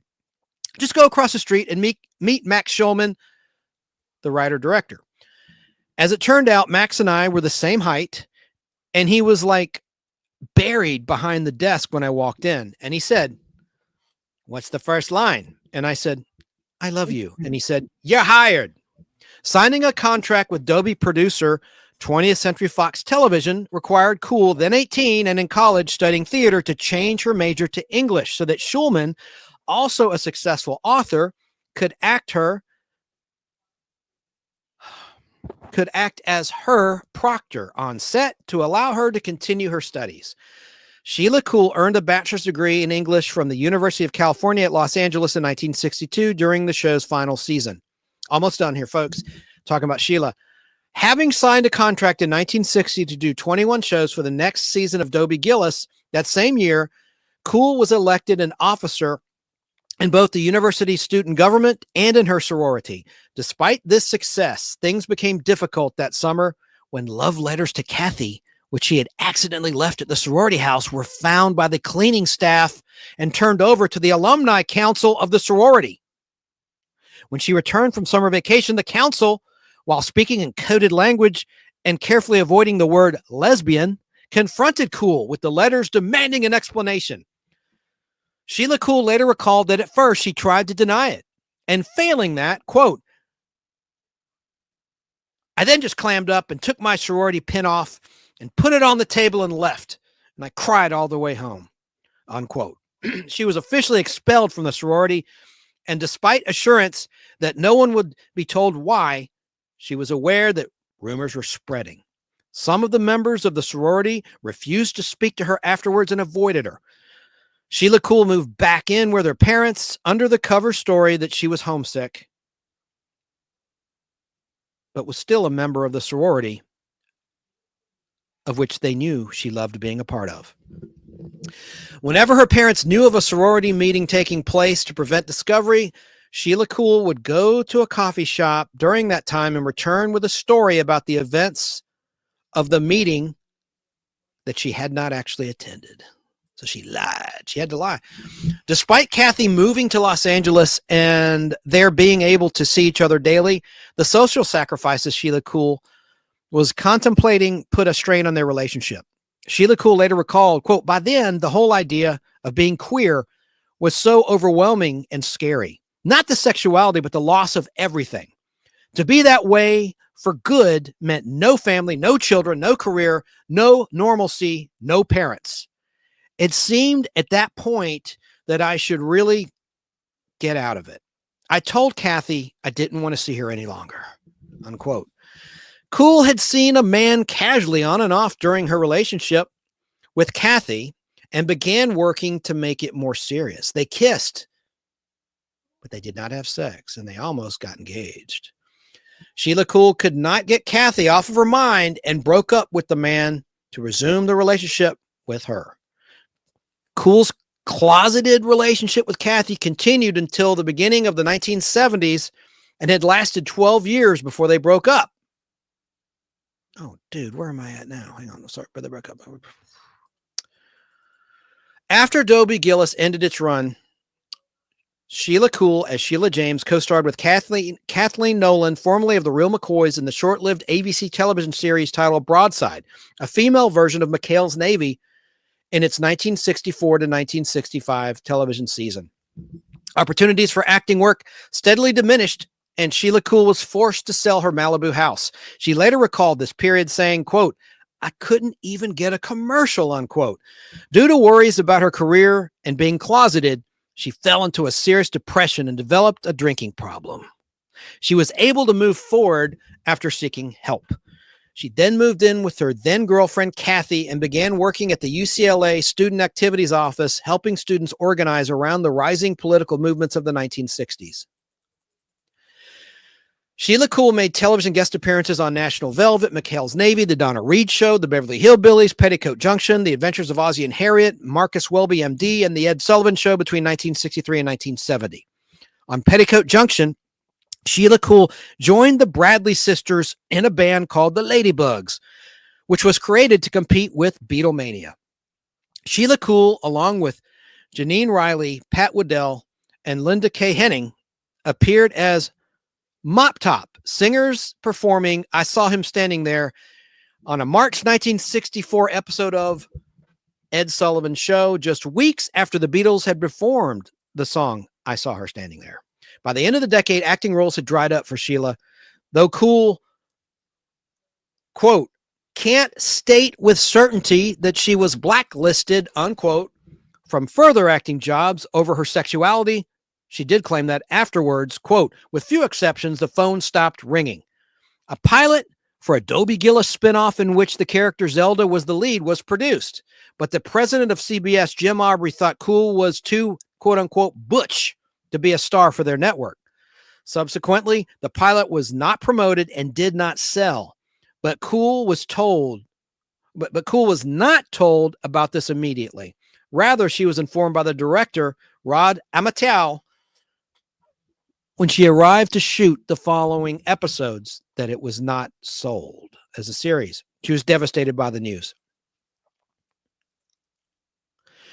Kuehl's only acting roles beyond 1970 were in two Dobie Gillis reunion projects, a 1977 sitcom pilot produced by James Comack titled Whatever Happened to Dobie Gillis, and a 1988 television movie sequel, Bring Me the Head of Dobie Gillis. In both productions, Dobie had married Zelda, and the two were running the Gillis family grocery store and raising a teenage son named George Gillis.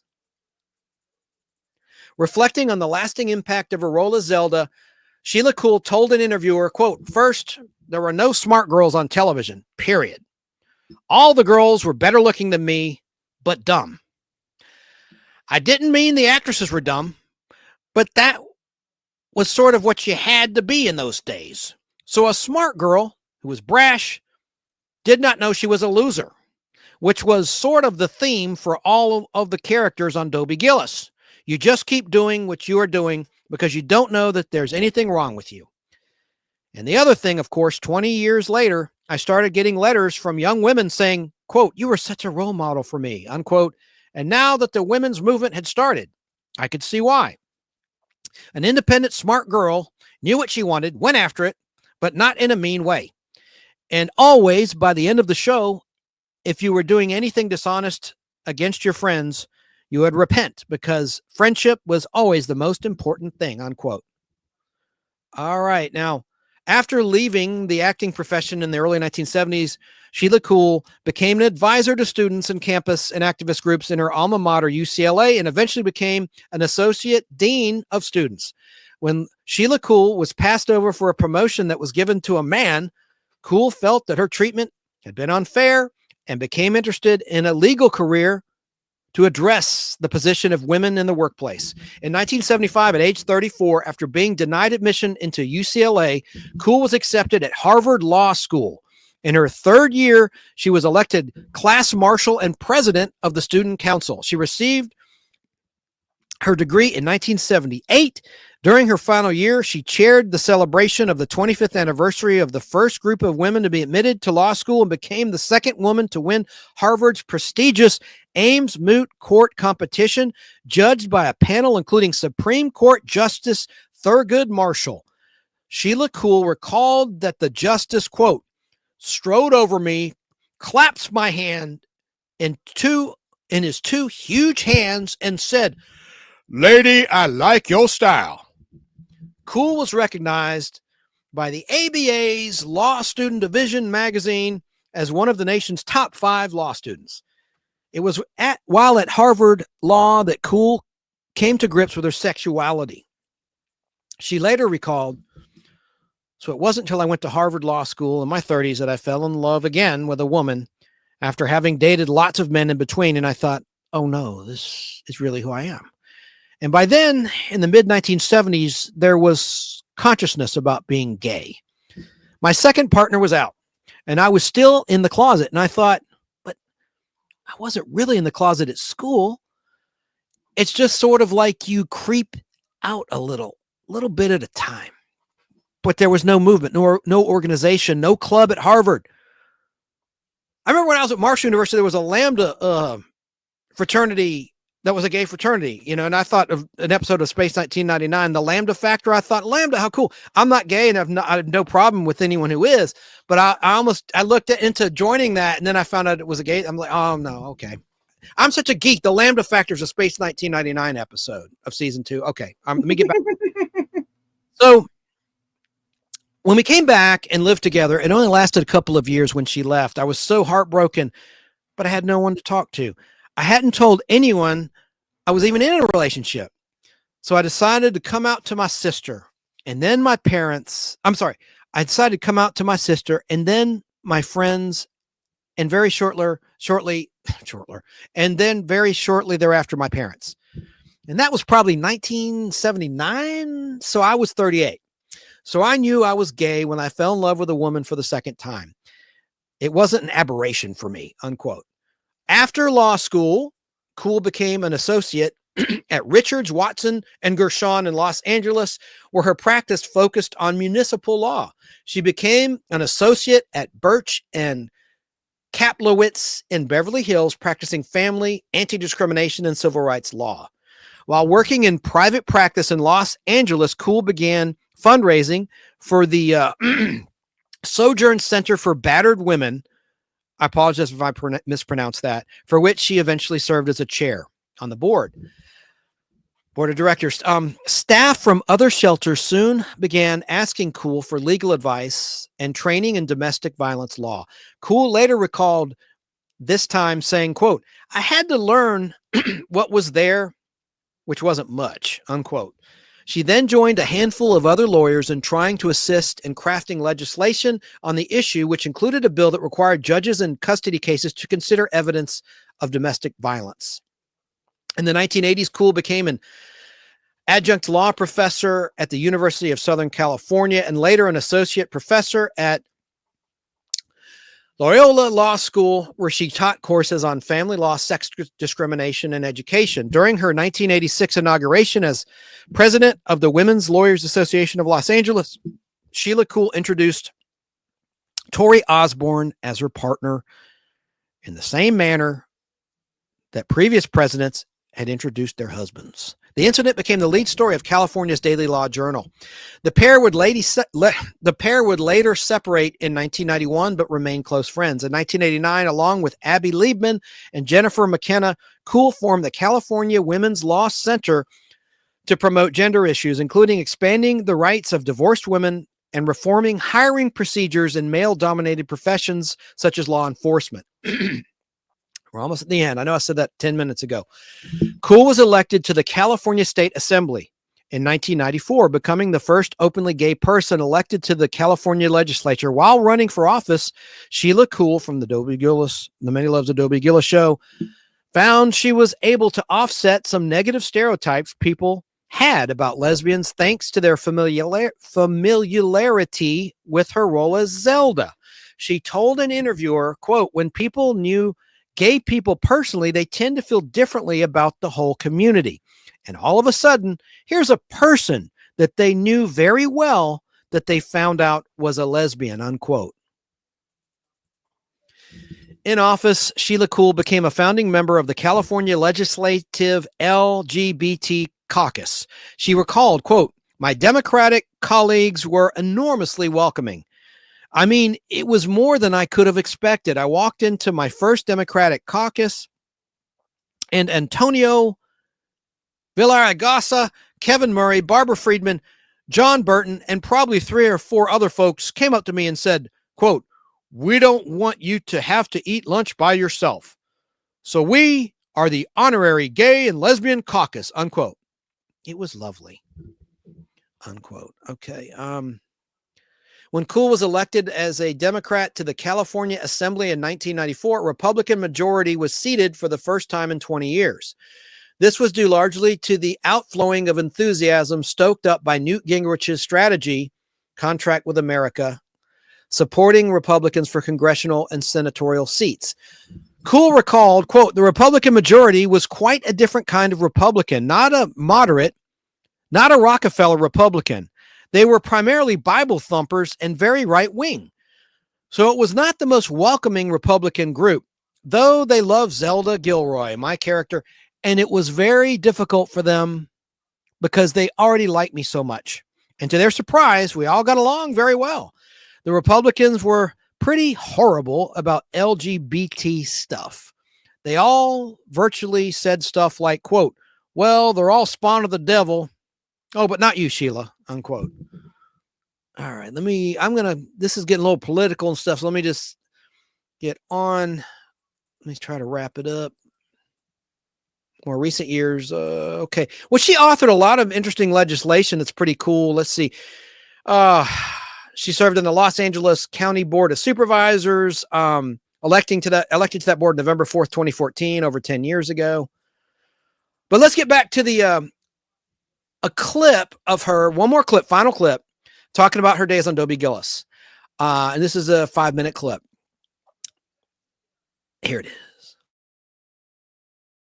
Zelda Gilroy, the smartest girl in the room, the city, and probably the world. She could understand everything. She could invent everything. She had a very strong will. But remember, we hadn't quite gotten into feminism yet. So even though she was the smartest girl, and really the only girl on television at the time who was allowed to really be brilliant, who didn't have to play dumb, who didn't have to really play second fiddle, but everything she wanted, but it was also part of the gestalt of the show, everything she wanted for Dobie. She wanted him to run for the Senate. She wanted him to be class president. She wanted him to open his old store, and she would make it happen. She would be his campaign consultant. She would be, the business manager. She would do all the stuff, but he would, as we recognized at the time, no girls were being student body president. So it would have to be him, and she would be the power behind the throne. And because Max Schulman would write these totally crazy scripts, Maynard was always Dobie's best friend, and he was always a little wary of how smart Zelda was, and he called her squinty-eyed girl, and thinking that she was just a little too ambitious kind of by half. But Zelda really, really loved Dobie, really cared about him, and wanted him to be a real success. Not the way Thalia Meninger, who was played by Tuesday Weld, wanted. She just wanted him to make money so that she could have money. It was different with Zelda. She wanted Dobie to succeed. Dobie, on the other hand, just wanted to be a poet and really chase women. That was the life he wanted. Not to mention Maynard, who didn't want to work at all. So I loved Zelda. I still feel about her as though she is my little sister. When I see her, I'm very proud of her, of how smart she was. And I think she was also very vulnerable.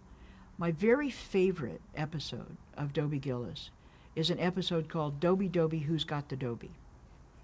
In that show, Zelda finally acquiesces to the fact that Dobie is going to prefer another girl. And she does a whole scene with him about how she wants him to be happy. He should just be with whoever it was. And she would just go home and eat a lonely bologna sandwich, which is still the way I refer to it as my friends. If they say, are you doing anything tonight? I say, no, I'm just going to stay home and eat a lonely bologna sandwich. But in the denouement of that show, they're in the malt shop, and he comes in with his new girlfriend and looks over, and Zelda is sitting at a table with kind of a bottle on the table, looks almost like a whiskey bottle. and she's wearing complete widow's weeds. You know, a big black hat with a veil, all black, and she's just looking like the end of the world. So the girlfriend gets very upset. She doesn't want to be the person responsible for Zelda's being so sad. So Adobe goes over to Zelda, and he says, Zelda, do you love me? And she says, you know I do, Poopsie. You know I love you. And he says, well, if you love me, you won't make my friend upset. You won't make me upset. You'll do something for me, won't you? And she says, you know I'd do anything for you. And he says, okay, then smile. So she smiles, a little tiny smile. He says, bigger. So her smile gets bigger. He says, more. Give me more. Pretty soon she's smiling from ear to ear, and she says, I'm cracking my face. And he says, now start to laugh. So she, little laugh. He says, no, bigger laugh, bigger laugh. Bigger laugh. So pretty soon, of course, you know how laughing is. She gets laughing and hysterically laughing and reaches for the bottle, and it's the first time you see there's a poison sign on the bottle, and she takes the bottle to take a drink, and he says, no, you know, knocks it down. And it's probably the best developed comedy scene I've ever done in my life. The next day when Max Schulman saw the dailies, he came over to my dressing room and he said, I haven't seen anyone that good since Marie Dressler. Now, Marie Dressler was a great comedic actress in, old films. So that was a major compliment. So why did Zelda love Dobie? Propinquity. I mean, seriously, that I think was it. She'd called him a 10-thumbed idiot. But she was always very fond of him when she would, castigate him. And she just loved him. I mean, I think part of the whole idea of calling the first episode Love is a Science is that it isn't. There you go.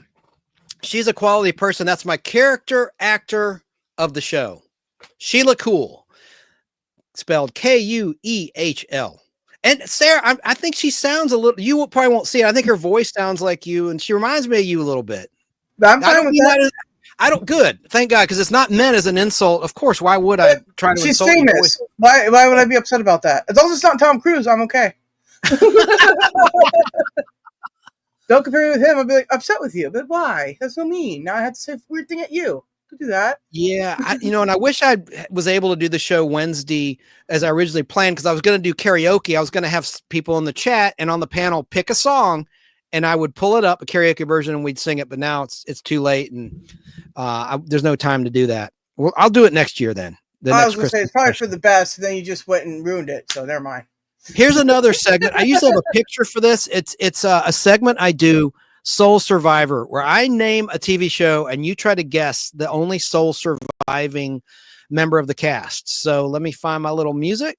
I got a little intro for that. Thanks to the fine band Asia. Asia, here it is. Here we go.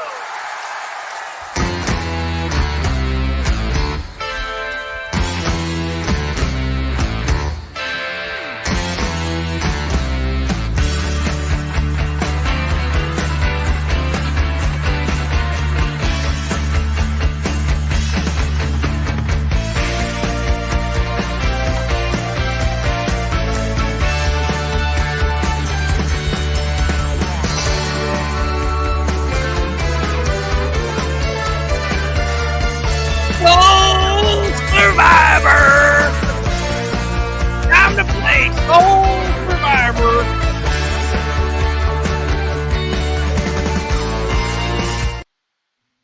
And I do have a picture, actually. Soul Survivor. We've played this starting with the Addams Family. We did the Monkees last time. The Beverly Hillbillies. This time, oh, I already deleted the picture. No, I didn't. It's Batman, Adam West Batman. Sarah, you're going to know the answer to this. Who do you think of the main cast members is the sole surviving cast member of Adam West's Batman? I think it's Burt Ward. Ding, ding, ding, ding. You are correct. Well done. It is Burt Ward. Mm-hmm. Burt Ward is still with us, and knock on wood, and we hope he remains so for many, many more years. And Burt Ward, of course. If he still lives in California, he doesn't live that far from me. Really? Yeah, I think he still is in California. He's 79. His birthday's on July 6th. He was born July 6th, 1945. So he's going to be 80 next year. God bless him. Yeah, I don't know how to verify if he still lives in the LA area or not, or in the state of California. But he's got 2 children. He's had several wives between 65 and 67 when he was on the air, and Batman is married to Bonnie Lindsay. It started being filmed in 65, in late 65. Debuted in January 66 on ABC, twice a week, the first 2 seasons, and once a week in season 3. Then he was married to Kathy Kirsch from 67 to 69. And then to Mariana Torchia from 85 to 89. And now to Tracy Posner, married in 1990. And they're still together, presumably. Presumably. I believe he's into birds as well. I think he's had like chickens or something. Yeah, I was at a few different 1,000 bird clubs in my day, and one of them happened to be in the area he was in, right? And so that's what most of the people were talking about. Burt Ward and his birds. That's funny. And I was like, I could never see him at the club. He's like, well, he's a very private man. I'm like, but he's Robin. I'm like, what is this? Well, on Facebook this week, I've talked about this earlier. I did a post about Die Hard. I contend it's not a Christmas movie, and it depends on what you define a Christmas movie to be. So there are some people that just say flat out, it has a tree in it. It's a Christmas movie. Some people say it doesn't matter that it was released in July. It's still a Christmas movie. And I did a joke post that said, Die Hard is not a Christmas movie. It was a summer movie released on July 15th, 1988. Also, the lead woman in it is ugly. Yeah, I know. I read that one. That was a joke. I don't think she's as attractive as Sybil Shepherd, Miss Wilson's co-star on TV and moonlighting in those years. Clearly not attractive, but she wasn't ugly. That was kind of a joke. So I sparked a firestorm of conversation. And I say most people say it is a Christmas movie. I say it's not because it makes a mockery of Christmas. It's an action movie. If you were to look at a Leonard Maltin movie review book or any Roger Ebert review book, it's not listed as a Christmas movie. It's written as an action movie, an action thriller. Jingle All the Way is freaking action movie as well, and it's Christmas, so why can't you have both? You can't have both. And I love the movie. I saw it in the theater. I mean, I think people think I'm hating on Die Hard. I'm not. I'm just talking about categories and rewriting of history, which is a pet peeve of mine. Well, that's all I'm saying. Did you watch Red One? No, because it's got The Rock in it. Actually, it was really good. I was surprised. I really enjoyed it. I will I then. like Christmas movies. Because you said it and other people whose opinions I usually agree with, I will see it. And I have Prime. So it's on Amazon Prime. I'll check it out. That's where I watched it. Yeah, it was awesome. I must admit, I want to watch it again. And you don't hear that come out of my mouth often when I would say that, especially with Christmas movies. I mean, it's just like, Home Alone 1 and 2, especially 2. I'll watch them all the time, right? But I actually I actually like to own that one. It's actually that good. I actually really enjoyed it. They had Krampus in it and everything. It was great. You want a physical copy. Right? Well, there's no wrong opinion. Like, I don't think any less of you because you think that Die Hard's a Christmas movie. I may think you're not quite as intelligent, but I don't hate on you. And it's funny because they get the most emotional. The people that say it is a Christmas movie are the ones that get way out of line and I can understand passion. That's great. You're passionate about it, but you're not going to change my mind. And I'm clearly not going to change your mind. So we'll just have to agree to disagree. That's all. No, it's fine. You can just think you're right, but it's okay. I am. So it doesn't matter. Keebler says, don't waste your money on Red One. She says, Red One is so stupid. It's hard not to laugh. Laugh at it, not with it? Is that what you're saying? I didn't think it was stupid at all. I actually liked it, and I don't like Christmas movies. So, I mean, there you go. Well, I'll say Keebler agrees with me about Die Hard not being a Christmas movie. It's an action movie. It has a tree in it. Like I said, my main argument is a XXX movie. All right, you could have a XXX Christmas themed movie. It's still a porno. Right. It's Yeah. So not a that's okay Christmas because it's movie. still Christmas themed, so it doesn't Talking matter. categories here. Action, action, comedy, I mean, anyway, so you don't know what They you're can talking blend. about. It's called They can blend. Look at to the the future. Right. But look at the movie review books. What is Die Hard categorized as? It's Does an not action matter. movie, action thriller. Yeah, it matters. No, it doesn't. You can have All right. both. You can have both. That's fine. But these dickheads that act like they're right, it's a Christmas movie and you're stupid. No, you're stupid. Anyway.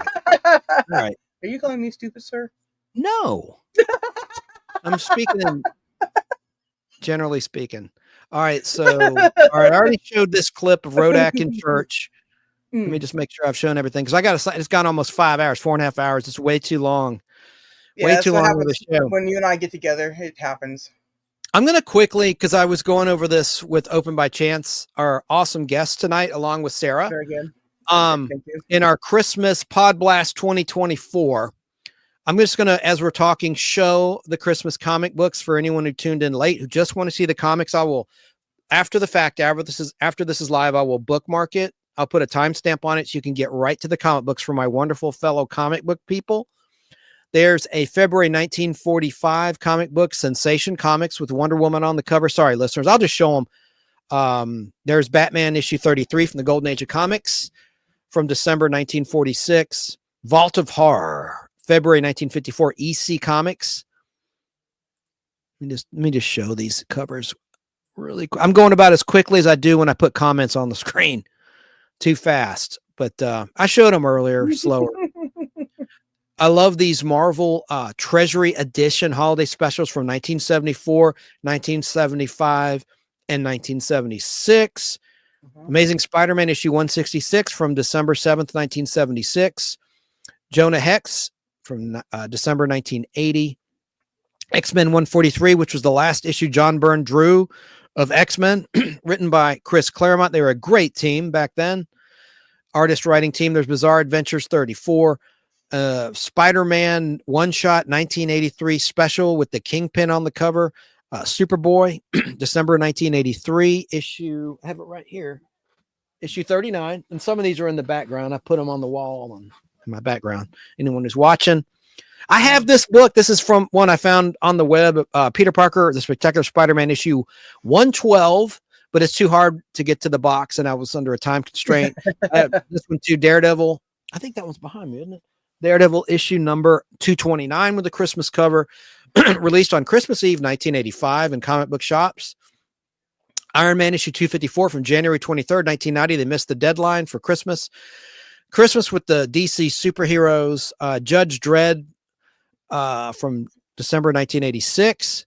Sergeant Rock from December 86, DC Comics. Elvira Christmas. I'm going to get this. December 1987. I've never seen this until I prepared for this show. I love that cover.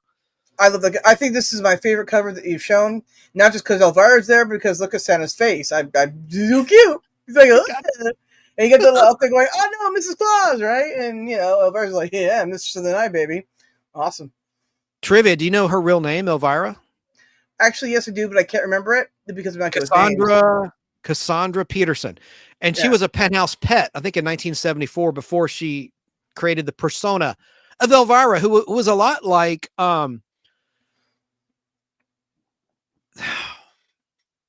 Ed Wood. All right, Ed Wood's wife. Oh, yes. The character she played. It was oh God. Let me look this up. I have got to get this in while I'm live. I've got to have this as a historical show. This is a pop culture history show. Look, guys, I'm history. Marie. Lisa Marie, Ed Wood's wife.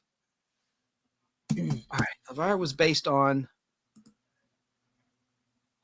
Well, I got to put Mistress. Elvis was not Elvis. Mistress was based on. I know the character and I can't think.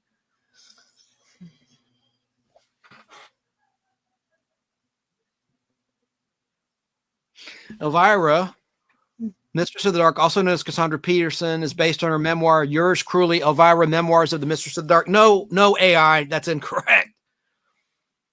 God damn. All right. Let me hang on a second. Lisa Marie. I'm stopping the show. Lisa Marie. Not Lisa Marie Presley. Lisa Marie Vampira. Vampira. It's Vampira, yeah. But there was another character, too. That was similar to Elvira and Vampira. No, that's not it. Hey, Chance, you know how you always talk about board games and stuff? Yeah. You know, behind me in the corner there is a big tube, and it's a game called Sequence. It's my mom's game. It's freaking huge on a mat and stuff. Oh. I play games. Oh. Yeah, that's cool. Let me look here. Have you ever heard of a thing called Discovery Toys, Chance? Okay, I used to think they came from Tupperware back in the day, but I guess it was just around the same time that everything was Tupperware, right? But right. They had like educational type toys. They had puzzles and other types of games and stuff. I grew up with a lot of that, and I didn't know how to like explain to people why I didn't have like all the Milton Bradley things, right? I had a few, but you know, there was a lot of earthquakes and the pieces got missing because terrible games. But we still have some of them that we played as a kid. Like, do you remember? It's a memory game, sticky claim, stuff like that. I was just wondering because you're talking about things of the past, and Discovery Toys was a big part of my life because I had tons of that stuff. That's cool. That's cool.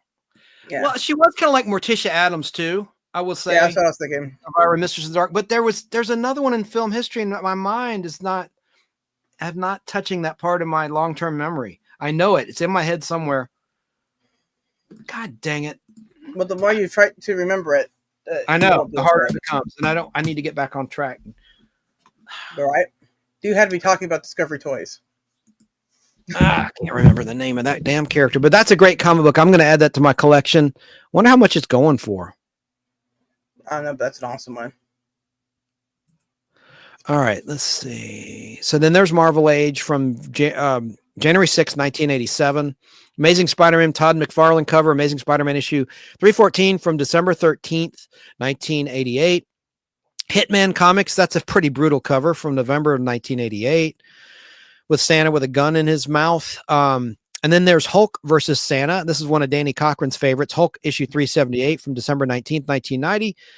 Holiday Special, December 1991, DC Comics, and the Marvel Holiday Special. I love that I love that cover. That's just too. awesome.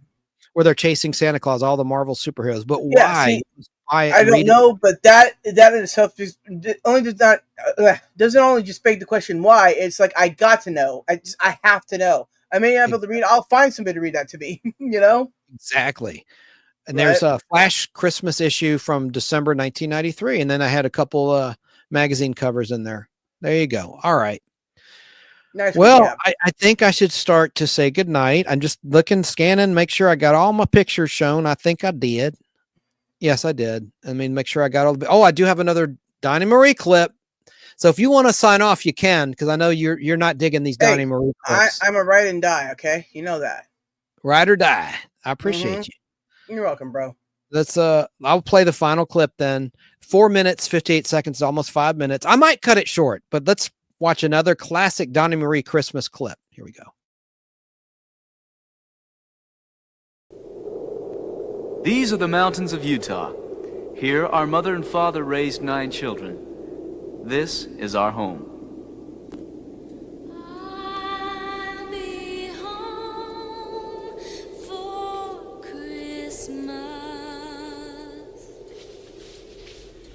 You can count on me.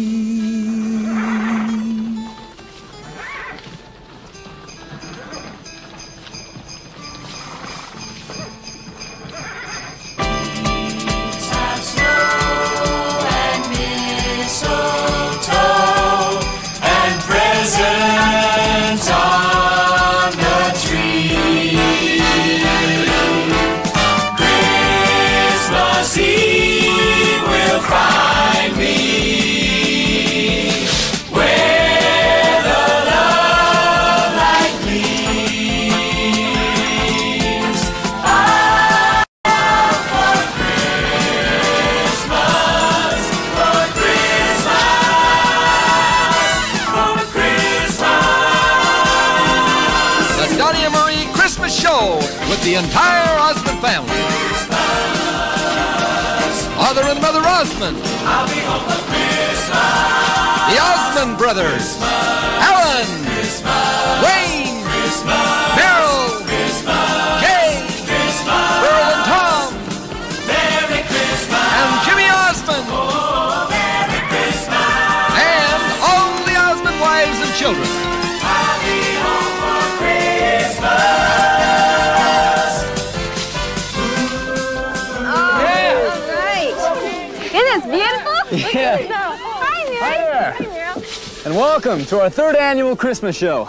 We'll be spending this Christmas with our family again, but this year we'll be doing some things that we've never done before. For instance, tonight, for the first time ever, the Osmond Wives will perform. That's right. Also, our big brothers Verl and Tom will be performing with us in a full-fledged production number for the very first time. And you'll be meeting Donnie's new bride, Debbie. And she sings, too. That's right.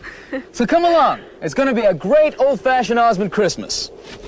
And you're all invited.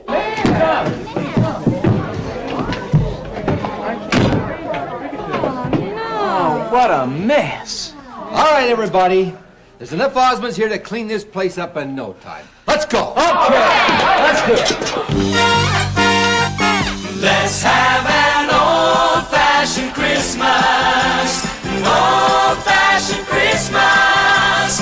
Hang the stockings on the fireplace. The presents neath the tree. Just like an old-fashioned Christmas. An old-fashioned Christmas. Get together all the family. Just like it used to be. Where winter and its magic are upon us once again. Bringing out those memories of fun times way back when. Well, I am not a dreamer, but I really have to say they really don't make Christmases like the ones of yesterday.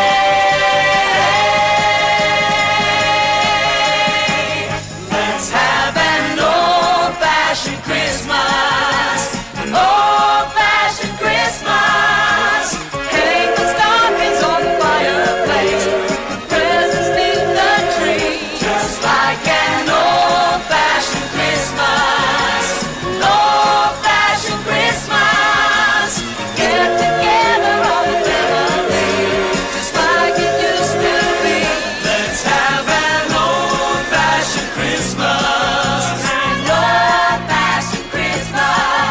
An old-fashioned Christmas. Like it used to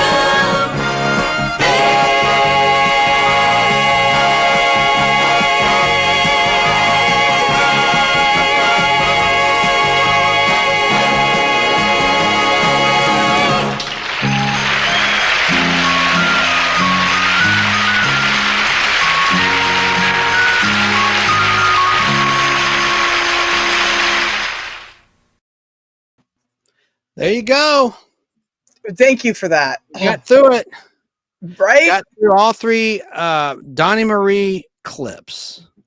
That's awesome. I thought there was 20 though, but whatever. It must have felt that way to you. And it was Vampira, the character I was thinking of. So I did say that earlier that yes, you did.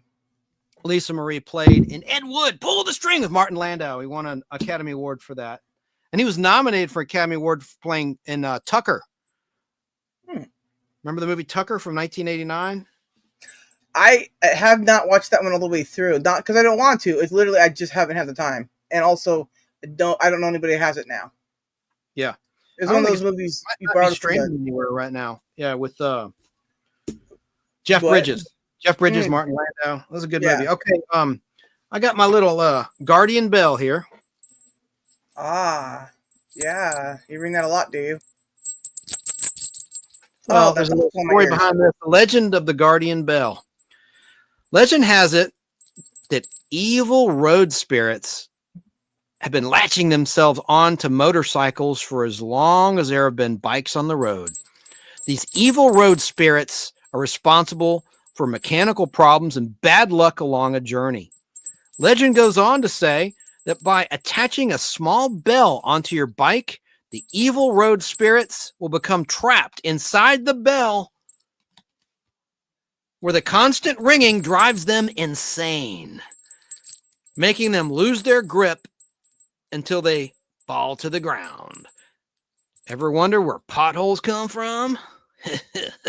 Legend also has it that the mystery of the guardian bell carries twice as much power when it's purchased by a friend or a loved one and given as a gift. Show someone how much you care. Offer them defense against the evil road spirits. Give a guardian bell and share the legend of good luck that it offers to a motorcycle and its rider. The legend of the guardian bell. Okay. That's what? Is that like a gift idea? It's a gift idea for the motorcycle enthusiast in your life. Okay, I was like, I don't know if that was from a movie. No, it's from chance. Got it. No okay. need to fill out the donor card in the back of the license when you got this thing. It'll keep you really don't need to do that. So, away.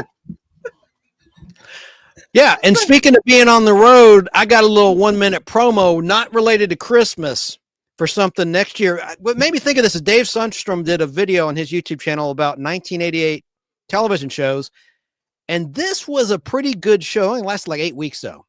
That was debuted in 1988 after a fall 1987 successful 2-hour TV movie on NBC. Let's look at this promo for this show. When there's terror on the highway and danger in the fast lane, leave me alone! It's time for a new breed of lawmen to hit the road.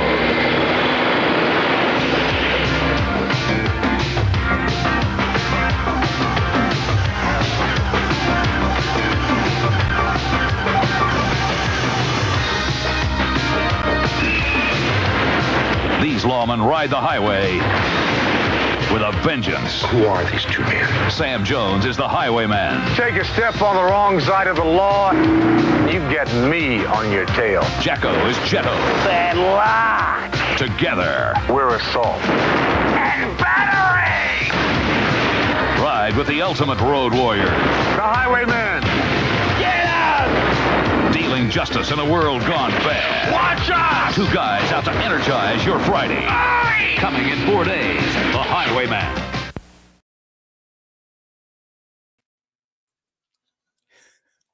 It's classic, man. That's amazing. Can't wait to learn all about that. Well, I'm going to show another clip, a minute clip from the pilot episode of The Highwayman. Wait. They're assaulting battery. Yeah. Well, you know who Sam Jones is? The American guy there? He was Flash Gordon. Yes, thank you. Okay. I just for those that don't know, he's Flash. Yeah. I thought that was a cool promo. We're assault and battery. I was like, Watch us! All right. That's great. All right, your ears are. Hey, I forgot to warn you. All right, here is a clip from the pilot, and you'll recognize a familiar voice we talked about tonight narrating this thing.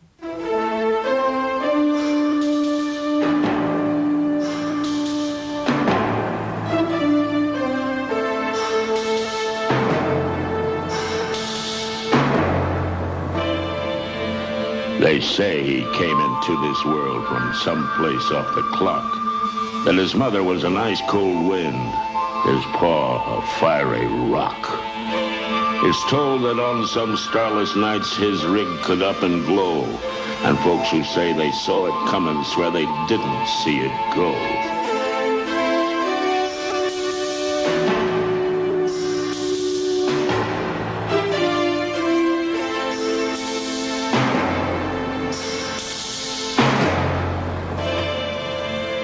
Now you hear a lot of legends told when you ride the long, hard slab, of some who say the man is good and some who say he's bad. But all agree whoever tried to play a cheating hand, you only get one chance to draw against the highwayman.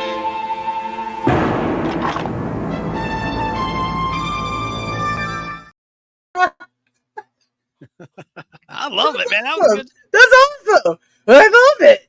Thank you, Chess. In the coming weeks, I have all sorts of promos I pulled from that show, and they're that's fun. awesome. They're like little promos. Oh yeah. Oh man, it was a big hit in Australia. I'm looking forward to that. I'm looking forward to that so much. It was Glenn A. Larceny. They call him Glenn Larceny because he would always take a successful film formula and convert it to TV, like he did with Battlestar Galactica from Star Wars. Of course, that was a Road Warrior. Right. No, Converted really? to TV. Yeah. Even says, right? And that was the second show he attempted to have a show about a trucker. And he had BJ and the Bear, which is a takeoff on the movie Convoy and Any Which Way You Can and Convoy. The other one. Smokey and the Bandit a little bit. Oh yeah. All combined, and it lasted 3 seasons. BJ and the Bear. Glenn A. Larson, God rest his soul. You know, I think the only original thing he did was Magnum PI. You know, we're a big Glenn A. Larson family over here, because see, my brother's name is Glenn, right? So there you go, and his middle name is A. So, oh, how cool is that? Mm-hmm. Cool. All right, well, let's say goodnight. I'm going to play another Christmas song to play us out. Sarah, thanks for being here. Thanks to Open by Chance and Lady Pop Hunter and David. Appreciate them being here. And next year, I'll tell you my favorite gift I gave. I never answered the question. I answered some, but I'll save some for next year. And Sarah, maybe we'll, if you're up for it, let's do a New Year's Eve like we did last year, New Year's Eve live Podblast to ring in the new year. Sounds good to me. Let's do it. I mean, we could do it a day before the actual New Year because I got plans, but you know, like just when it works your schedule and mine, let's maybe do that and invite some other folks. Are you going to be on BBB tomorrow night? I'm planning on it at this point. Good. I have power. My mom's car is fixed, so we'll see if she wants to still go through tomorrow, which I hope not, because I'd rather just go live. So a lot more fun. It's Rainbender's banner. She hit 100,000 subscribers because of her shorts and puzzles and games, and she does a live stream Saturday night. I'm a part of it. I'm one of her co-hosts. So is Sarah. I won't be there tomorrow. I've got plans, but I was hoping you would be there so you can help her out. I should be there. If everything works out fine, I'll be there. Also, I'm live this Sunday along with Dan and Pons on mine and Pons' channel. So we'll be talking about, I don't know, Dan and Pons Save Christmas. So make sure you check that out as well. Yeah, and the Unapologetic Geek, he's had some internet problems. I need to check with him and see if he's back up. He said he's traveling. He says he's not going to be able to do a live thing till after the new year, which is fine. But I hope his internet's back. No, it's not. It's not back at all. Serious? His internet's been down almost a whole week. Anyway. Right. Well, I had no power for 6 weeks, so come on, whatever. Like I trumped him. Okay. California, just to be expected. You're in California. Your state's all jacked up. I mean, come on. No, I agree, and I'm glad your power's back. You know, we're friends. I'm glad that your power's back and everything's looking up for you, and your mom's car's fixed, and it was a good day for you. So that's good. Well, the rats chewed the wiring because, of course, it's like whatever. California full of rats. Tell you, don't move here. Listen, I know you said Christmas is tough for you because your dad's not here. I wish you. I'm sure I'll talk with you offline between now and then. I hope you have a good Christmas in spite of that. And I appreciate everything you've done. And I'm going to eat a goober before I sign off. You can't eat me. My sister was so sweet. She gave me, I said how I can't find these chocolate covered peanuts. They're called goobers, right? Like it's movie theater candy. Oh. And she found them for me, got me a whole bunch of them. The problem is I'm always overthinking. I can't shut my mind off. A goober now to me looks like bunny poop. I have a pet bunny rabbit. And the cool thing about bunnies is they're number two. That's so gross. Their feces does not smell, but their urine sure does. That's another story. Urine, whoo, forget about it. But it looks like that. Like now, I've never had a bunny in my life. I found this rescue in September 2021 out for a walk in my neighborhood by the lake. I recognized it was not a wild bunny that could defend itself. It was a domestic one that either escaped, probably abandoned, and they eat hay. And they go to the bathroom a lot, which is fine. She goes in a little box. I dump it in one of my commodes and flush. Easy. Maybe not once a week, give her a fresh thing. But I swear now, I think of bunny poop. I mean, I'm trying not. I've been on the phone with you, and you're like, I'm just dumping the bunny poop in the toilet, and I'm just flushing it. I'm like, yeah, that's fine. I don't want you to think I'm going to the. That's so rude when someone goes to the bathroom when you're talking to them. Much less that Jeffrey Toobin guy on CNN who was pleasuring himself in a conference call got caught a few years ago. Remember that? I missed he was all a that. legal Fortunately. analyst for CNN. I'm sorry, a family show. I didn't use the term. It would have been grosser than that. But can you imagine? That's another story. But I hate people that you can tell when someone's going to the bathroom when you're talking to them. It's so rude. Is it not? I don't care. None of that bothers me. I will walk into the bathroom with you in person, okay, if I have to, as long as we're having a conversation. Do I want to smell anything foul? No, I do not. Hey, look who's here. However, yeah. Sit. Look who's here. Shane B. Sick 2210. He says, look at the bones. Did you Sick? He's a trucker. He got a really cool new gig. Driving a really cool modern rig. I just played. You just missed it. Maybe you saw it. The Highwaymen. That was kind of a cool show ripoff of Road Warrior movies, but I liked it anyway. Translate that for me. What is he talking about? It went over my head. The comment on the screen. Oh, Lubin Tubin. I'm so stupid. I was just talking about it. Hello. He's like, you idiot. Yeah. Lubin Tubin, the guy on CNN. Got it. Who was pleasuring himself on a conference call. He didn't know the camera was on. And they never fired him. All right. Sorry. This is a family show. That's crazy what that guy did. Yeah. Well, anyways, back to the family programming. Yeah, really. Well, all right. Rabbit poop. Last call. Anybody in chat? What's the best Christmas party? I never talked about mine. Have you ever been to a really nice? What's your favorite Christmas party you ever attended, Sarah? I never asked you that part. I don't think I asked you that question. That part of the question. It would be one that I went to in Hollywood. There was lots of stuff happening. It was a lot of fun. Listen, I don't answer too many questions about that night, except for the fact that I had a great time and there was tons and tons of green product there. Okay, it was awesome. Anyways, Hollywood. Party in Hollywood, everybody. I recommend at least once, okay? I did a lot. One I went to was a company party for Crystal Springs Bottled Water Company way back in December 1997. Live entertainment. And at Cumulus, Carrie Underwood performed. That was great too. So those were two corporate company Christmas parties that were just off the chain. They spared no expense. Awesome. And then if you're ever fortunate enough to go to a rap party in the entertainment industry, that's like the best party in most cases. A lot of the budget goes to the party and there's live entertainment, all the booze you can drink, all the food you can eat, a lot of fun. Anyway, so nice. All right. Well, I got everybody. Yeah. And I'll see you, Sarah, on your channel. And then we can do like a New Year's Eve. We'll do a New Year's Eve podcast. All right. You call me, I'll call you. We'll get it done. All right. Bye, Sarah. So happy holidays. Hope you have a safe, Merry Christmas and Happy Hanukkah. Hanukkah's after Christmas this year. Appreciate everybody who tuned in after the fact or while we were live. And I know we got a little crazy tonight and off topic. Sorry about that. I'm going to play a Christmas song. I will not try to sing and offend your ears. I guess I'll play again from my film because it's exclusive. From 1963, Patty Duke wishing everyone a Merry Christmas. Nobody has this but me, this part of the scene. I'm sorry, Ken, but you're fired. Fired? You can't fire him, it's Christmas. So it is. Merry Christmas, everybody. Did you hear that? That's terrible. Imagine firing someone on Christmas. He wouldn't do that. Or would he? Is J.R. Castle going to turn out to be the rat of the Western world? Tune in next and we'll all find out. Bye. Merry Christmas, everybody. The Patty Duke Show has been brought to you by